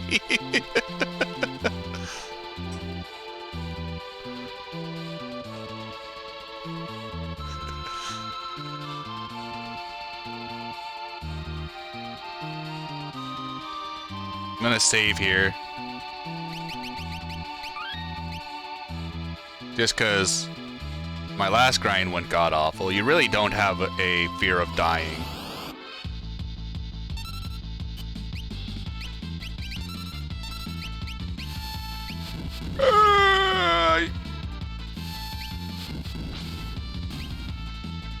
Alright.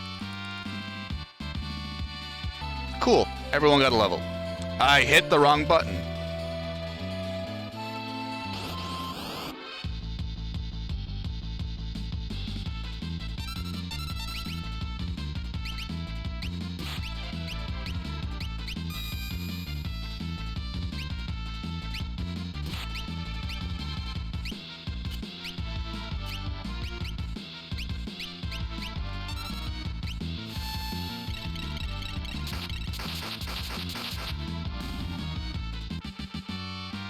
Oh, Ed, you're killing me, boy.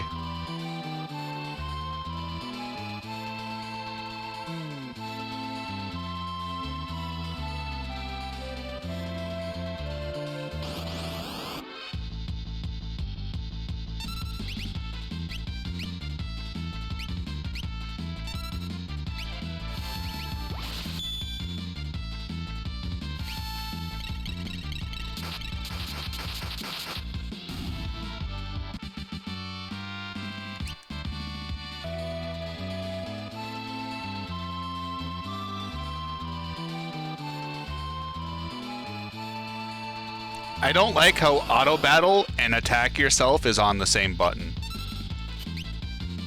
Like, it's square to switch from attacking the enemy to attacking your party, and it's also square for auto battle.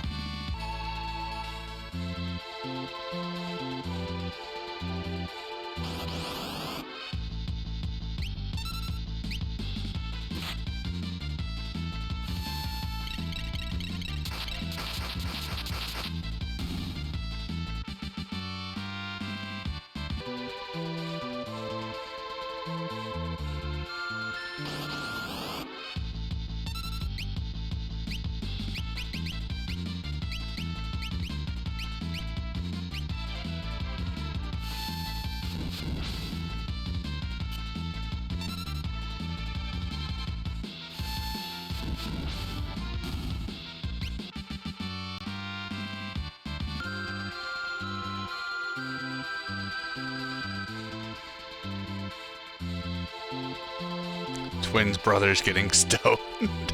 I can't kill him.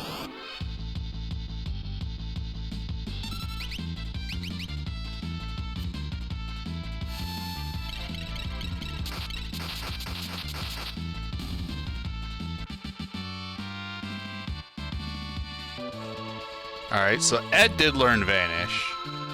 So at least with those two fuck-ups, there's one little small bonus.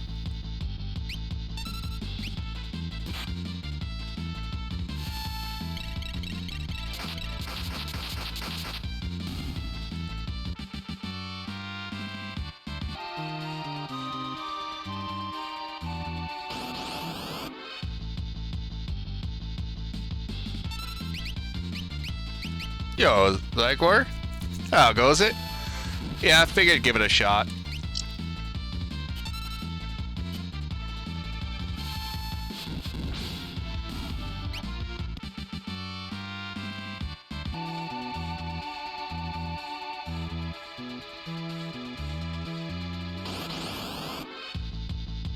Alright, I guess we're in the Mantidea section.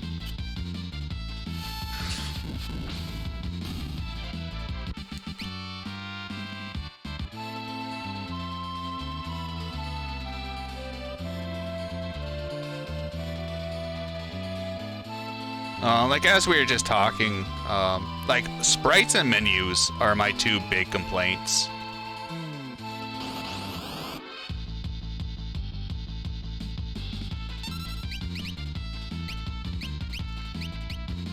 Besides that, like, it's been a pretty fun playthrough. The background, like, the battle backgrounds have been absolutely gorgeous. Wait, what?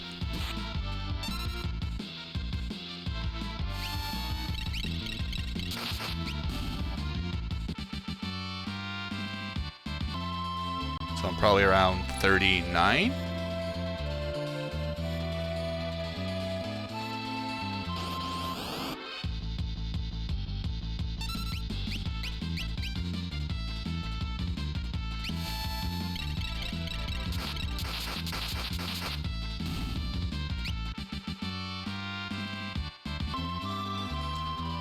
party.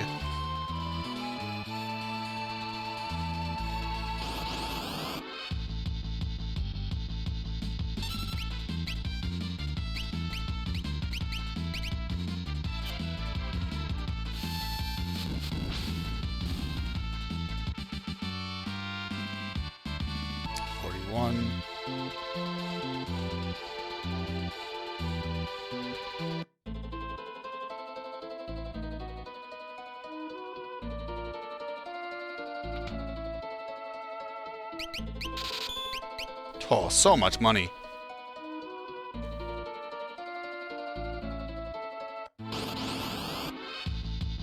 Almost like that was planned.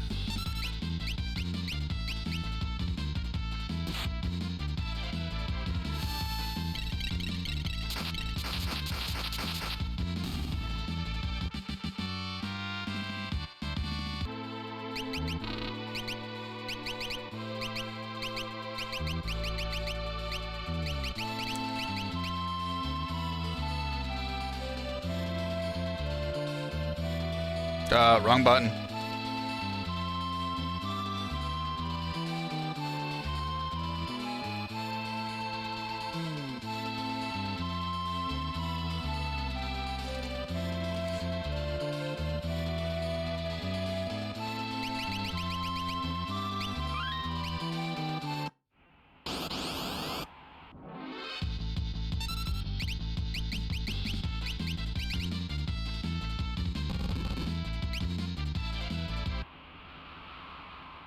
It's not that bad, Madam Reshi. I've been enjoying myself.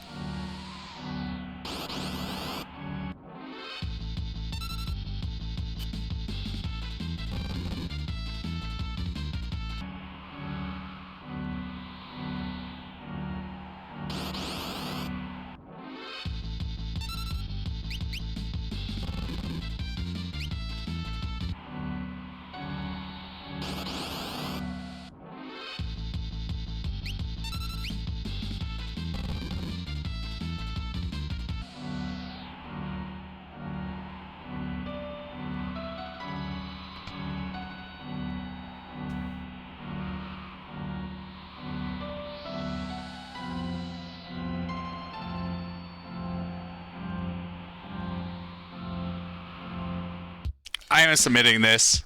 I'm gonna force Maelstrom and Ceres' hand. The frame rate issue I found more on Chocobos and the airship. Besides that, besides those two instances, everything's been pretty solid.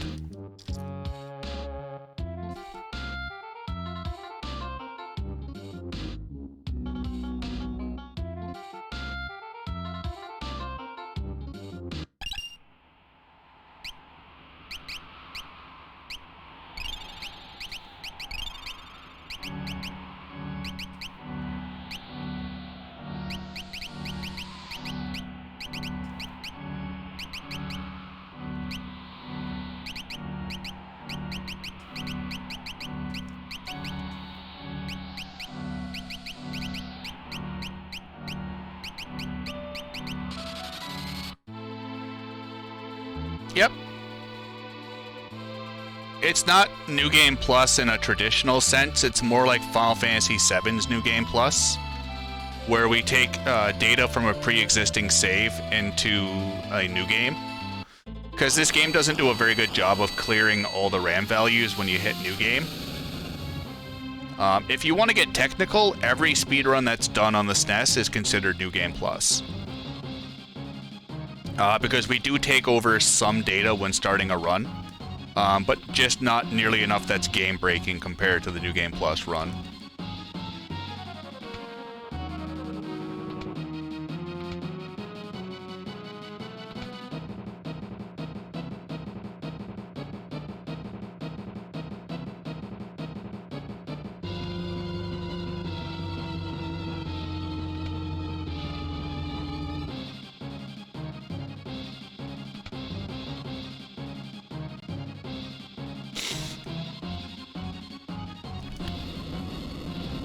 Let's do any percent 52 death next year.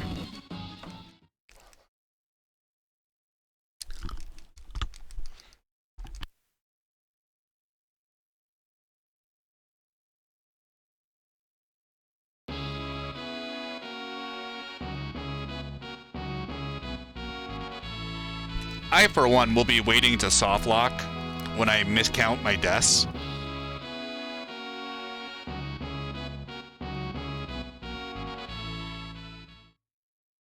So what happens is if you change your window colors basically create a pointer path to the memory. And so with like a certain window combination and then dying 52 times, you're basically doing your own arbitrary code execution. And what's used in the speedrun is we create a pointer that goes to the end credits. So after the 52 death, you hold LR start and select on SNES, and you warp yourself to the end credits. You can also do some really, really neat stuff with the 52 death warp, as in you can create a timer to go to the end credits. So New Game plus any percent's about 8 seconds. You hit New Game, Terra, Vix, and Wedge form together, and you warp to the credits. Like the 52 death run itself is very boring, but the things you can do with the 52 death glitch is endless. You can also use it to make yourself just flush with cash. So you can perform the 52 death glitch casually, give yourself 9 million GP and an airship, and just go play the game however you want after that. As long as you know where things are in the game's data structure, you can access it and just make the world your oyster.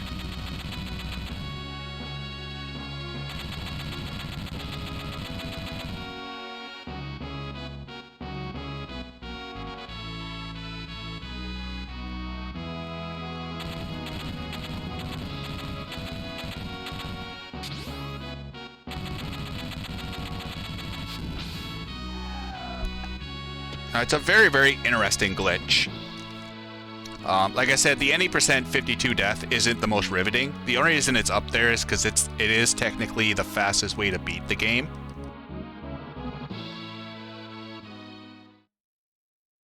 But like everything else you can do with it is very, very interesting in my opinion. Then again, I love the glitches you can do in this game.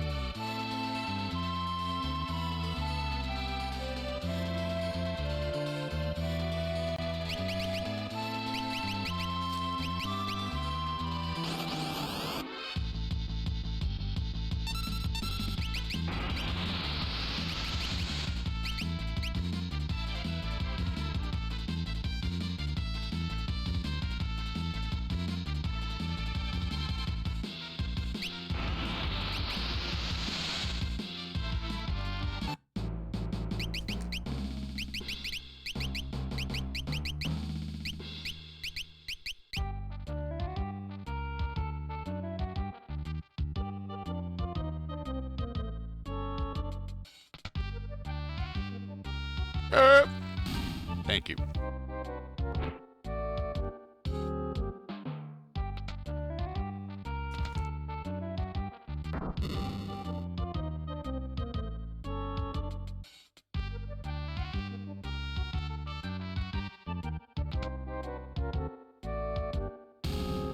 That was a little too risky on my part there.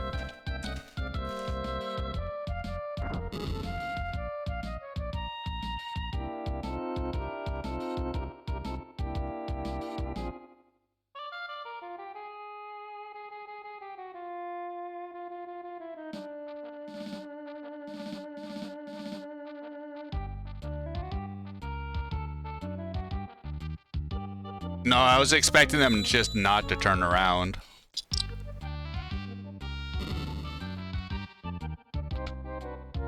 Playing this area super safe. I don't know how these rocks work in this version.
Oh, wait, hold on. There we go. Alright, so let's see here. Underblade. Arsame. Magical Brush. Meringue. Circlet, no. Crystal Helm. Hail. White Cape I need. Flash I need. Thief Bracer I can sell. Princess Ring. Hyperist. Sapphire's Cape. Memento Hermes Sandals I'll keep. Alright, that looks like pretty much everything.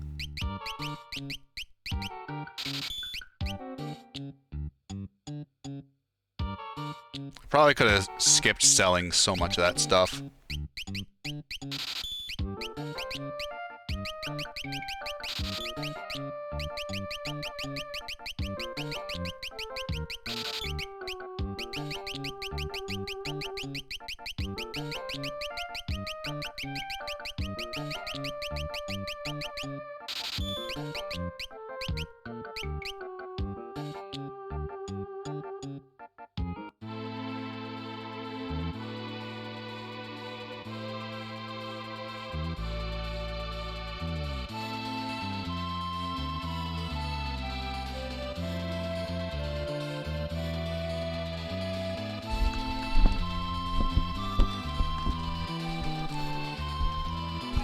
Oh, I probably should have saved.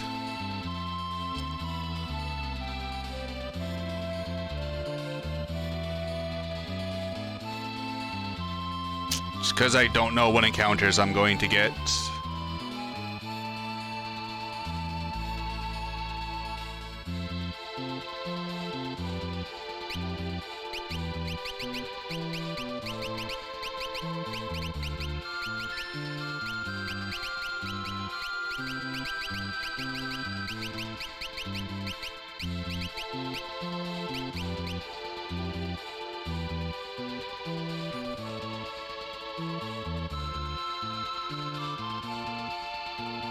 I meant to do it after Thamasa, that's why I didn't equip during Zone Eater. So I'll equip Sabin, and then I'll go to Celes.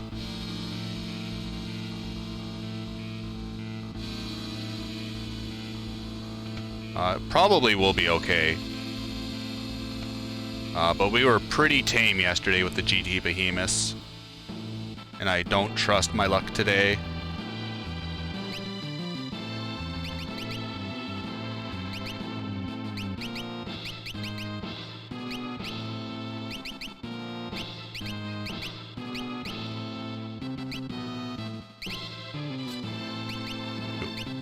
You get Magus. You will get Mithril. Sprint. You will get Earring and Hero.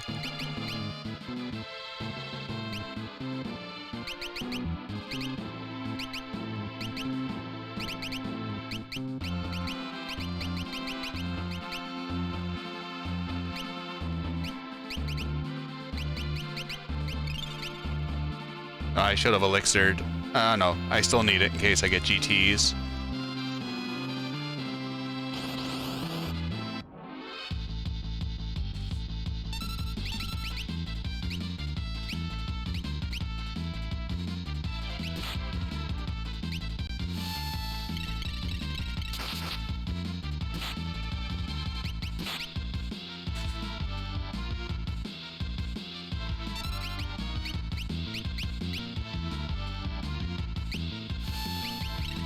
Oh, I didn't sell the gravity rod. Dang it.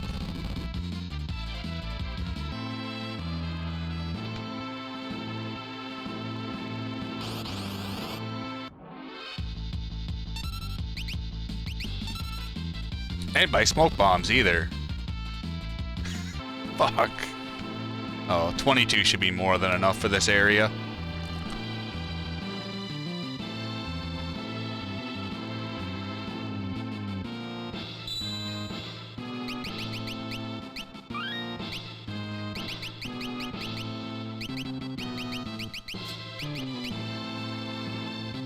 Gravity Rod works on magic.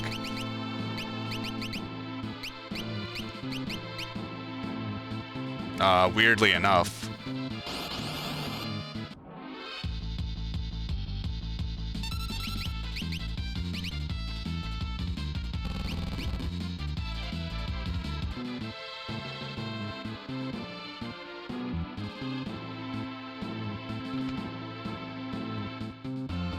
I got Bum Rush. Yep. Alright, I didn't forget anything else. There's usually something I forgot. It's fucking Bum Rush for some reason.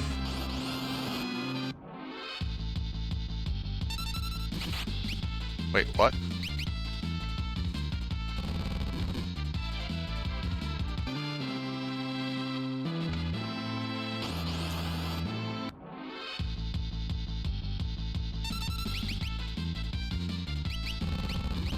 I also gotta give Go-Go abilities. I'm gonna do that at the next menu.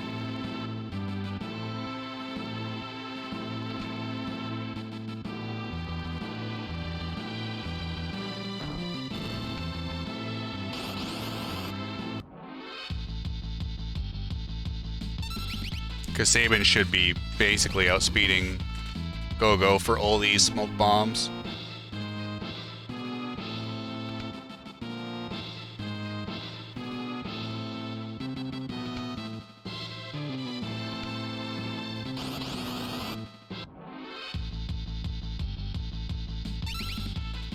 Unless Sabin dies.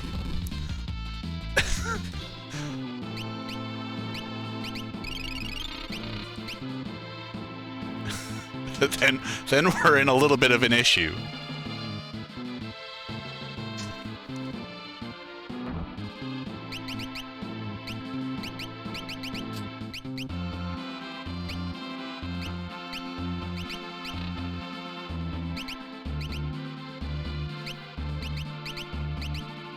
There we go. Blitz. Magic. Item.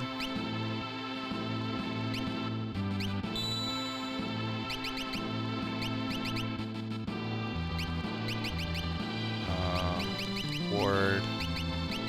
And Force. You get White Dress to Minerva. Ribbon.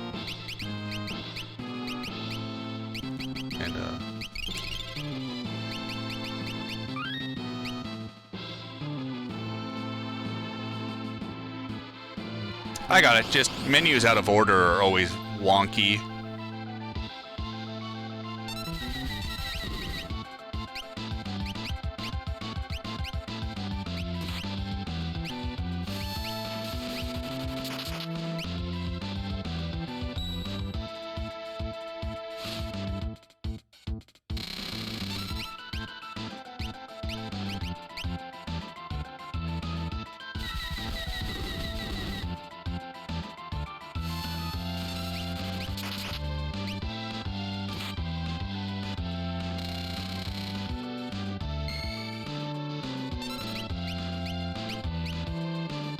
Of course, Edgar lives through this fight now.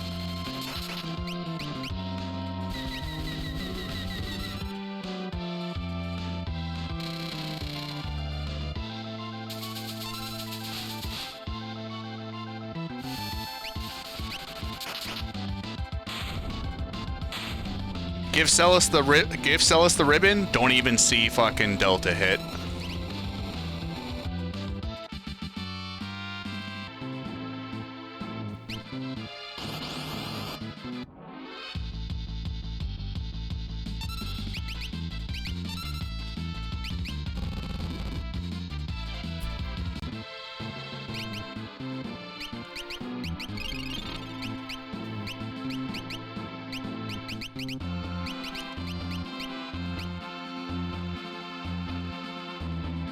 It's like they knew.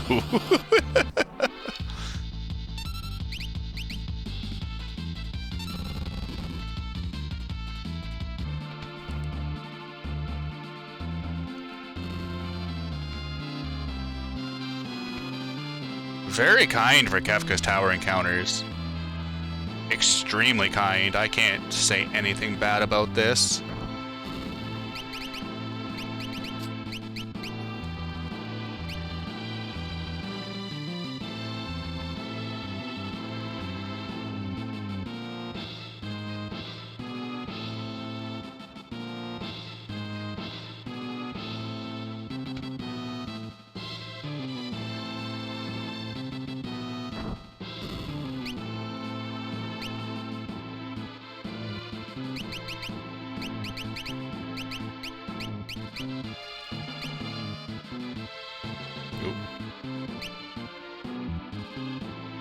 I've gotten one so far.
Yo, dude, Shane Zell, how goes it?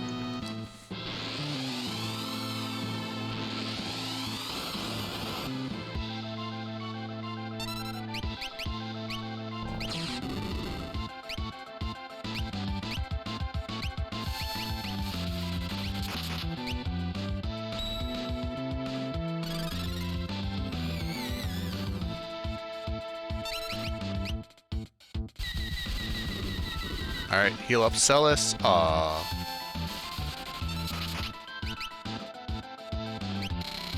guess we just auto battle now?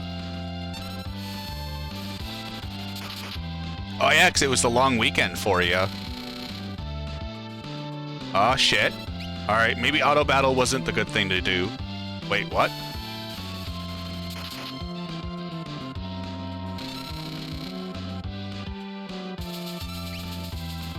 Alright, I gotta slow down with the auto battle.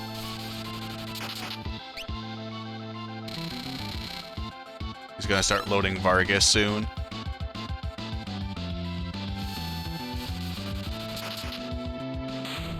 Hey!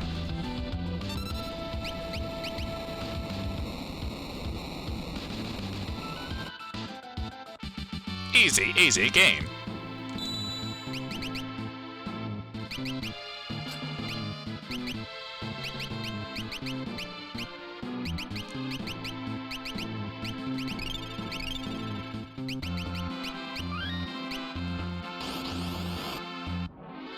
He goes through, Dadaluma's next, I believe, after Ultros. And throwing you can't dodge. And it also ignores defense. 50 plus dogs for 4 days straight? Damn. Yeah, that is quite a bit of a trip, sir.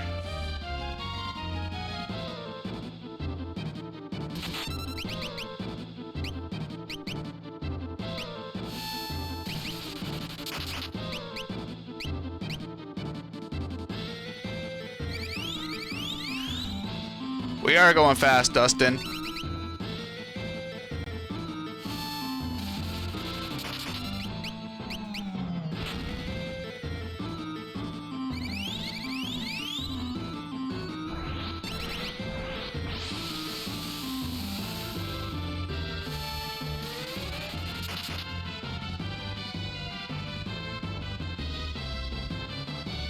Oh, thank God we blocked that.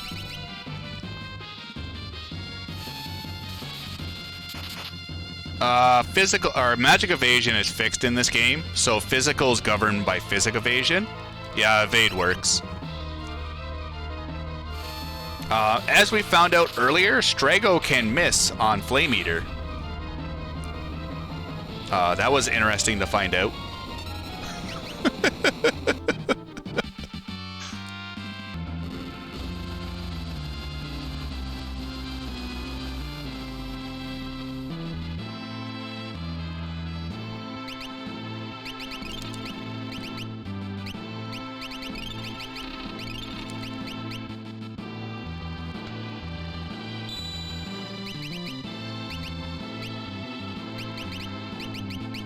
Actually, give you Mithril. Yeah, everything is the same. Boss scripts are all the same.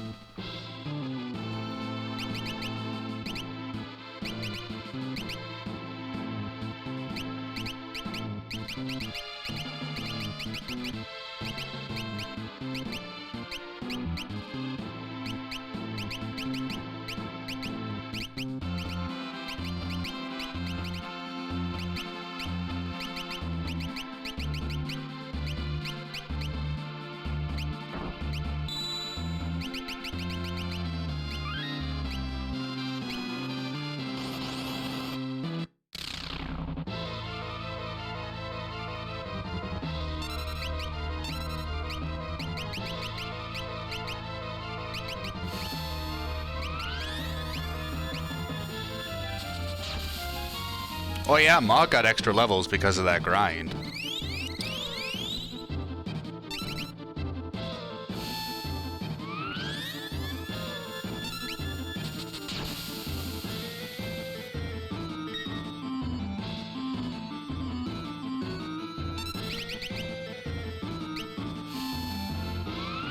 We get to say holy in this version.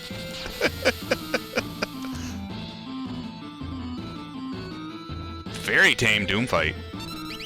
I think he's ATB counter-cancelled.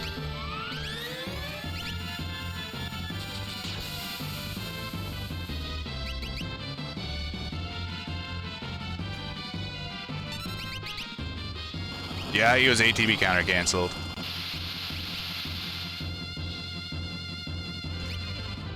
It's okay though, we got wind.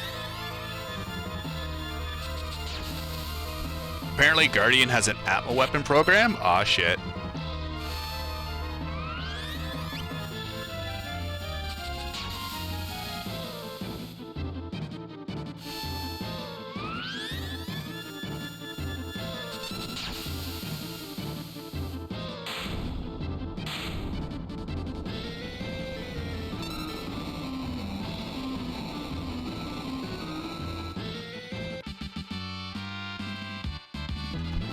Yeah, the text is pretty dang fast in this version.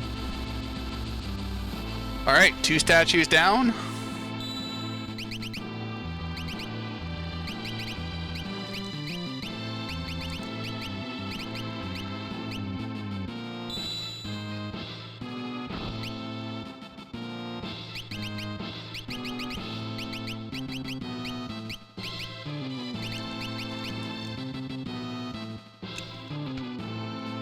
You can, just use Reverse Joker Doom.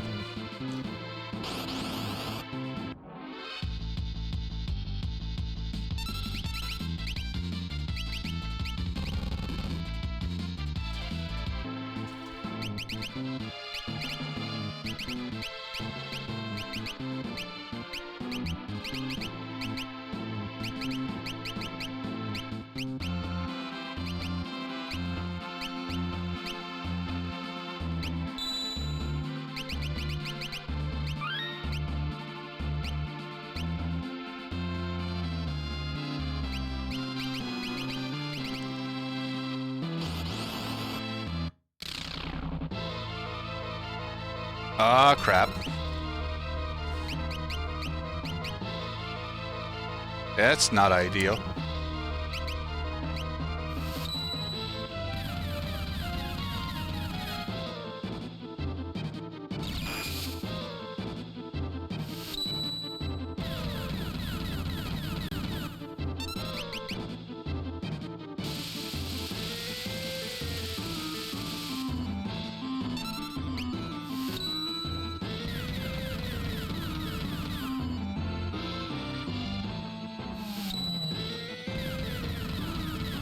And it's not random. It depends on where you put them in the party.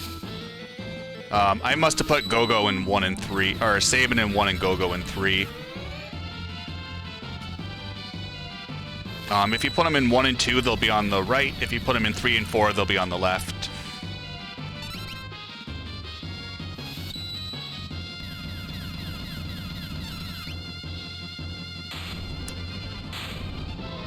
Easy, easy match.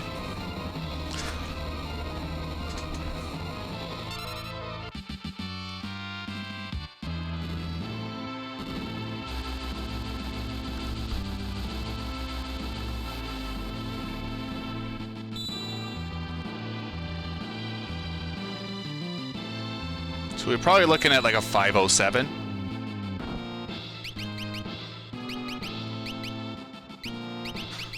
Red cap.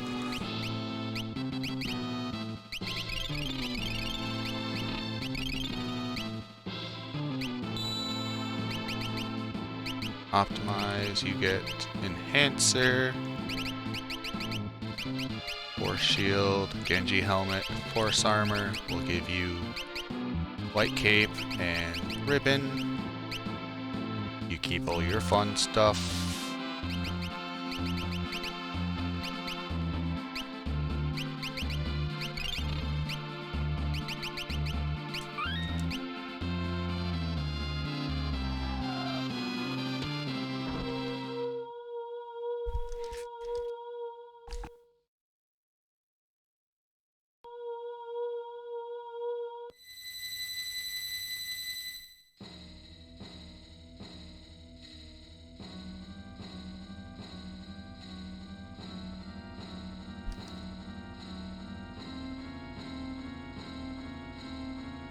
People leave.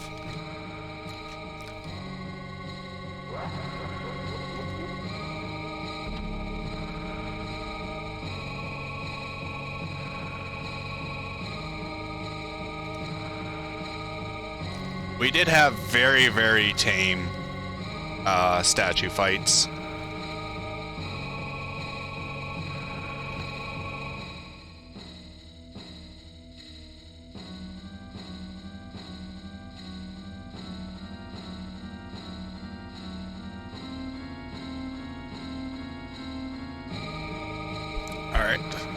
Edgar knows Vanish. Oh yeah. Just get lucky, the game is free, as Lynn always says.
Oh, I'm just thinking for all characters and espers how much it's gonna suck to put like all 12 people into a command list.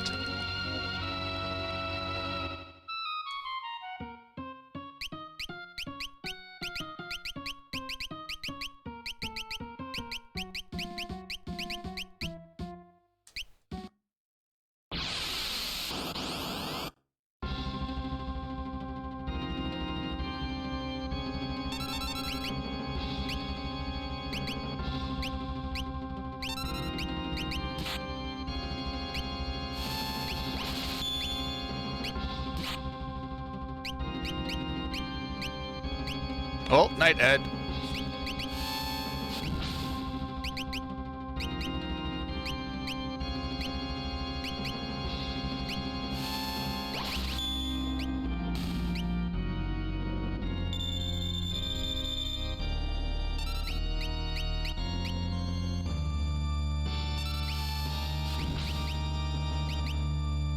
Shit, what's it called? What's it called? Vanish, there we go.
Yeah, you gotta go into the Dragon's Den for Diablos.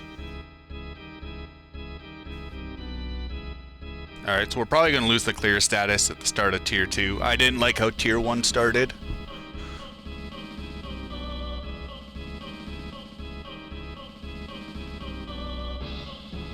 I was especially worried if someone got counter crit.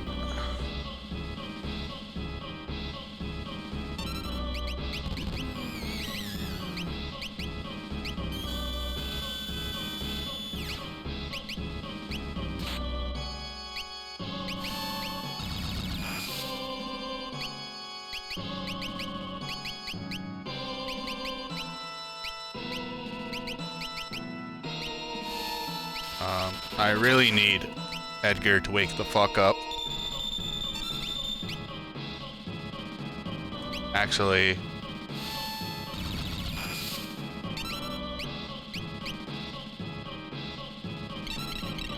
yeah, I was afraid that was gonna happen. So, let's see here.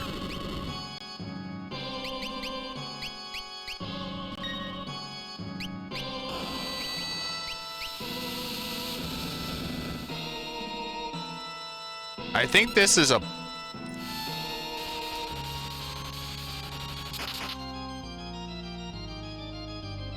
what?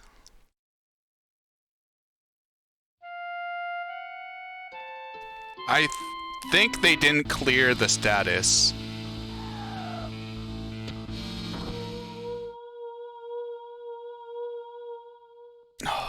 I got Doom Tusked.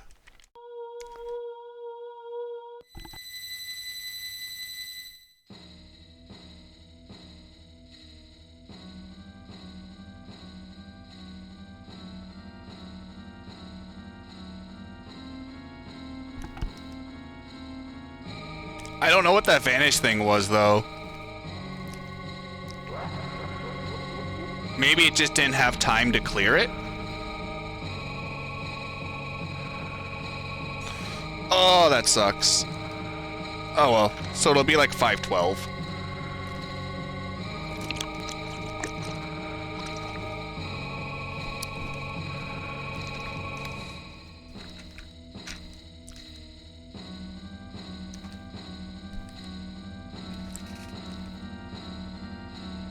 Edgar got gunned down hard there. There's really nothing you can do about it, especially with Celes getting Doom Tusked. Could probably throw a ribbon on her.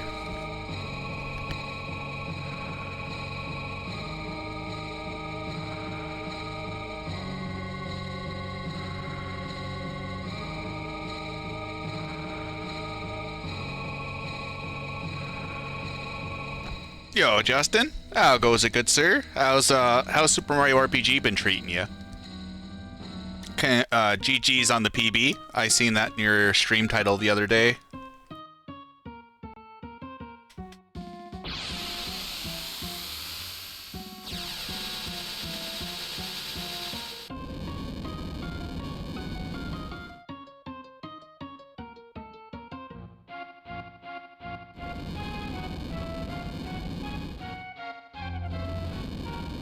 first pass to Axims anyways. Hey, that's all that matters.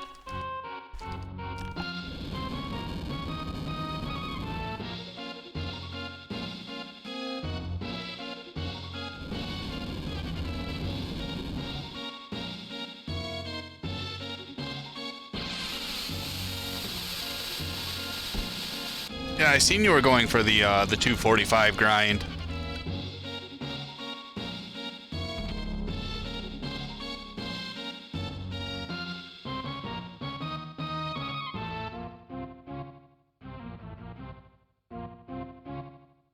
And the game would be dead.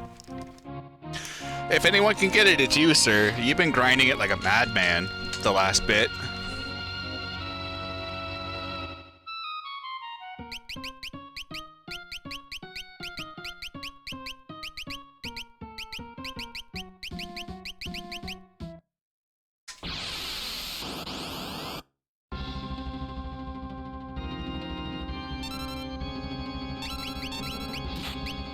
Oh, can we stop killing Ed right off the bat, please?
He knows break.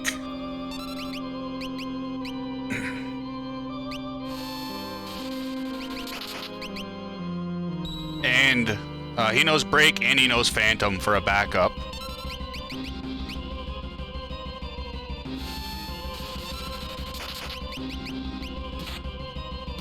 Yo, Jerry, how goes it, good sir?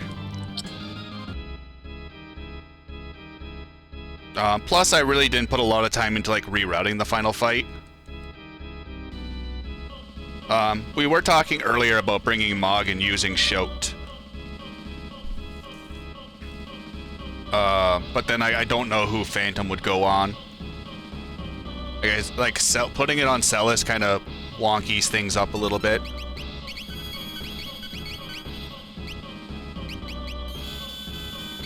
Alright, so Ed's dead. Oh no, Ed lived. Nope, Ed's dead. So where is Silence? On Magic. Phoenix down.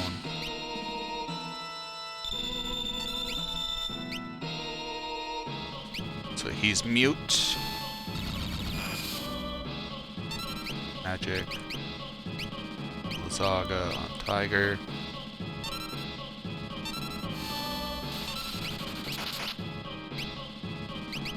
I can't actually use that third rod.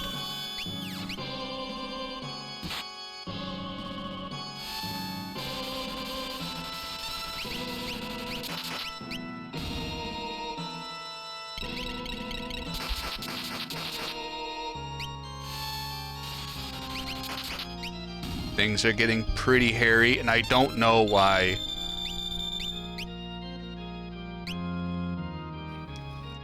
Edgar is still vanished.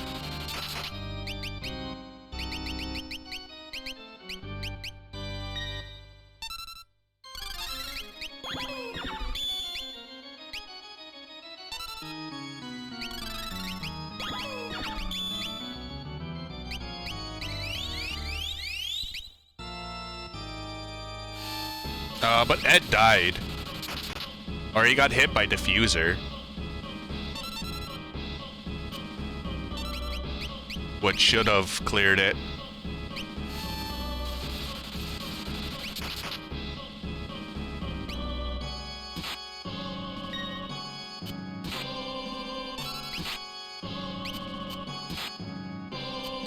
Whoa.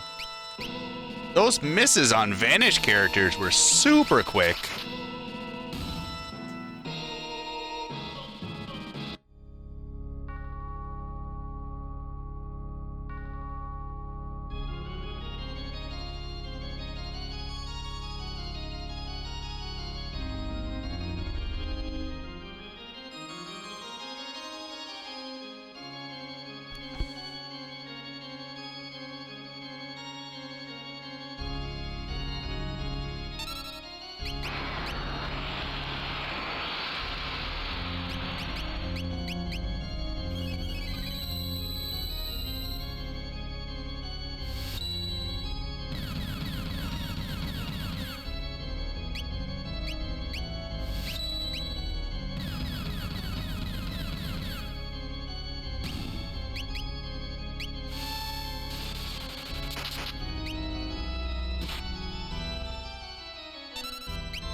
Oh, shit. No, don't throw that. Oh, that's slow down.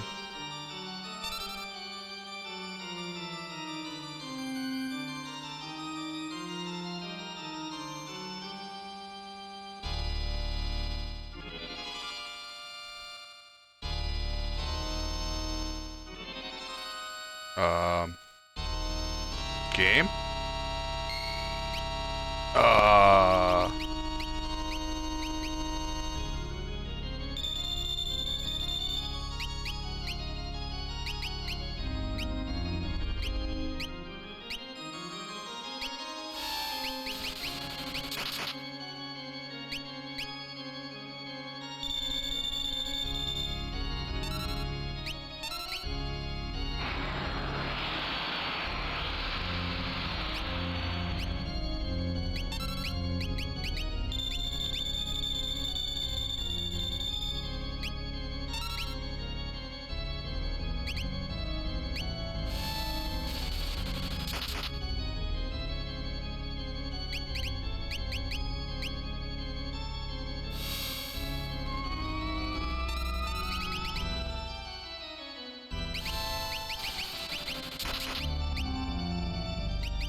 Ooh.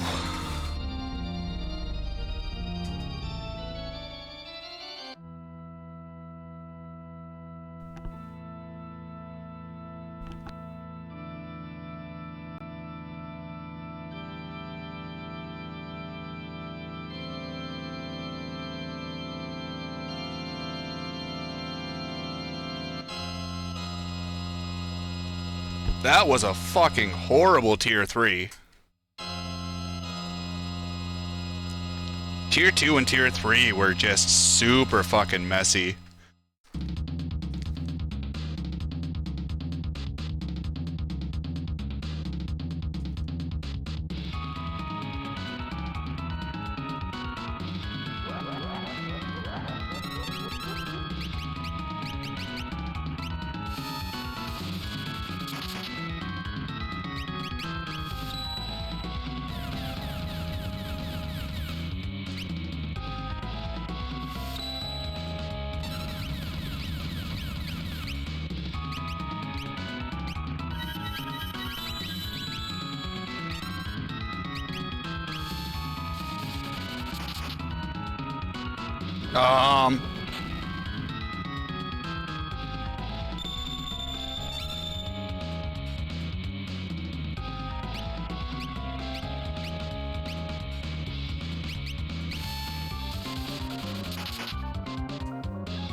Alright, looks like you're throwing the Thunder Shield.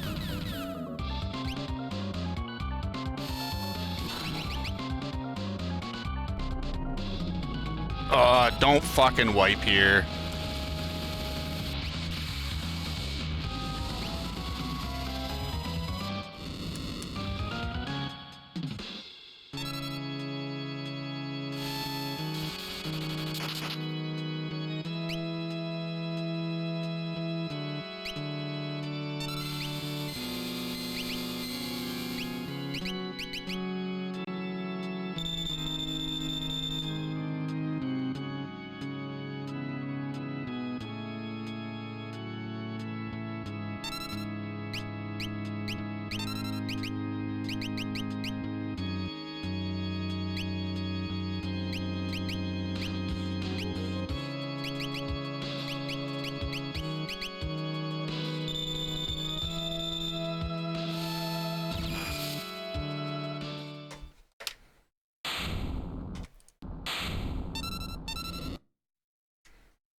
Oh god, that was fucking horrible.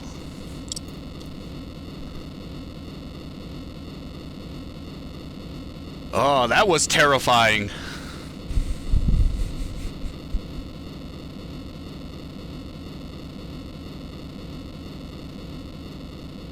That was very terrifying.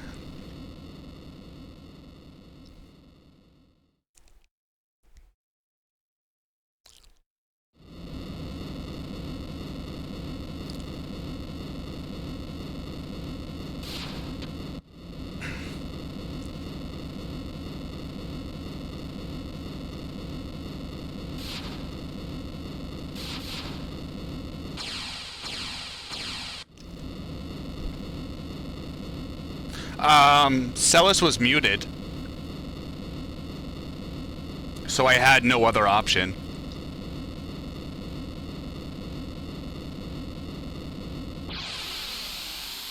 Trine does mute.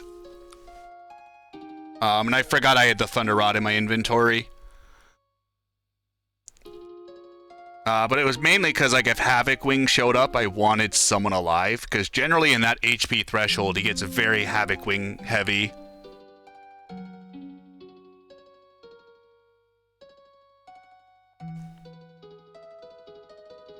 I was mainly scared for Havoc Wing than anything else. Because normally a physical attack happens shortly after.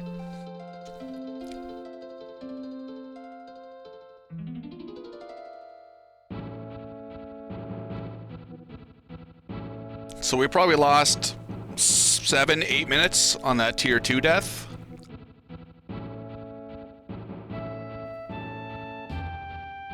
Yeah, Havoc Wing is just, it deals like 4,000 damage.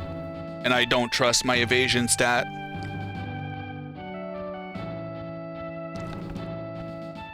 I didn't know if I would have had enough time to get Remedy. I know now I would have had enough time, but like Edgar's lull in his ATB right there, I didn't know if I was going to get another turn off before Goner. So I wanted Celes at full hit points, because Goner does split damage. So Edgar alive does two things. One, the game's not over if you get Havoc Wing. And two, it'll cut Goner's damage in half, so Celes will live with the elixir. So if that Thunder Rod would have went off late, at least Celes would have lived through Goner. Any route differences? We grabbed the Genji helmet and Genji armor. That's it, Quina. Besides this, I just copy and pasted any percent glitchless for SNES into this. And made it work.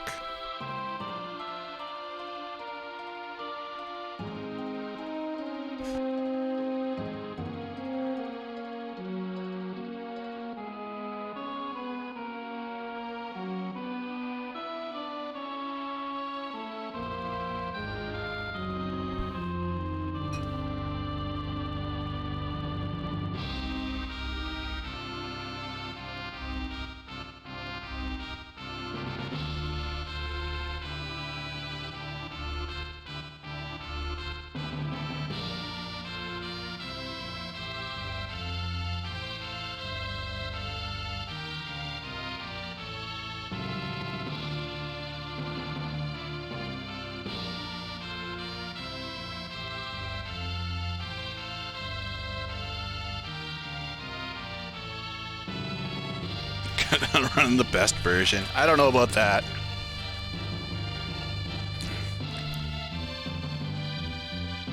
I won't call it the best, but it's a good... something nice to mess around with. Already done. Already beat the game. Save the world.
I think sub 5 in this is pretty possible.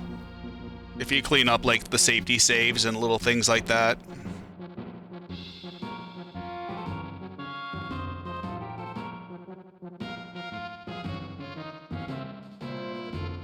Just hope for a good grind fight and good Kefka's Tower.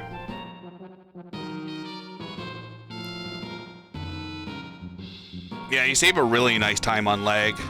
Like, fishing, Celes grind, and Kefka's Tower are by far the three biggest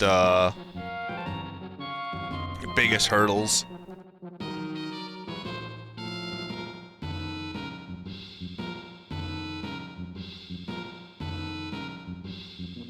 That tier 2 death, I don't think there was anything I could have done.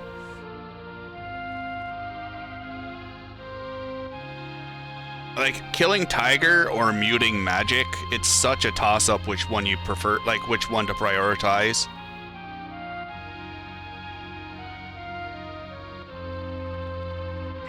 Because you got Doom Tusk versus really any spells plus Reflect. Oh yeah. There's no difference, it's just... I was surprised how much Ice 3 did to the full party.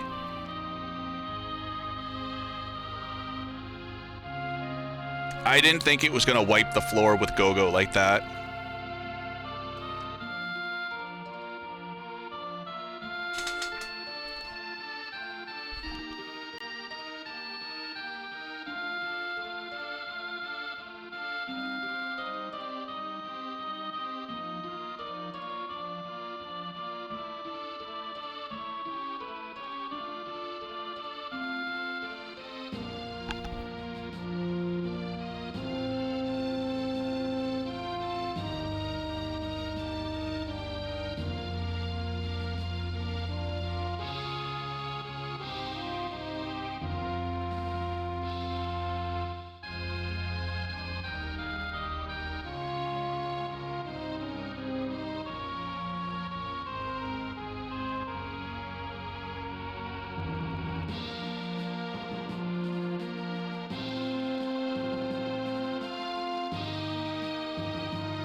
Yeah, Celes can... There's a good slash bad thing about pumping Celes up. Good thing is because she destroys absolutely everything. The bad thing is she can also destroy your party.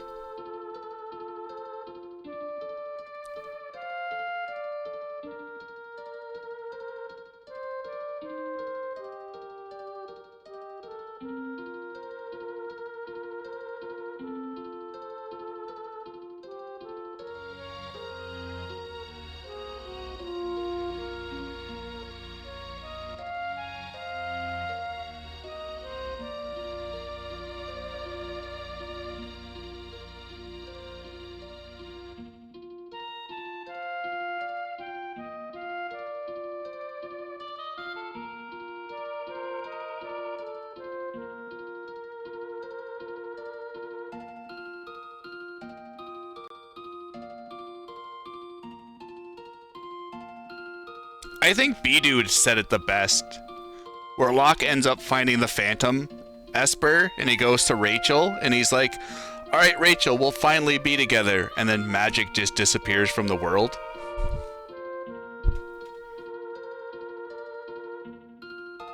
Yo, Rivers?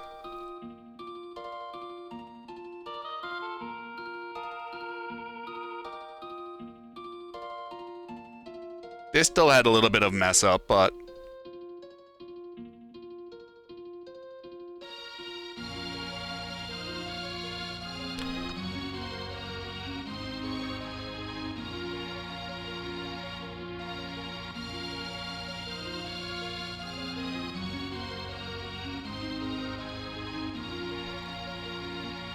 Nope. Tomorrow's all characters and espers.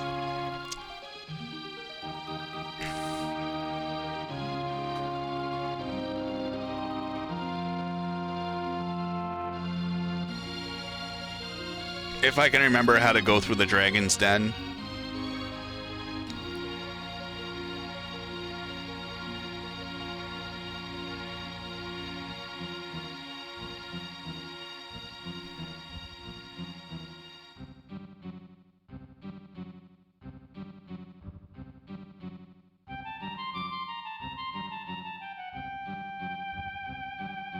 I saved my GBA notes. Whether I'm going to be able to understand them is a different story.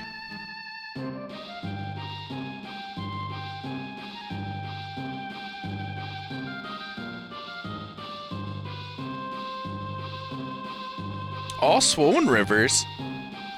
It's only because of people like you putting pressure on me. I gotta shell out a good run. There is no chainsaw.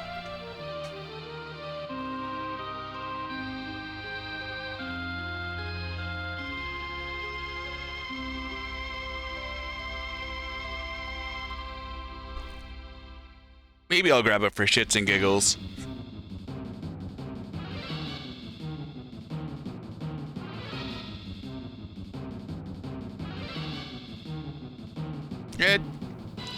But it gets everything mode. Are we also getting all rages, all dances, all lures?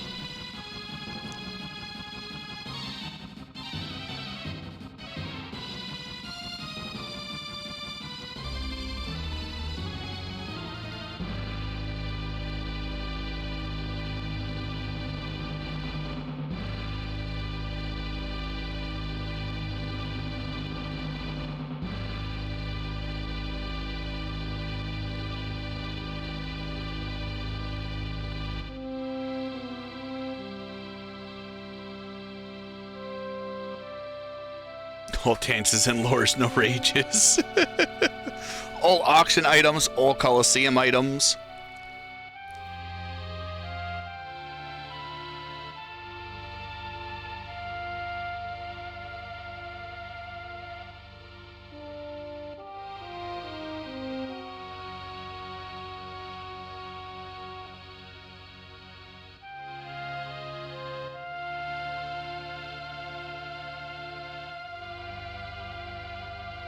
An entire inventory of mithril knives.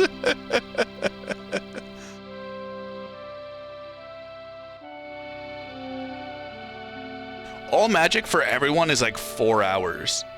So it's faster to go through the Dragon's Den than it is to have every character learn magic.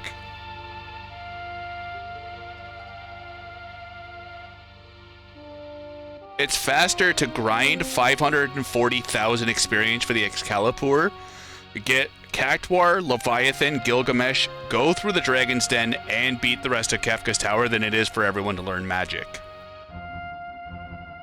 It takes roughly 4.5 hours for everyone to learn every spell. All the extra content takes a little over 2 hours to complete.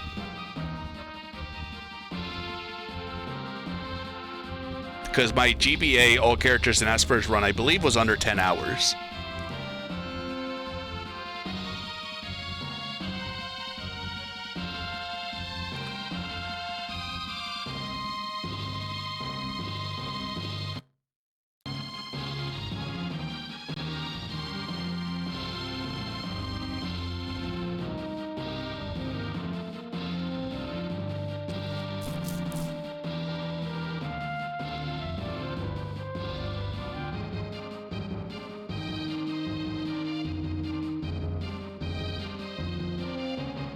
So like it just goes to show you how long it takes.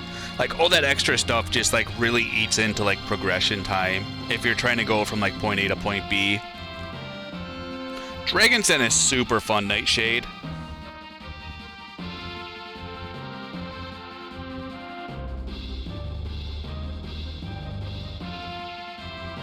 Some of the dragons can be cheesed out. A lot of them have like their own perks. Holy Dragon will heal himself after he takes damage. The the fire dragon, you have to wait for his quote-unquote energy to cool out, which means you just gotta sit there and take hits. Ice and storm dragon I don't think is anything special. You get extra stuff, but like it's just beefed up version of basically everything else you can buy. So Celes' weapon, to save the queen, has the exact same stats as the enhancer, but it does boost extra stats. I think it boosts strength, vigor, and speed as well. But like it'll still boost your magic by 7, still has a little higher attack power, and evasion bonus is still the same. So like enhancers are still pretty much the best swords to get for your magic users.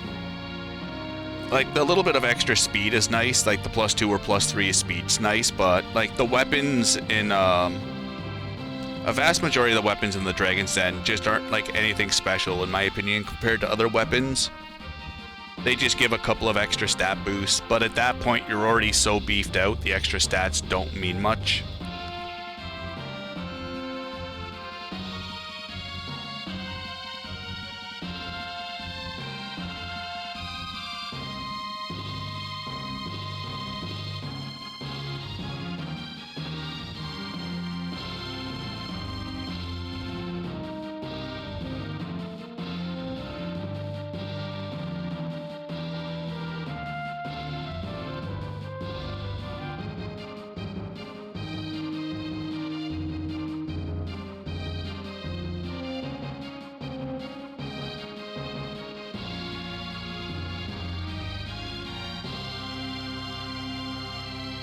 I don't know, like I haven't gone through the Dragon's Den casually since the GBA got released. I know for like a speed run, like all the weapons we got were from bosses, and like all the chests I basically ignored. I think I grabbed like an extra ribbon, and that was really about it. Just nothing really offered much of a bonus. And because you're stuck grinding for 54 fights in the Miranda Desert, like you can learn a lot of good spells in the speedrun very quick. Like for the GBA, I had Sabin learn quick, and then I had Celes learn quick in Ultima, and just basically just quick spammed everything, just because I need that money to get the Gilgamesh Esper.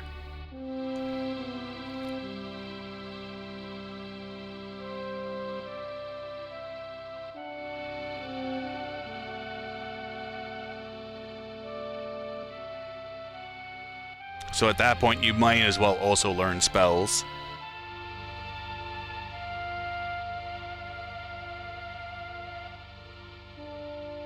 But I remember like GT Behemoths being like a super common spawn in the Dragon's Den.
Oh yeah, you never know until you cross that road, Nightshade. And then you just keep following down the tunnel.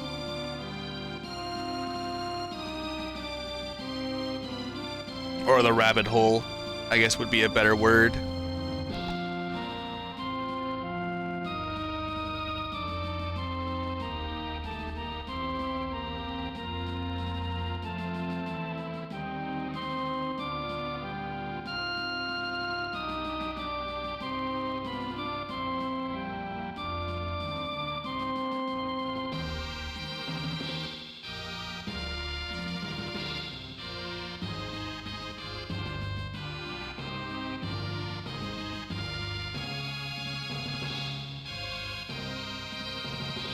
Oh yeah, anything that tickles your fancy. The 7's no slot kind of looks interesting. I'm just not a big fan of like the death blow spam. But I remember Diesel talking about them switching to Yuffie. It would be slightly less damage, but Yuffie has higher accuracy. So I know that was something some people were playing around with for the no slots route.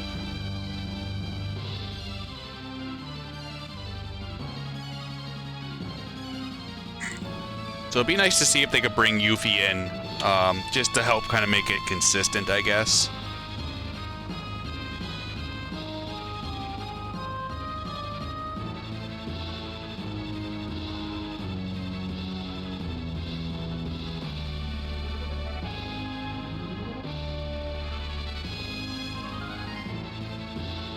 Yeah.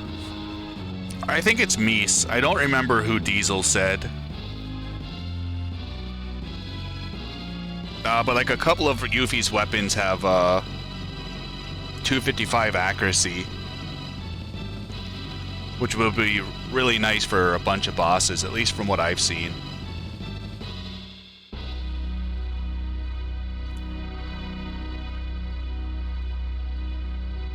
Should I call it Yuffie Rivers? I don't know why you're making fun of me.